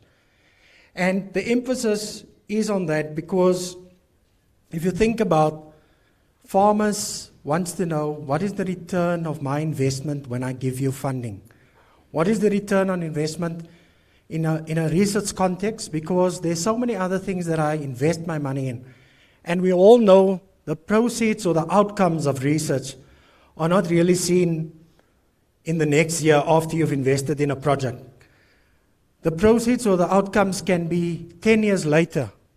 And that is why farmers are asking, why must I give you money and I only get a result maybe 10 years later that I can take up in my business? But it's important, therefore, to focus on the real things that will make an impact in the lives of producers and in the lives of people within that value chain. And we can't do this alone. We don't have the infrastructure, we don't have the resources, we don't have the laboratories, we don't have the experimental farms, we don't have the gene banks, we don't have the virus gardens. That is all sitting within ancillary institutions and governmental institutions, if you think about it. Within the university, they've got the big money to invest in infrastructure. The ARC has got the money to maintain virus and gene gardens or gene banks. We as industry can just bring our funding and we can bring our specific needs that those institutions could address or can address. So even in knowledge transfer, there's a whole network, and my colleague Conrad Skitter will talk about that. How do we use the network of consultants within the area, within the regions, that can take new knowledge and existing knowledge into the industry? And then my colleague Wendy spoke about our whole development in terms of people development, learning and development. There's a lot happening in that space. And I think from a capacity building and capabilities that are needed, as I've shown you in that previous slide, it's all about bringing that highly scientific skill sets into the sector.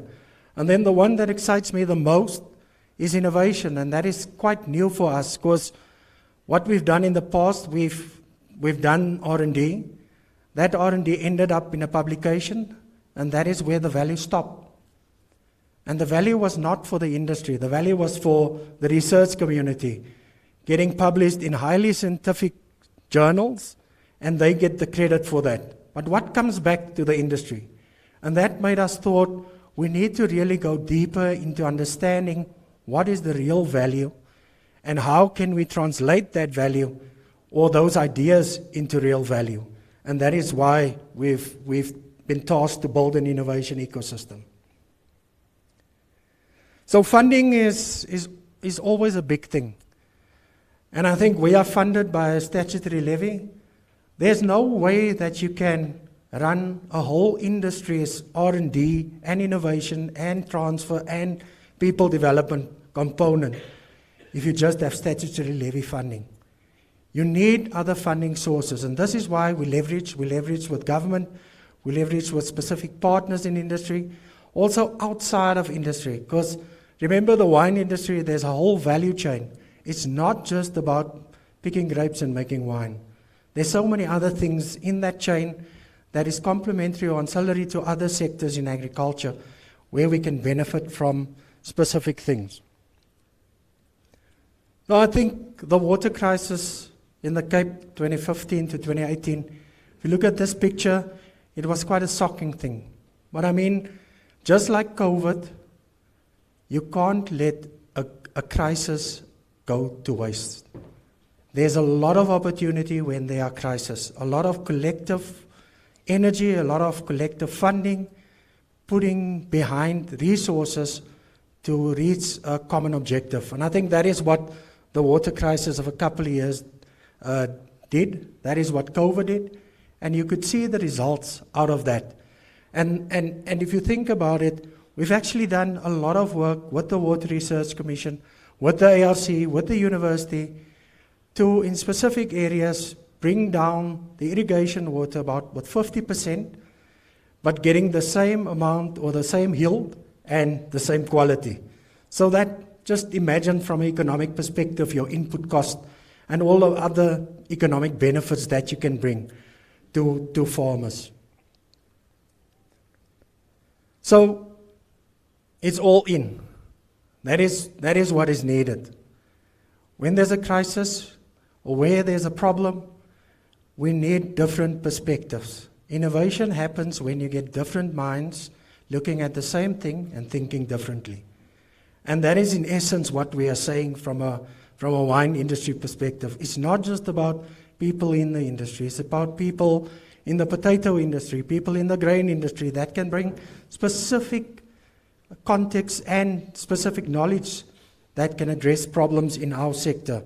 And that is why partnerships is absolutely crucial for us in the sector. So innovation, there's so much innovation opportunities from a wine perspective. If you look at this, it's a busy slide, but I think it's technology from terroir to taste, from the soil up to the final product when you taste it and when you enjoy it. And in that space, there's so much technologies that feeds into that, not coming from a wine perspective per se. Engineering, industrial engineering, psychologists, all of that feeds into in terms of our outcomes and in terms of the value proposition that we can have for the industry. But I think my colleague yesterday, Christo Conradi, also said, data is so important. And I think we've heard the term data is the new oil, but then it needs to be data in the right format, not garbage in and garbage out. You need credible data sources, and you need to understand how your data relates in terms of other data, because there's a lot of people looking at problems from different angles, and how do those data sets talk to each other, and how do we mine their data sets? I'm sure you've all played around with ChatGPT now and seen what open innovation, open AI can bring to the table. How does that look 3 to 5 years from now? The real value in understanding from different perspectives how we can really solve problems. And I think that is where the sort of magic lies for us as an industry, to really work with other sectors and collectively looking at specific problems. So we need to focus in the industry, and I think from an innovation perspective, we've focused on specific themes. The whole climate sustainability is quite a big theme in our sector. And I think what is important for us, if you look through that middle circles, it's about how do you turn data into information, into knowledge, and into wisdom, with the end goal being a sustainable and profitable farming sector, in this case, wine. And I think if you look at all of those focus areas, I'm sure it is topics that you are also looking at. And how do we collectively, with the technologies that are available, not exploit, but use that technologies to provide us with real solutions.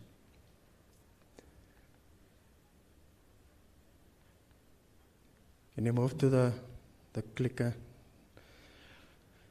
Okay, so my last slide in terms of innovation is something that we did in the sector, and I mentioned it earlier about in the early days we invested in R&D that ended up in publications. And I think for us it was, how do we turn ideas into value, real value for the industry? And there was no playbook for this from a wine perspective. In our minds, it was about how do we give commercial application to academic outcomes. Now, if you talk to academics about this, there's some that will say, I will gladly jump into this entrepreneurial journey. And then there are others who will say, this entrepreneurial journey is not for me, but I want the better solutions. We will get the right people solutions. We will get the right people to drive that in terms from an entrepreneurial perspective. And that is what we call entrepreneurial in residence programs, where we take entrepreneurs, real entrepreneurs, that can give outcome and solution using your IP and exploiting that in translating that into value. So what we do from an industry perspective, we say, out of your idea, let's really go and understand what is the real value. And sometimes it's a timing issue. We've heard many occasions of specific outcomes of technology and applications. It wasn't the right time. And sometimes it's not something that farmers will pay for. So what's the use? You can have the best idea, but if no one is willing to pay for that idea, rather go solve that idea. Maybe you'll find that application could become, in a couple of years, there'll be value for it.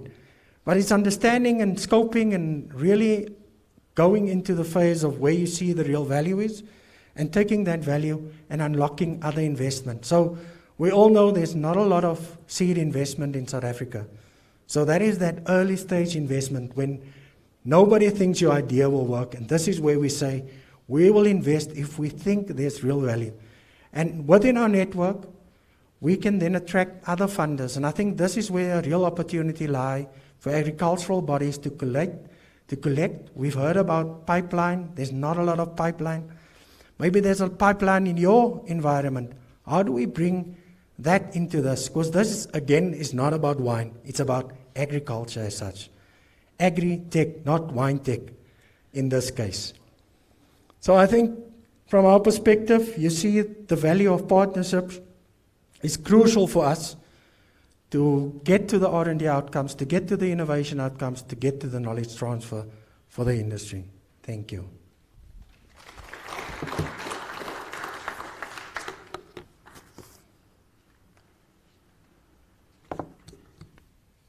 Thank you, Mr. Martin. I'm sure there's going to be a great deal of discussions later this evening.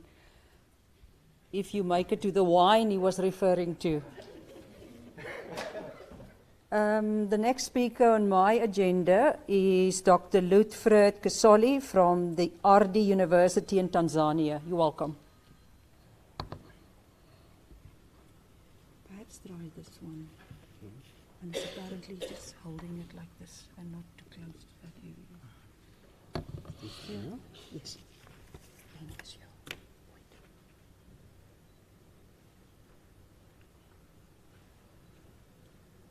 Good afternoon, everyone.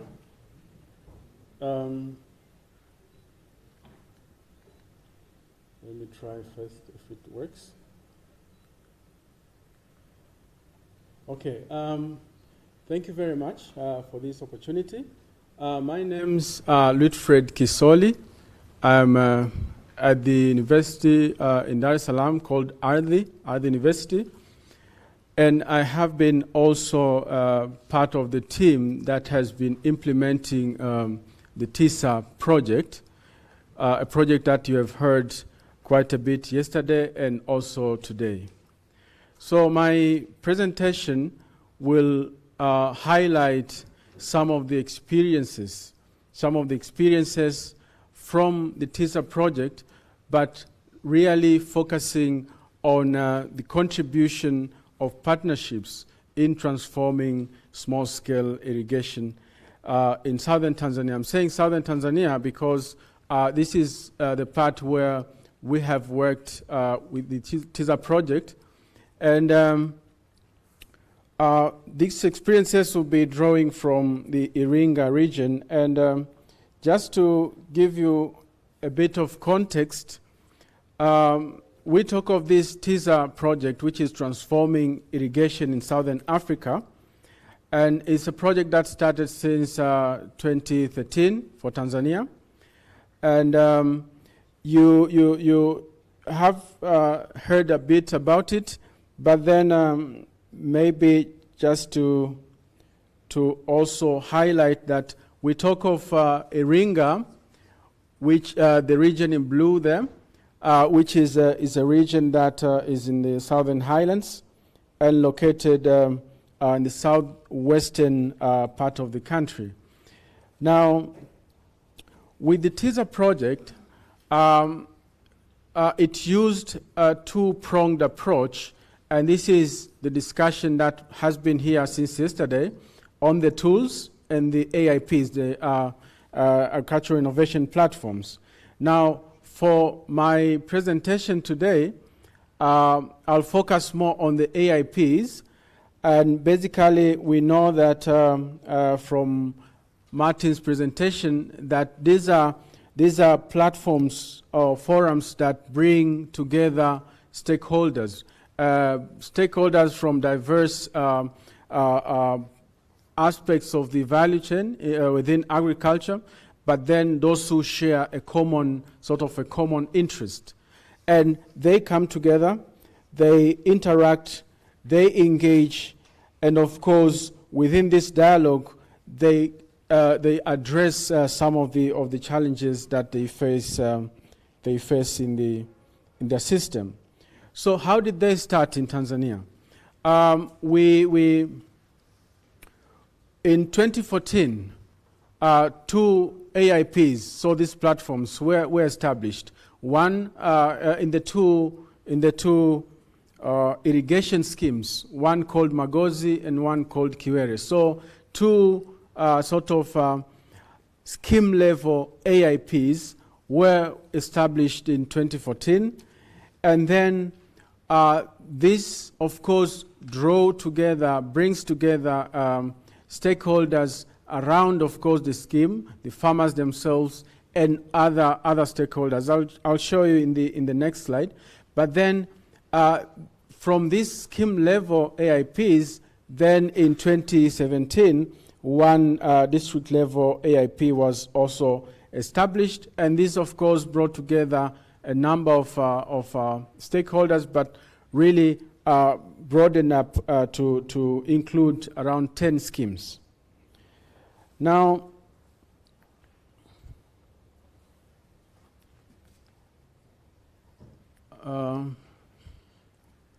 okay, yeah, so these AIPs that we've been talking about, as we said, they foster these continued interactions and, of course, engagement with stakeholders. For the case of Iringa region, where we have been working, several of these stakeholders included the district council itself, which, of course, played a key role to link, of course, not only other government entities like the ward level, regional secretariat, and others, but also in sort of coordinating other stakeholders as well. And then we have agricultural research institutes. So we have what is called ARIs in Tanzania. These are agricultural research institutes. And one that was very much involved is from Dakawa, which of course partly facilitated issues to do with training, education, access to inputs and the like. And of course, there are financial organizations, and here we're talking of banks.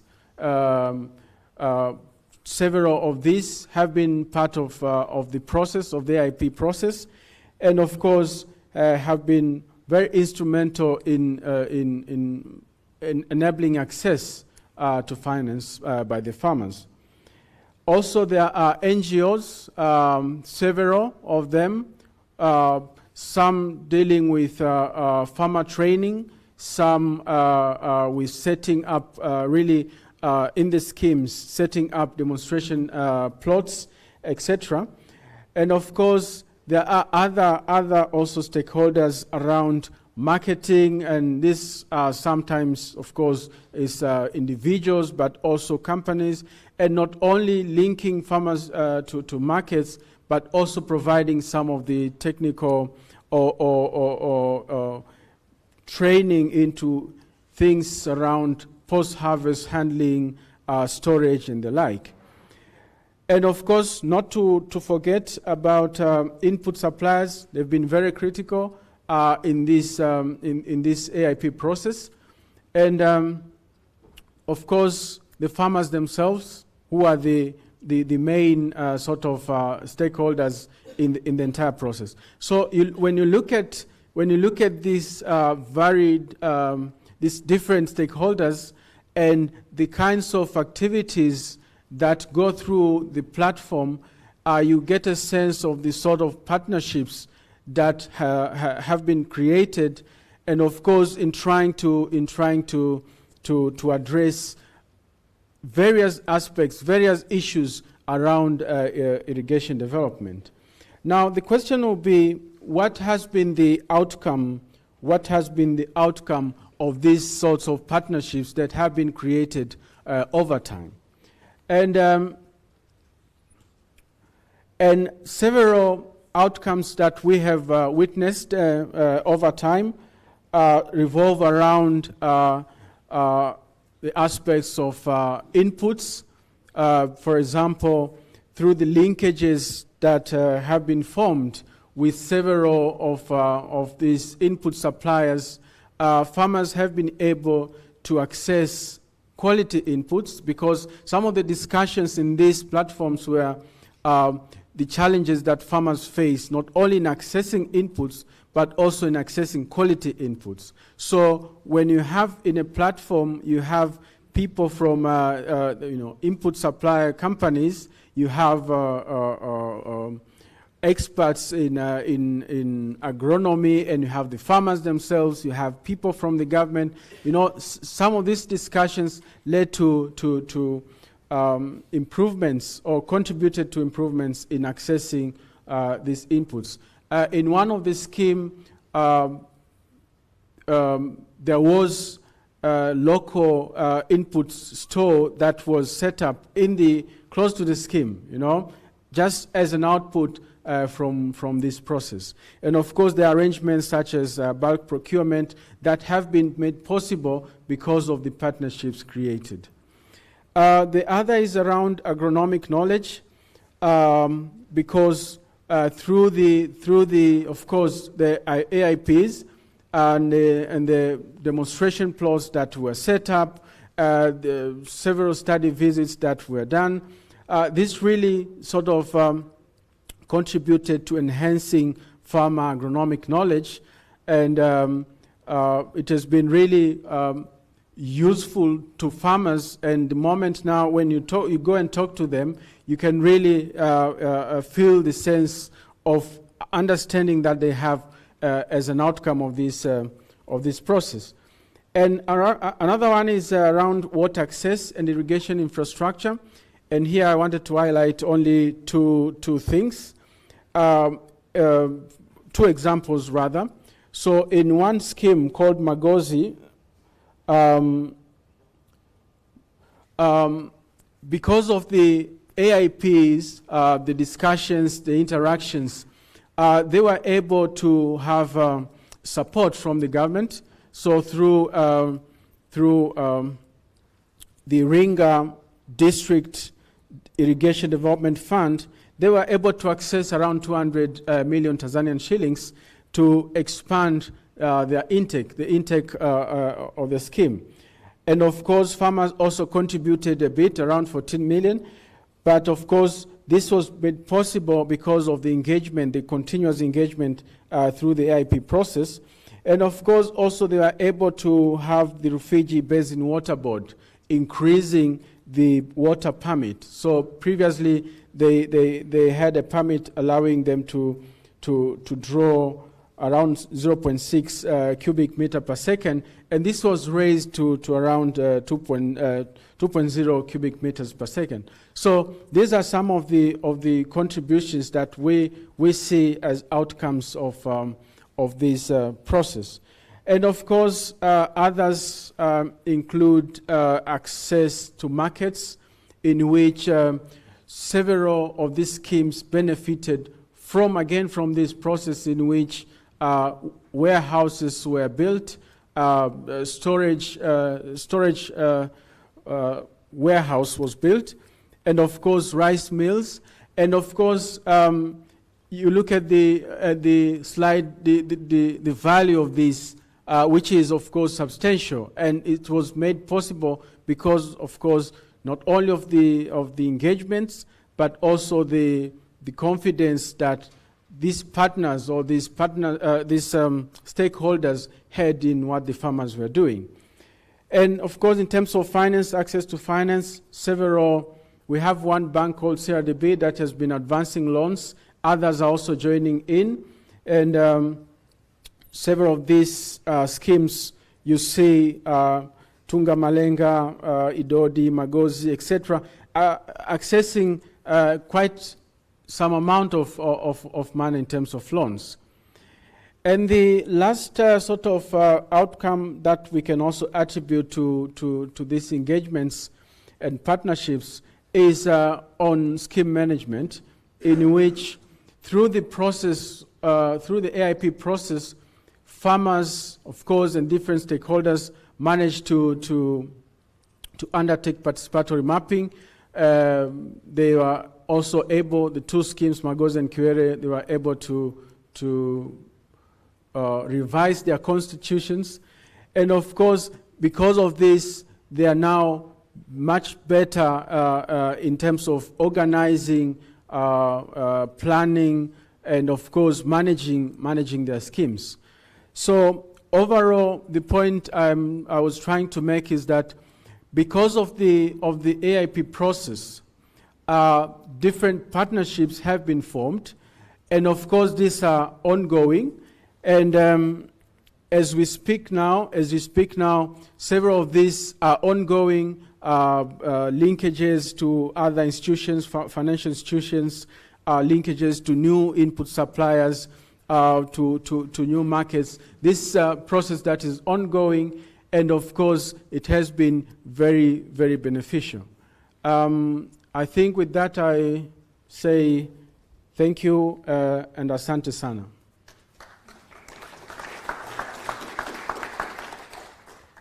Thank you so much.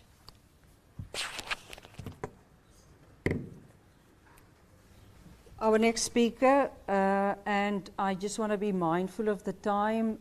It's an afternoon session, so please, speakers, help us. I'm sure the audience still wants to get through a lot of questions. The next speaker is Dr. Mario Chilundu, Universidad Eduardo Mondlane. I hope I said that right, University of Eduardo Mondlane. Thank you. If you can please hold it down there so we don't block the sound. Yeah. Thank you. Good afternoon, everyone.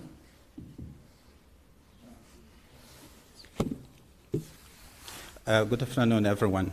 Well, thank you, Chair, for the time. My My name is Mario Shilondo. I'm from Eduardo Mondlane University, but I'm currently also attached to the National Irrigation Institute. And my presentation to you today, it draws a bit of my experience managing irrigation schemes. Let me first highlight my title. Well, it's a sort of reflection whether the PPPs it's the right model for smallholder irrigation management in Mozambique. Let me also define the scene. We see this morning a presentation that the definition of smallholder is rather different from our context. What we call smallholder is basically, farmers with areas lower than 2 hectares. So this makes a little bit different in terms of context, for instance, in comparison to what we have seen this morning for South Africa. Well, this is my presentation outline. But before I move on, I just wanted to set again the context of the country. We have over 3 million hectares of land suitable for irrigation. And we have seen yesterday that despite the fact that we do have such enormous potential in Africa, less than 10% of this area is developed. This is not different in Mozambique. Out of this area, only about 6% is currently irrigated. But in order for us to think about sustainable infrastructures, we basically need to think about pragmatic and innovative, private-public partnerships. Why are we saying that? Well, currently we do have PPPs well recognized in our national irrigation program. Also, we do have other legal framework that complement and recognize the need to promote PPPs to improve the management and the sustainability of the infrastructures. But what is the state of the art today? Let me also mention that in Mozambique, basically the majority of all the infrastructures, irrigation infrastructures, are promoted by the government, are public infrastructures. But what happens is that there is actually a low commitment on our ownership by the beneficiaries. Why is that happening? Mostly it's because of this traditional top-down approach by which, the infrastructures are developed. And we end up having or seeing a lot of these areas being abandoned.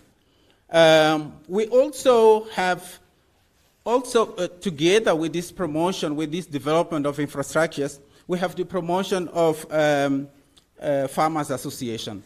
When we say farmers association here, we should understand as a group of people that come together just to receive the infrastructure. That also we have seen as a factor that undermines, the sustainability and how successful these infrastructures then are later managed. A very few cases whereby, the water delivery system are sort of free. What we mean there with the free is that there's no need to engage pumping and all sort of motor pumps to withdraw water. Basically the gravity system, that's where you have a sort of success and sustainable systems in terms of the operation. And also, we do have situation whereby the management of this infrastructure is still done by the government itself, by companies, of course, running with the public funds. And also there you can see that things are working despite the fact there's a continued investment that is happening behind that you cannot quickly perceive. But then, how then the PPPs have been supporting the sustainable smallholder irrigation in Mozambique? A few examples that I wanted to highlight here. We have first what we call commercial farmers, as a private irrigation operator. What are those? Basically, you have big companies coming into the country. They invest mostly to promote certain group of crops of interest, mostly cash crops. And they provide, for instance, input, training, and other support to farmers. But what we have seen in the country for the last years is that whenever there is a change in the market conditions for these commodities, for these crops, likely the system collapse. We have an example of the Vanduzi company, which used to promote, for instance, baby corn in central region. Once the price of this product went down in the international market, so farmers were left with tons, with even hectares, of baby corn, and they didn't know what to do. So this has a direct implication also on their income, and of course on how they manage their systems. As I mentioned, we have also the public company managing the schemes. These public companies are responsible for the main distribution system, and the farmers are likely to look after the tertiary network system. This is supposed also to work. However, because it's a public company managing the primary infrastructure, that also tends to collapse because of the fatherhood approach. I mean, farmers perceive these public companies as being, managed by the government, and they see the government as their father, and they are not actually supposed to contribute for what is being done there. On the other hand, we have also the provision of assistance that is done by other group of stakeholders, like NGOs, for instance, but mostly focusing on the operation and maintenance. This group now offers farmers all sort of training. They help to improve associativism, and also they provide training in terms of production and also the commercialization of their products. We bring here some examples of Gaza Works, Gapioram, and Resilience. Those are some of these NGOs that are currently doing this kind of work in assisting the farmers on their daily operation and maintenance of their systems. Well, what are the challenges for the success of PPPs in Mozambique? I brought the two. I always argued that there is no way a private entity can step into an irrigation scheme if not clear what is going to get back, of its investment. So therefore, the issue of irrigation infrastructure concession, it's still a problem in Mozambique. Mostly, as I mentioned, we have the public infrastructure, but there's no clear regulation how then this private entity can step into these schemes. Also, there's the issue of supporting infrastructures. Most of our schemes, they're of course located in places where you have resources in terms of land and water. But then this is not complemented, for instance, with a good network, of roads and electricity, which, for instance, are seen as important commodities for the private sector, to engage on investment on irrigation schemes. Well, my two last slides, I just brought, again, a reflection. Can we consider different models? Well, we have seen from yesterday's presentations out of the TISA and FAZIMO projects, Well, FAZIMO standing for Farm-Led Smallholder Irrigation Project Mozambique. What we did there, we could see, for instance, that reduction in irrigation costs and increased productivity, it's a reality by engaging farmers, either using tools, AIP, as it was mentioned in today's sessions as well. But then the issue now is the farmers have shown, for instance, the willingness to adopt tools. We start working with them because we need to provide them with the tools. But this now became a problem because we did not have a clear chain. We did not have the right partners stepping forward to provide the tools. But what's happening currently is that we managed to have a partnership established with a local company that will provide tools locally. However, the issue that is still there is the issue of the costs. If you remember, for Tanzania, for instance, the price is the double. So in Mozambique, probably it may not be different. So we need to think about alternative of how to lower the cost, probably by engage local.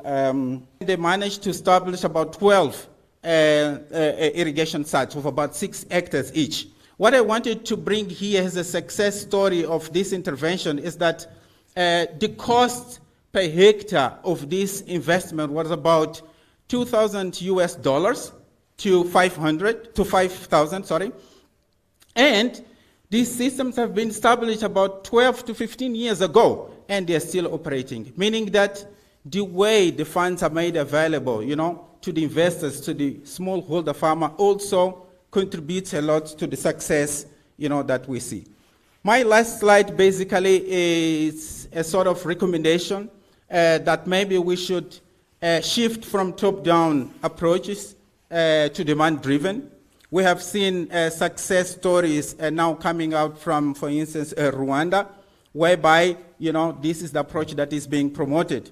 Government switching from an implementing agency to more a monitoring and evaluation entity. There we want to see the government, going after and maybe working with potential partners to raise funds, But then they have to set a clear mechanism, of funding, which we consider had to be an indirect funding or provision of the funds to the farmers.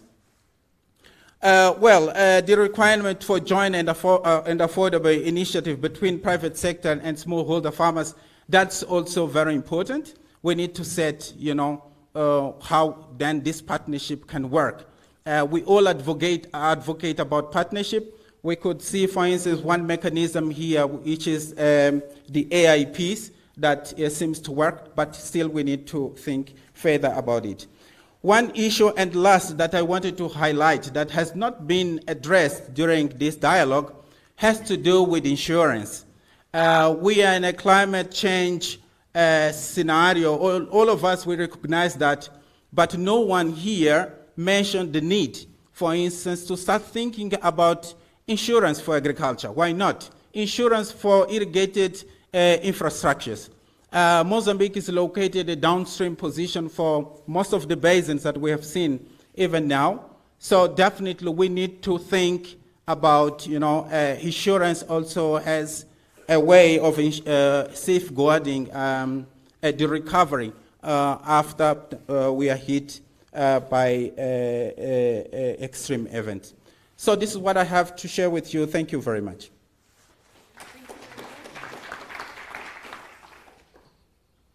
Thank you. Is this mic on? We have started the session a little bit late because we were waiting to switch over from Eskom to the generator. And yes, every speaker, we tend not to interrupt people because the messages are important. You've traveled far. So please just mind with us. I know it's the afternoon session, but it's quite important to get the gist of the matters of each speaker. But please, speakers, if I can also sensitize you just to the time issue. We still want to do a Q&A as well. The next speaker, Dr. Vuyo Majimba from Acting Coordinator, the African Institute of South Africa. Welcome. Thank you. If you can just hold the mic at the bottom so it doesn't block the sound. Yes. Good afternoon. You are looking at me, all of you are looking at me so serious, like, don't take life serious like you are going to get out of it alive. My presentation is not very technical. I'm just going to make it simple because I believe in one acronym, KISS. Keep it simple, stupid. Keep it simple. That's the issue. That's the quick message. So I'm just going to make it very simple because when it's simple, I understand it. I'm not very intelligent. So I want to keep it simple. Which one is the right? So this is my overview here. I'll be talking to you about those of you who go to church or whatever religion, you are told the same thing from the day you are born or first time you understand until you die. So I'm just going to repeat what you know. So the idea here is to reinforce what we know. I think you are told that to reinforce what we know. So what I have here, colleagues, is I'm supposed to talk about partnerships. And I've got a question. What are the social and institutional preconditions required for transformative partnerships to take advantage of investment opportunities? I'm going to be very generic, but I'm going to give you practical examples. First of all, let's know what is a partnership. We always say, this is my partner. You get into liaison with somebody, there's a company can be an entity yourself, so that you've got mutual benefits. We're all adults here. We've seen many partnerships, from marriage to drinking partners, from everything. So we're going there for a mutual benefit. And I've got one response. For me, when I look at partnerships, when I look at the question, I have to say, I can't say it's a precondition. For me, those conditions are a means to an end. They are both a result of getting the partnership, of wanting the partnership, and a result of the partnership. I hope I'm making sense there. But if it doesn't, if it's not as clear as water, if it's as clear as mud, it will be clear as water soon. I'm going backward. Now, I look at it, I say preconditions are both a means and an end to this issue. That's my view. You may have your own, but let me try and convince you of my view. Now,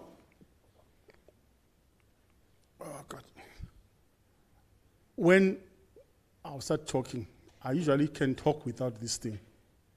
I don't have my glasses. Oh, Jesus Christ. Now, when we look at this, when you are going to go into a partnership, what do? You've got three phases that I've distinguished. There are three. The first one, you want to initiate a partnership. How do you initiate a partner? You must have a clear reason why you want that partnership. Those who are married know what I'm talking about. Those who are dating also know what I'm talking about. These days, partners that you are present, why are you talking to me? I always say taxi drivers have got these are matatu, the dala, they've got the most beautiful girlfriends because they can send the message straight home. Those of us who are sophisticated start waffling. Why do I want the partnership? Let's be clear from the beginning. Let's not mince our word. So you have got to have your clear goals. When you've got your clear goals, you've also got your clear expectation from what you will provide for what you want and what the other person should provide for what you want to benefit. Very clear. Everyone is talking about the partnerships in agriculture. We have seen, I think there's a very good example for Australia when they were talking about water rights. The government, when it entered with companies for water rights, they were not clear. As a result, water has been commoditized in Australia. Farmers are closing, dairy farms are closing because water is now, for the water traders in the water market, is about profits, not about agriculture. So the partnership with the water company was not clear. Others wanted money, the government wanted agriculture. The result, farmers are closing. So know why you need a partner is my message. Know it. Now, Jesus. Now, the phase 2 is establish agreements on all your operating principles with your partner. Know that. Establish the ground rules right before you enter it. I've just given that example. And right now we're talking about the African Continental Free Trade Agreement. And we link it to agriculture. We saw Wamgele Mene came here. He was talking about Southern Africa being a hub of agriculture. We'll need partners for seeds. He was talking about wine. What do you want from the guys who produce the wine caps? It's coincidental, I know a lot about the value chains as well. And it's one of my things. What do you want? What type of want? We've been taking our wine to Europe to package it. They're taking jobs away from South Africa to Europe. Is that the partnership we want? Why are we in a poor negotiating conditions? And we call it partnership when we're reading the news. We say we're in a partnership with the UK to package our wine in the UK. It's not true. We've been arm-twisted because right from the beginning, we did not know what we wanted. We went in there for trade only. We did not go for trade that produces jobs. And this is the challenge that we have in Africa in all the things that we're talking about. We go into partnerships. We have heard the incidents of the African Union, which the African Union building was built by the Chinese, who put something to spy on all our messages because we were not very clear. Kudos to the Chinese, they were very clever because they knew what they wanted, but we did not know what we wanted. So what you need to do is make sure in your partnership, you and your partners have got matching values and matching mission statements. What do you want to achieve? If you don't have that, you have failed. So here I'm talking about developing the partnership. Don't rush to sign. African governments have a tendency of signing. We love signing. We will sign anything that comes in front of us, and we'll have a photo moment for that. I'm sorry if there's a politician, but I'm trying to be as pragmatic as possible. We just love signing. Now, the last stage that I'm going to talk about is the maintenance of a partnership. Now, for you to maintain a partnership, each partner must have a legitimate voice. We're talking about, in South Africa, about GBV, gender-based violence, because certain genders don't want other genders to be correct for now. But ask me when the wine is flowing, I'll tell you the truth. So allow each partner to participate as well. And the final thing that I want to say before I go to my last slide is that review partnership. Nothing is concrete. Those of you who are beginning to grade, there was a car, a BMW car called a Cheetah in the 70s. If you remember it, hands up those who remember it. I don't want to embarrass you about your age. That was the best car I'd ever seen. I saw the same car 2 years ago. Oh my God, it looks horrible compared to the new BMW. But it started, it was the first one. BMW has been renewing its cars. So renew your agreements with the aim of improving them. So don't go there and sign what we have seen in other countries, where you sign, like the Francophone countries that have signed and say we'll keep our reserves in France. And when we want them, we borrow them in our reserves. The cocoa from Cote d'Ivoire exported, the reserves are in France. When Cote d'Ivoire wants their reserves, they go and borrow them from France, and France earns the interest. So be careful what you sign. That's a fact. If there's anybody who is Francophone in the room, I'm sorry, but that's the truth. So I'm going to conclude very soon. I just said I was going to. So always know, it's not static, it's dynamic. In any negotiation, my brother spoke about the issues in Tanzania that were happening. All those agreements, none of them is permanent because the dynamics will change. Market dynamics will change. You know, when we're talking about agricultural commodities, declining in terms of trade, price volatility that we're talking about, we're not there. So we cannot go for a static agreement and say we concluded it in 1962 and we were stuck with it. So I want to conclude my message and say, for me, there is no precondition. The condition is evolving. It is both an end and a means. You need to think 360 degrees. You need to be able, there's a concept that we all know, the concept of socio-technical imaginaries. Imagine what you want. Imagine how you'll get there. And as the picture change, you know the concept of a mirage. As the picture change, adjust your screen. So my last words is that there's something that says the optimist, the pessimist sits there and blames the wind. The optimist thinks, hopes the wind will change. That isn't sailing. But the pragmatic guy adjusts the sails of his boat and catches the very little wind and starts moving forward. Thank you.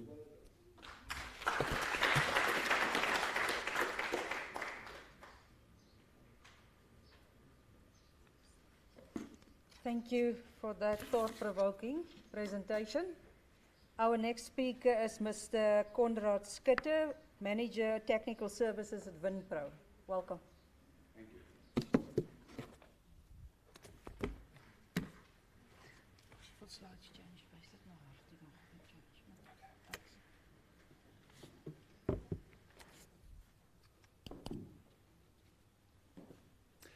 Good afternoon, ladies and gentlemen.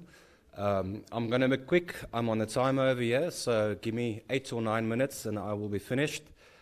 First of all, thank you for the invitation from the inviters. It's really nice being part of this important dialogue. So I'm going to present to you the South African wine grape industry leadership in sustainable water management and specifically give you a perspective on building partnerships from Winpro's side, which is a non-state actor. So maybe just to give you a bit of background on Winpro, Winpro represents about 2,500 wine grape growers in South Africa. So Winpro represents those grape growers on all levels with all stakeholders, including government. And we will look at all themes for that wine grape growers to improve their profitability and also sustainability. So within my presentation, I'm mostly going to focus on knowledge transfer. So within that knowledge transfer examples, it will relate to irrigation. And so bear with me for the next 8 minutes. So those are the big ticket items for the South African wine industry up on the screen. If I compile this slide, I would probably put climate, which is currently at the bottom over there, at the top, because it is really critical.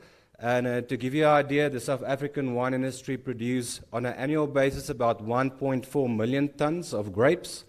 So that is distributed across 11 different wine growing regions on about 90,000 hectares of wine grapes. And in the really dry seasons of 2019 and 18, that production figures fell with about 15%. So that was 220,000 tons of wine grapes out of the system for 2 years. Luckily, in the year of 2000, we recovered with only 10% less. So we were also quite amazed to see that it's a long-term effect on the grapevine before it came back after the drought. Now, the examples that I'm going to give you, or maybe firstly, just to finish off with a slide, you will see on the left, that's a dead vineyard, and on the right-hand side, that's a really nice vineyard. So that's up in the Olifant River in the dry period. So within that period, producers actually had to do a water budget and decide to whom vineyards are they going to irrigate. So are they going to irrigate to the top blocks and the newly planted blocks? And this producer could not irrigate all blocks, and that vineyard actually died because of water issues. So if you stand in front of a vineyard like that, you do realize that partnership is indeed critical. And I think this is why dialogues like this is so important, to learn from each other and also share knowledge. So some of the partnerships that we work on, the first example that I'm going to give you is Gen Z. So Gen Z is an indication of a young generation. It's vineyards that we're busy planting right now. It's technology that should be available for the young people coming into the industry. And the idea behind Gen Z is to generate and transfer relevant information towards producers. It is to aid informed decision making, to adopt better management practices, and also to assist producers in achieving their sustainability goals. So within this specific project, we did partner and collaborate with various role players. So you can see on the screen lots of names. I think the key players over here is Stellenbosch University, and then also their Department of Agricultural Sciences. So within that project, we worked together and we planted 5 hectares or 4.5 hectares of vineyards at their training facilities in Stellenbosch. And you can see over there anything from table grapes, raisin grapes. We have different rootstock cultivars, clones, pruning systems. Then we have a winemaking block over there as well, irrigation trial, different row directions, and also different training systems or trellis systems. That is going to have effect on irrigation and the water need of grapevines. Now, the exciting thing about this project is a lot of young people are coming through, so it's definitely a good engagement with the youth. And as the Honourable Minister said yesterday, there is a flag up for women within agriculture, and I'm really happy to report I spoke to Erna Blankert, which is the lecturer at Stellenbosch University yesterday, and she told me about 60% of the students that do visit this facility is indeed women. Then we did do a similar exercise at Boland Agricultural College. So they are between Paarl and Wellington, so it's a smaller site. You can see there's about 21 different red varieties and 19 white varieties. The idea again is to show high school pupil how grapevines work and what the effect of irrigation practices could be over there. Again, we could not do this alone. We worked with the school over there and lots of other input suppliers. Then most of you have a research background, as I gathered from all the speeches. And I think something that all of you are very familiar with, if you go to a producer and tell them, listen here, this is what we found in this trial, they will typically tell you, yes, but on my property it works a little bit different. So we typically see that in South Africa, you can go to the US, you can go to Europe, and that would be a typical answer. So we decided to take the research, or rather demonstration blocks, towards the producers. So this is a list of demonstration trials that we have in producers' commercial vineyards. So over there you can see we have different, whoa, now I'm just going back, sorry. So we have different cultivar demos, different clones, different rootstocks, and different trailer systems. So currently we have about 50 different demonstration plots within producer vineyards, and we are gathering that data as well. Yesterday, Dr. Theo de Jager touched on the importance of soil health. So this is an important part of the Gen Z project, where we do cover crops in between the vineyards. So typically we will plant that in April and work that back into the vineyard in the month of September, depending on the need of the vineyard. But over there you can see different trials that we are doing with different combinations. And the idea over there is to suppress weed to get a good biomass and also increase the soil health over time. Again, not something that we can do on our own. You can see lots of partnerships that we do have over there, especially WineTech, that's always walking a road with us, and then also seed suppliers of Barenbrug and Agricol. Obviously, we are capturing all of this information, so it is available on the Gen Z website as well. Then the next example, my second example, is Vinpro Technical Farm Worker Training. So it's been a journey. That journey started in 2009. I'm not going to go through all the detail, but I think a big milestone within that whole journey was in 2014, we launched a DVD training pack. Now in 2014, DVDs were quite cool, and we thought that would be a really good thing to put out in the industry, and it did work really well. So within that DVD pack, there is all kinds of training material, from pruning vineyards, definitely irrigation, all the way up to harvest, 10 different modules. The market actually told us, listen here, you cannot bring the DVDs to us, we also need some practical training. So from that period, we trained more than 5,600 people in that 7 years. And during the COVID time, we did realize it's time to take this platform online. So the next slide, I'm going to show you our online training platform that we are also doing in partnership with WineTech's People Development, that put in a lot of time and effort in here. But over there you can see that's the website. Again, the different modules, including irrigation. So this entails that a person from that facility would come to the Winpro office. They will receive training and go back to that farm or the property, and then they would become the trainer for that environment to train people how to use this platform and then also give us feedback. So we launched this in October last year, and I'm really excited about that. But again, you can see we did not do that on our own. Lots of logos over there: WineTech, Falco, Vititech, AgriCeta, Department of Western Cape, and we are really thankful for their contributions. Then, to be mindful of time, this is my last slide. So the example that I'm going to give you over there is again our service level agreement, or our collaboration with the South African Wine Industry Transformation Unit. So Wendy spoke this morning, and it is really important for us to provide good service towards transformation projects.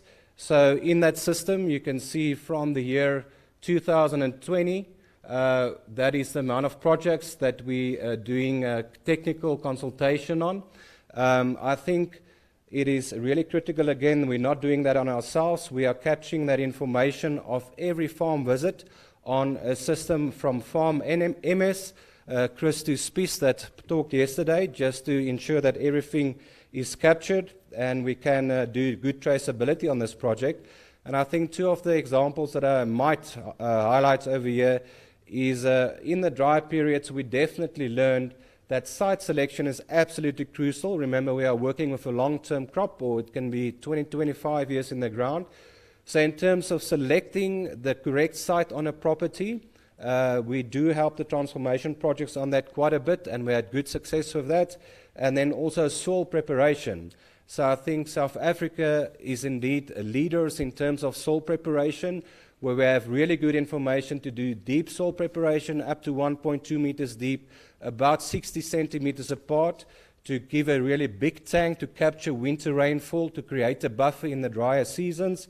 And that is some of the information that we do give back to the transformation projects. And it's really interesting to see how they are growing at this stage.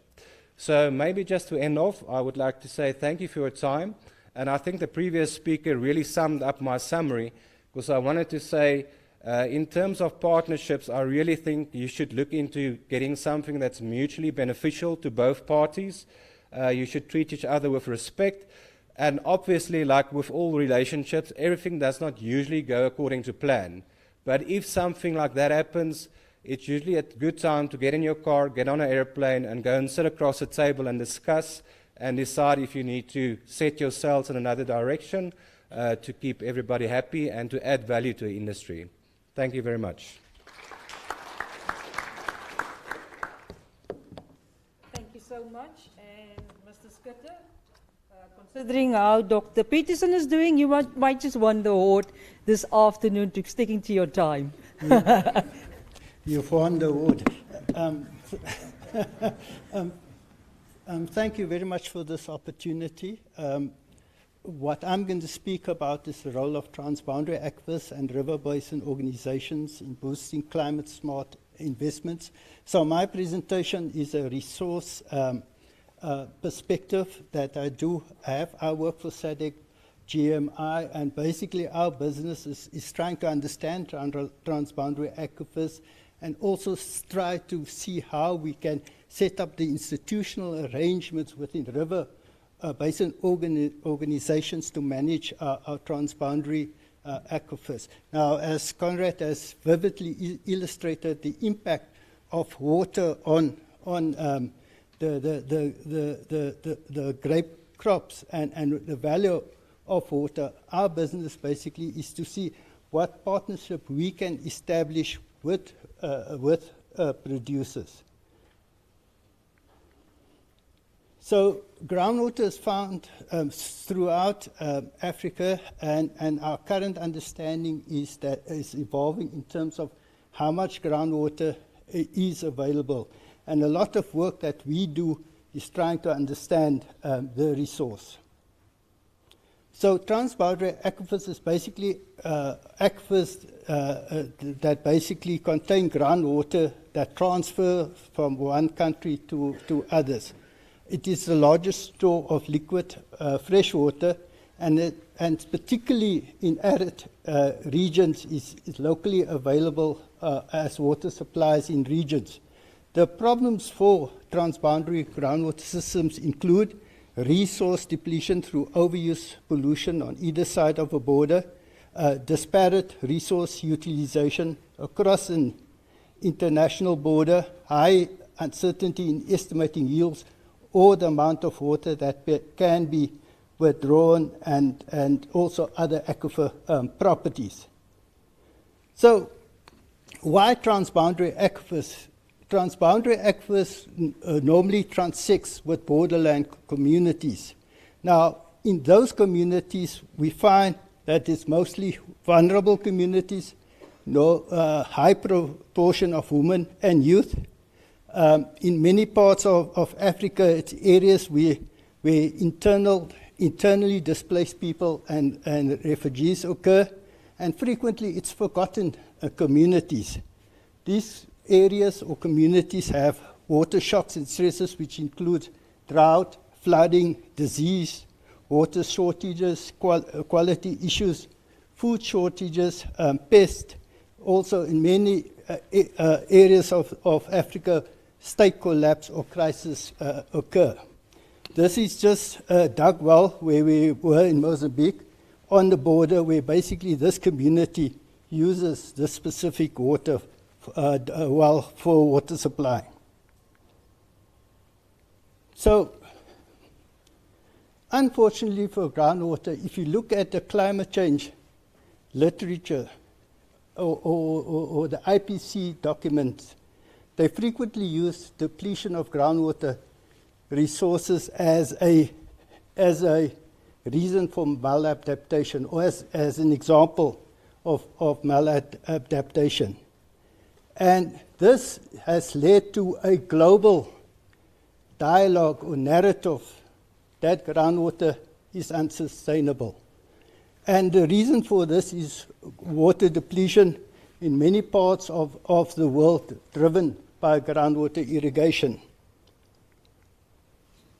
So, for example, in the USA, Southeast China, you basically had a boom phase of groundwater development, which has resulted in overdevelopment. And they've now reached what they call a maturation phase, where they now have to look at how do they pull back their groundwater use. But in sub-Saharan Africa, we haven't reached the trigger phase. We have not used our groundwater resources. So we believe as groundwater practitioners that groundwater can be a foundational resource for development in Africa. The issue is not groundwater depletion. The issue is poverty and underdevelopment, and that should be our focus. So what we try to do is try to understand water storage. Particularly, we're trying to understand aquifer systems, and we're trying to understand green infrastructure. In the past, there was an over-reliance on grey infrastructure. And with our kind of new thinking is how do we use the natural storage in terms of overcoming the issue of climate adaptation. And so we work on things related to landscapes and watershed, managed aquifer recharge systems in terms of increased water availability, flood mitigation, and also regulating flows. So why RBOs and aquifer boundaries? Because RBOs are the preferred vehicle to promote key facets of groundwater management and protection. And this map is just a transboundary aquifer system. It's called the Eastern Kalahari Route Transboundary Aquifer System, shared between Zimbabwe and Botswana. And in this system, you've got that overlaps those river basin organizations. So our role is to see how do we establish institutional arrangements to support this river basin organizations. So the role of groundwater in a resilient future is focusing on increasing water access and supplies through conjunctive use, reducing water demand. We need to focus on how do we store water and how do we use nature-based solutions in terms of storing water, and then also transporting water. From our perspective, water storage is at the heart of climate change adaptation. So my last slide, maybe I won the prize, is looking beyond the fence line to improve water systems and management. The issue of monitoring systems and groundwater monitoring system has been highlighted and is critical. We've worked on groundwater drought hotspot mapping and trying to identify those areas, the issue of conjunctive management, the issue of nature-based solutions, and then the all-important issue of investment in knowledge production and turning it into wisdom, as been alluded to. Thank you very much.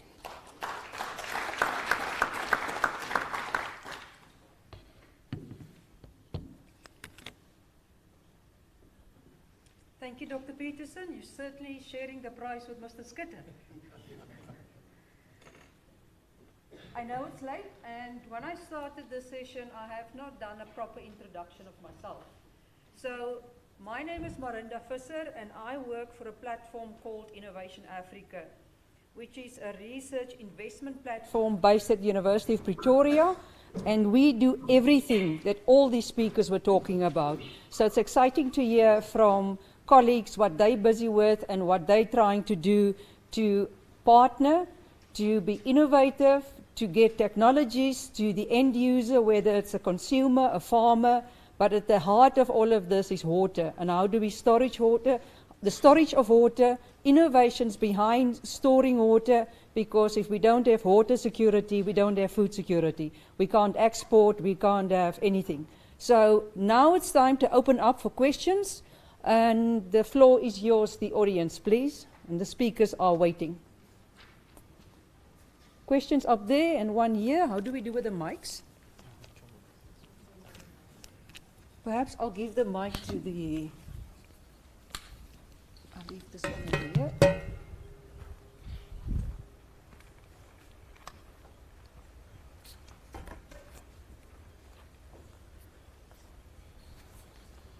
Thank you, presenters, for sharing your insights with us.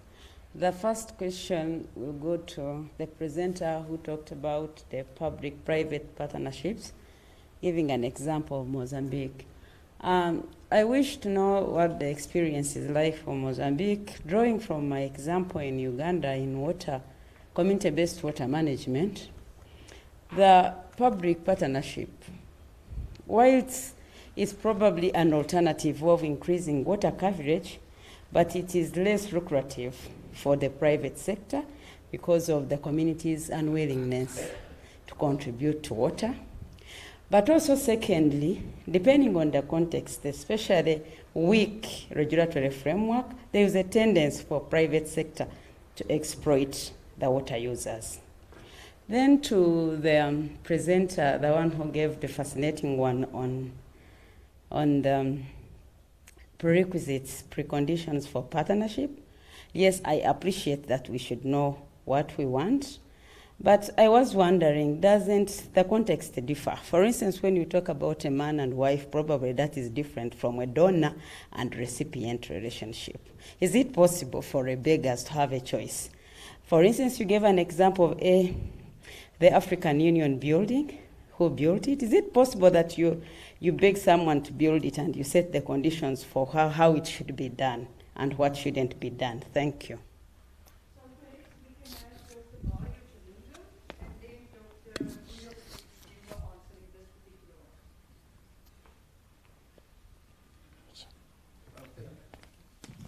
Thank you for the question.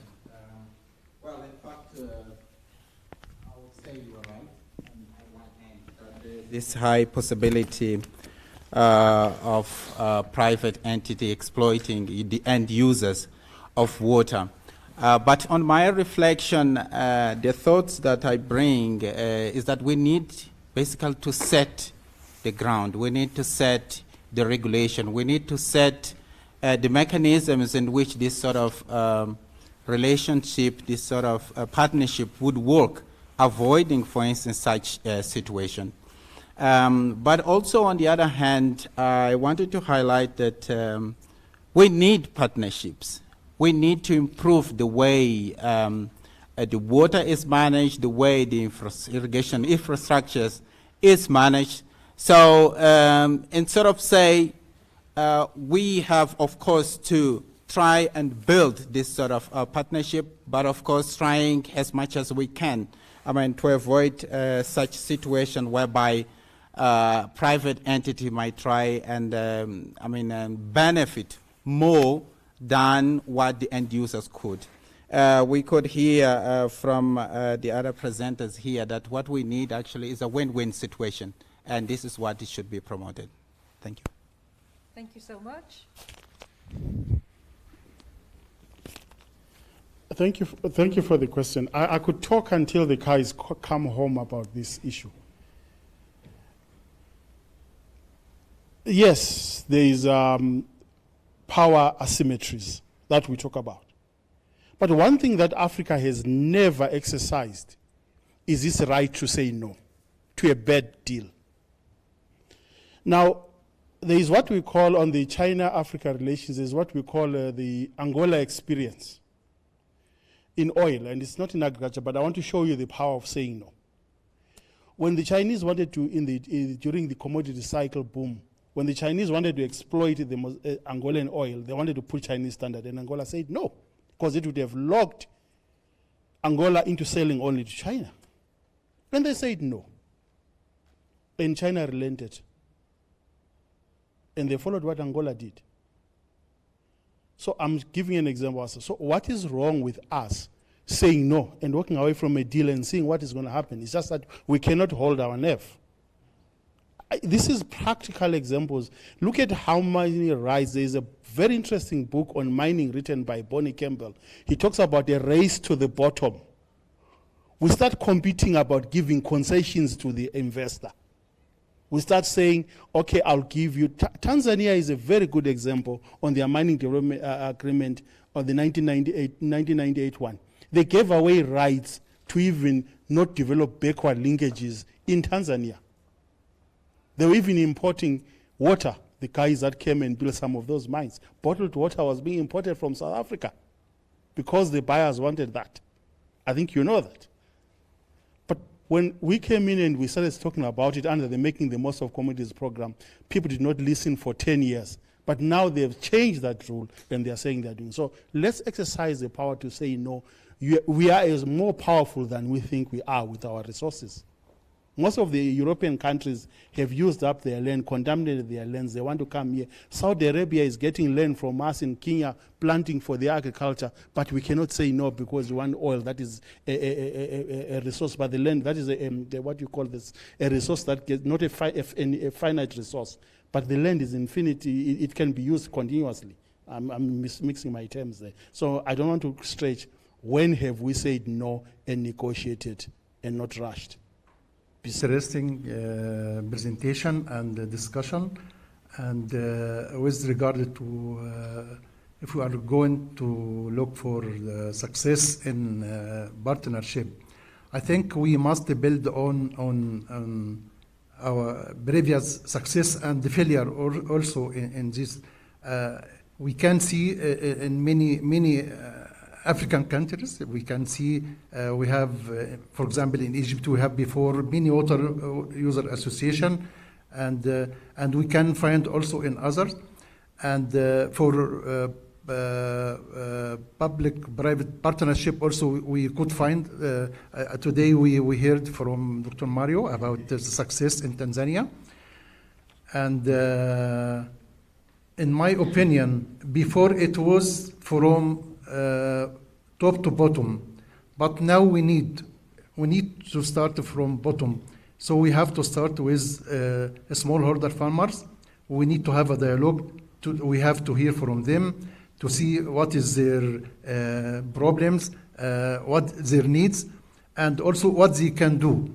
And also, this partnership, we have to have the same dialogue with all partners, with the government, private sector, public, and so on. Because at the end, as we heard today, it must be, at the end, we must reach to an agreement. This agreement must be depends on what is the clear role for each partner, and also we have to consider the sustainability. Sustainability is the most important. If we can reach to a clear and concrete rule for all partners, and with an agreement for the financial and the rules, I think we can ensure to have a sustainable partnership. I have one comment. Dr. Mario, he talked about insurance. I think the most important to invest in infrastructure. It's better than to wait until to have the damage and to give the insurance to.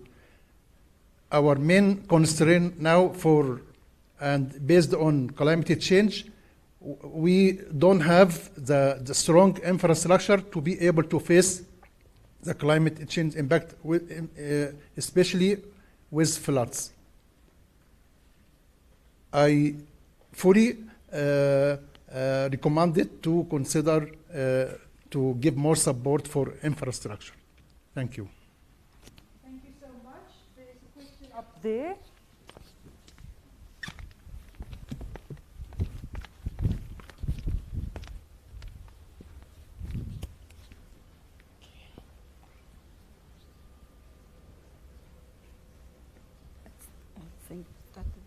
You can go ahead. Okay. All right. Thank you very much for the talks and highlighting the importance of partnership and coming up with concrete case studies in terms of how that can be done. I wanted to specify the evidence that we gather. It will be helpful then to map and come up with evidence which can then be indicating as to how to ensure to bridge that gap of not only signing but really coming up with concrete action that follows. I know he specifically was making a swap, at leadership in that regard. But what I'm trying to suggest that from our research that we do, we can then best advise and through policy dialogue such as this, and even written work using evidence to then chart the way in which that gap can be bridged. Secondly, I wanted to then highlight the importance and underscore the importance of capacity development, that the lessons that are being, we all know about climate change as was discussed yesterday, and we know that things need to change, that we can't do farming as usual, that things need to change. But there's not a lot of capacity development in terms of enhancing the skills that the farmers would need to improve, their practice to ensure that they have, resilient food systems as the key message that's being highlighted here. Thank you so much. Gentleman at the back, and then we'll come to you. Yeah, thank you very much. I think I have two reflections, and one is on the PPPs. We often look on the big companies or multinationals when we talk about public-private partnerships, but we have even more examples. I could talk of Tanzania, for example, where we have even more effective public-private partnership, but with really small companies. Like I'm talking about small hotels, small water users. We often say the water users or the farmers, they don't have money. But I could tell, at least from Tanzania, we have really traditional pharaohs that has, let's say, about 2,000 people. And they are really organized, and internally, they are organized, and I'm sure they have lots of money, and they have their own projects and programs they are conducting in there. So when we are talking about this kind of partnerships also, let's look of the models where we can focus also on this really small private sector like the Faroes, the hotels, and the others. And I also have examples from Tanzania, and I can talk about that later on. And the second point I was about to mention was about these international certification programs and processes like Alliance for Water Stewardship Standards, for example. This could be a real good incentive for the private sector also to keep on investing in different water programs. And I think it will be a good input for the public sector when they're implementing of the IWRIM, because the funding is one of the biggest problems that they are facing. So yeah, that's my contribution. Thank you. Thank you so much for those recommendations. There's a gentleman over here.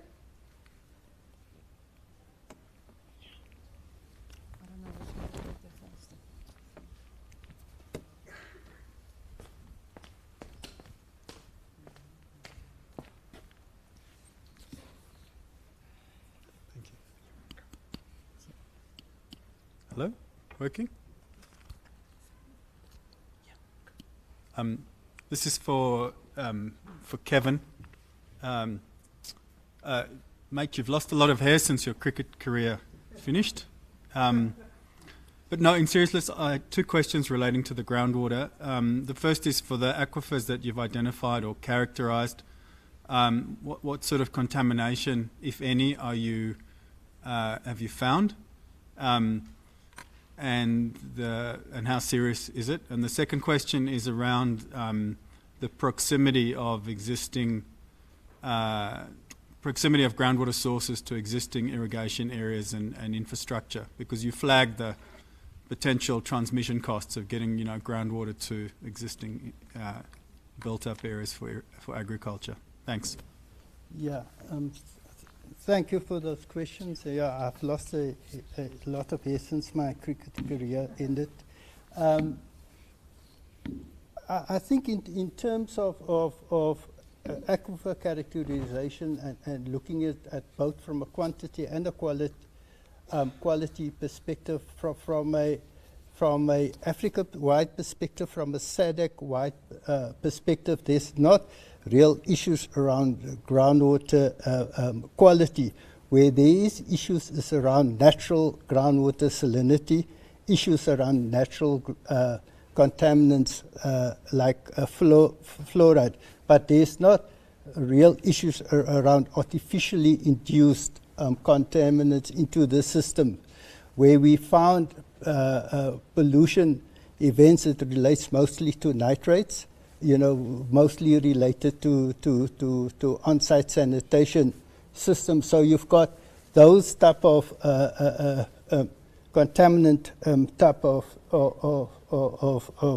of issues that predominate. But I don't think it is at a level where it would make an aquifer unusable or not utilizable.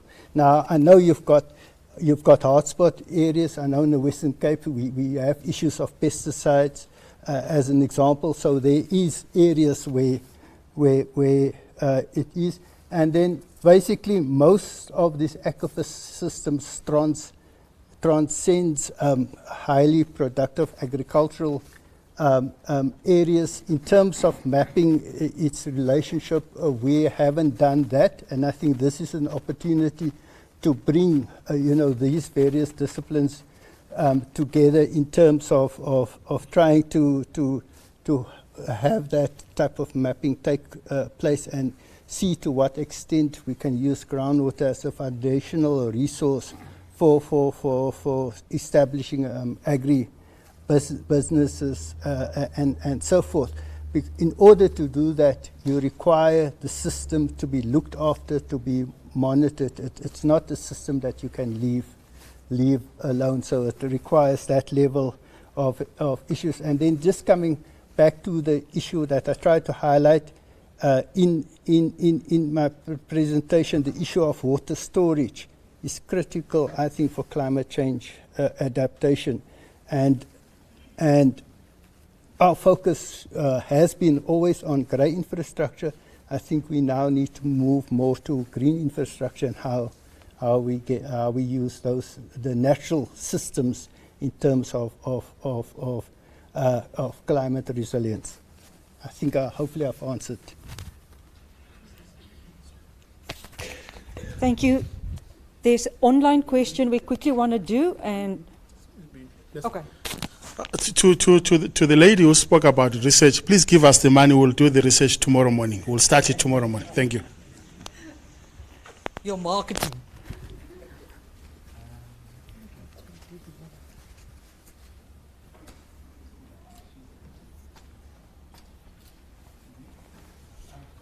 Okay, the online question is, what is the average area of overlap between surface, river catchment boundaries and transboundary aquifers? Kevin, Dr. Peterson, sounds like you. Yeah, that is a very difficult question to answer because it depends where you are. We haven't done analysis globally. In that map that James alluded to right in the beginning, basically showed where our transboundary aquifer systems are and where our river basin organizations are. So within a river basin organization, you may have 3-4 transboundary aquifer systems, in some cases none. So it just depends where you are. So it's very difficult to give an average type of figure from that. I'm sure we can do it on a GIS type of analysis, but I have not done that.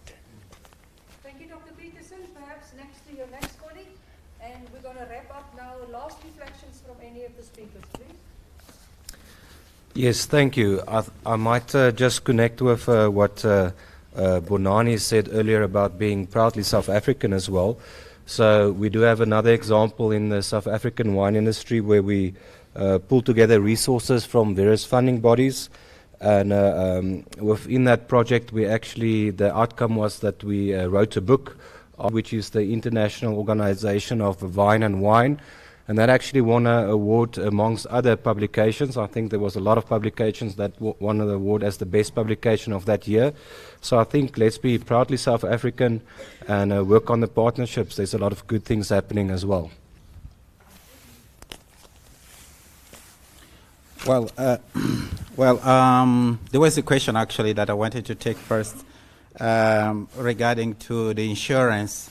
Actually, it came with a comment first that maybe we should focus more on improving our infrastructure rather than thinking on insurance.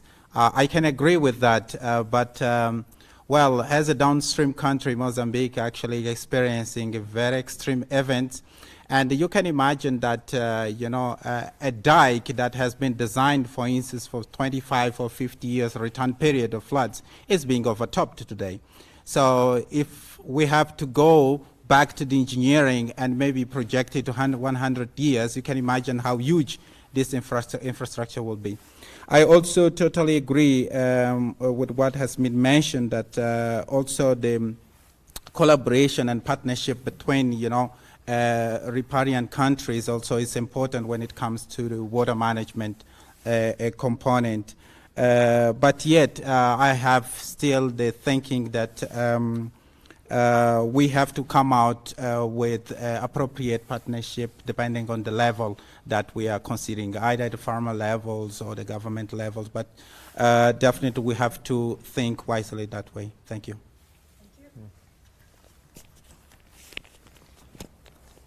Yeah, I think my last thought would be, I think there's a lot of wisdom in this room. And I think what all of the speakers have said, we can actually, in a meaningful way, tap into that wisdom that is of benefit to a host of industries out there in order to make agriculture more sustainable and more profitable. So how do we use collective wisdom and package that so that we can have meaningful and mutual beneficial partnerships? Thank you. Thank you so much.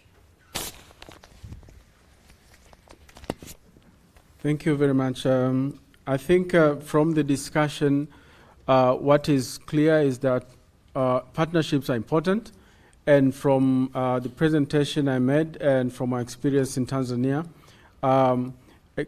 interventions are beneficial, and interventions contribute a lot when there are right partnerships forged, of course, between farmers and other key stakeholders. So I think addressing some of the challenges in smallholder agriculture, I think important is to form partnerships that really are beneficial to both parties. And of course, it's important that we don't forget farmers in this process. Thank you very much. Thank you. So I will reiterate a statement that was made by someone yesterday that without water, there's no agriculture. So I repeat the same question today, and to also reiterate that both surface and groundwater constitute water security. We cannot talk of one without the other. So I think the tradition of talking about water security being surface water also has to be swept away, and we concentrate on both surface and groundwater. I would also want to mention that for smallholder farming, suppose the context that I had, we are probably talking of people in dispersed locations. We are not always talking about huge commercial farms, and these rely in many circumstances on groundwater. So the conjunctive use of both surface and groundwater in those dispersed locations is indispensable if we are going to have food and water and food security. Thank you. Thank you to my co-presenters. I learned a lot from them. Quite interesting stuff. And thank you for the questions. But to everybody, also the organizers, thank you. But I want us to. My last point will be: let's learn to dream about things. I don't think the Wright brothers, when they first flew, had an idea of what an Airbus was going to look like. I don't think they had. I don't think Alexander Bell knew that there was going to be a mobile phone. And I don't think the first inventor of the mobile phone knew that the mobile phone was going to receive my email. So what are we going to do about our water and agriculture? Let's dream and let's make it happen. But let's not just dream let's not dream and sit and fantasize. Let's make it happen. Thank you. Thank you so much, colleagues. And with that, the session is closed. Thank you for your time.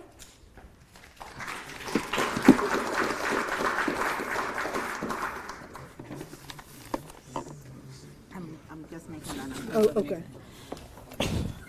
Thank you so much to Dr. Visa, to her panelists as well, for such an insightful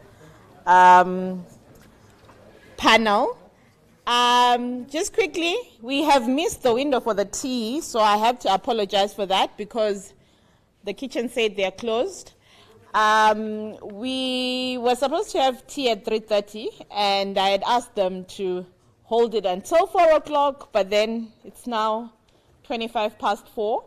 So I don't know if you can quickly walk over that side to see if there's anything. If there is no tea, fear not. Our dinner is going to start at 6 p.m. tonight. So we meet outside by the cafeteria at 6 p.m. for the welcome drinks and for the start of the evening. Thank you so much. I'm also inviting you actually at this time to take a walk through the exhibition booths that we have. Those that have not had a chance to meet with any of the exhibitors, this is your opportunity. There is so much information that is being shared there. There are also very nice freebies that are nice to have. So please do take time and go through the booths and interact with the partners that are exhibiting. Thank you so much. I wanted to say about the field trip tomorrow. Sorry, one last thing. Sorry. Field trip tomorrow. When you come in for, I think it's going to happen after lunch. So they have asked specifically that for the field trip, people should be dressed comfortably, meaning, walking shoes because it's going to be a walk. Also, please do have your sun hats, have your sunscreen, and anything that you might need to be out and about, because it's going to be a day of walking around the fields and seeing what's happening. So please prepare for that. Caps, there's actually caps being distributed at the AATF stand, so if you don't have a hat, you can pass through the AATF stand. Thanks.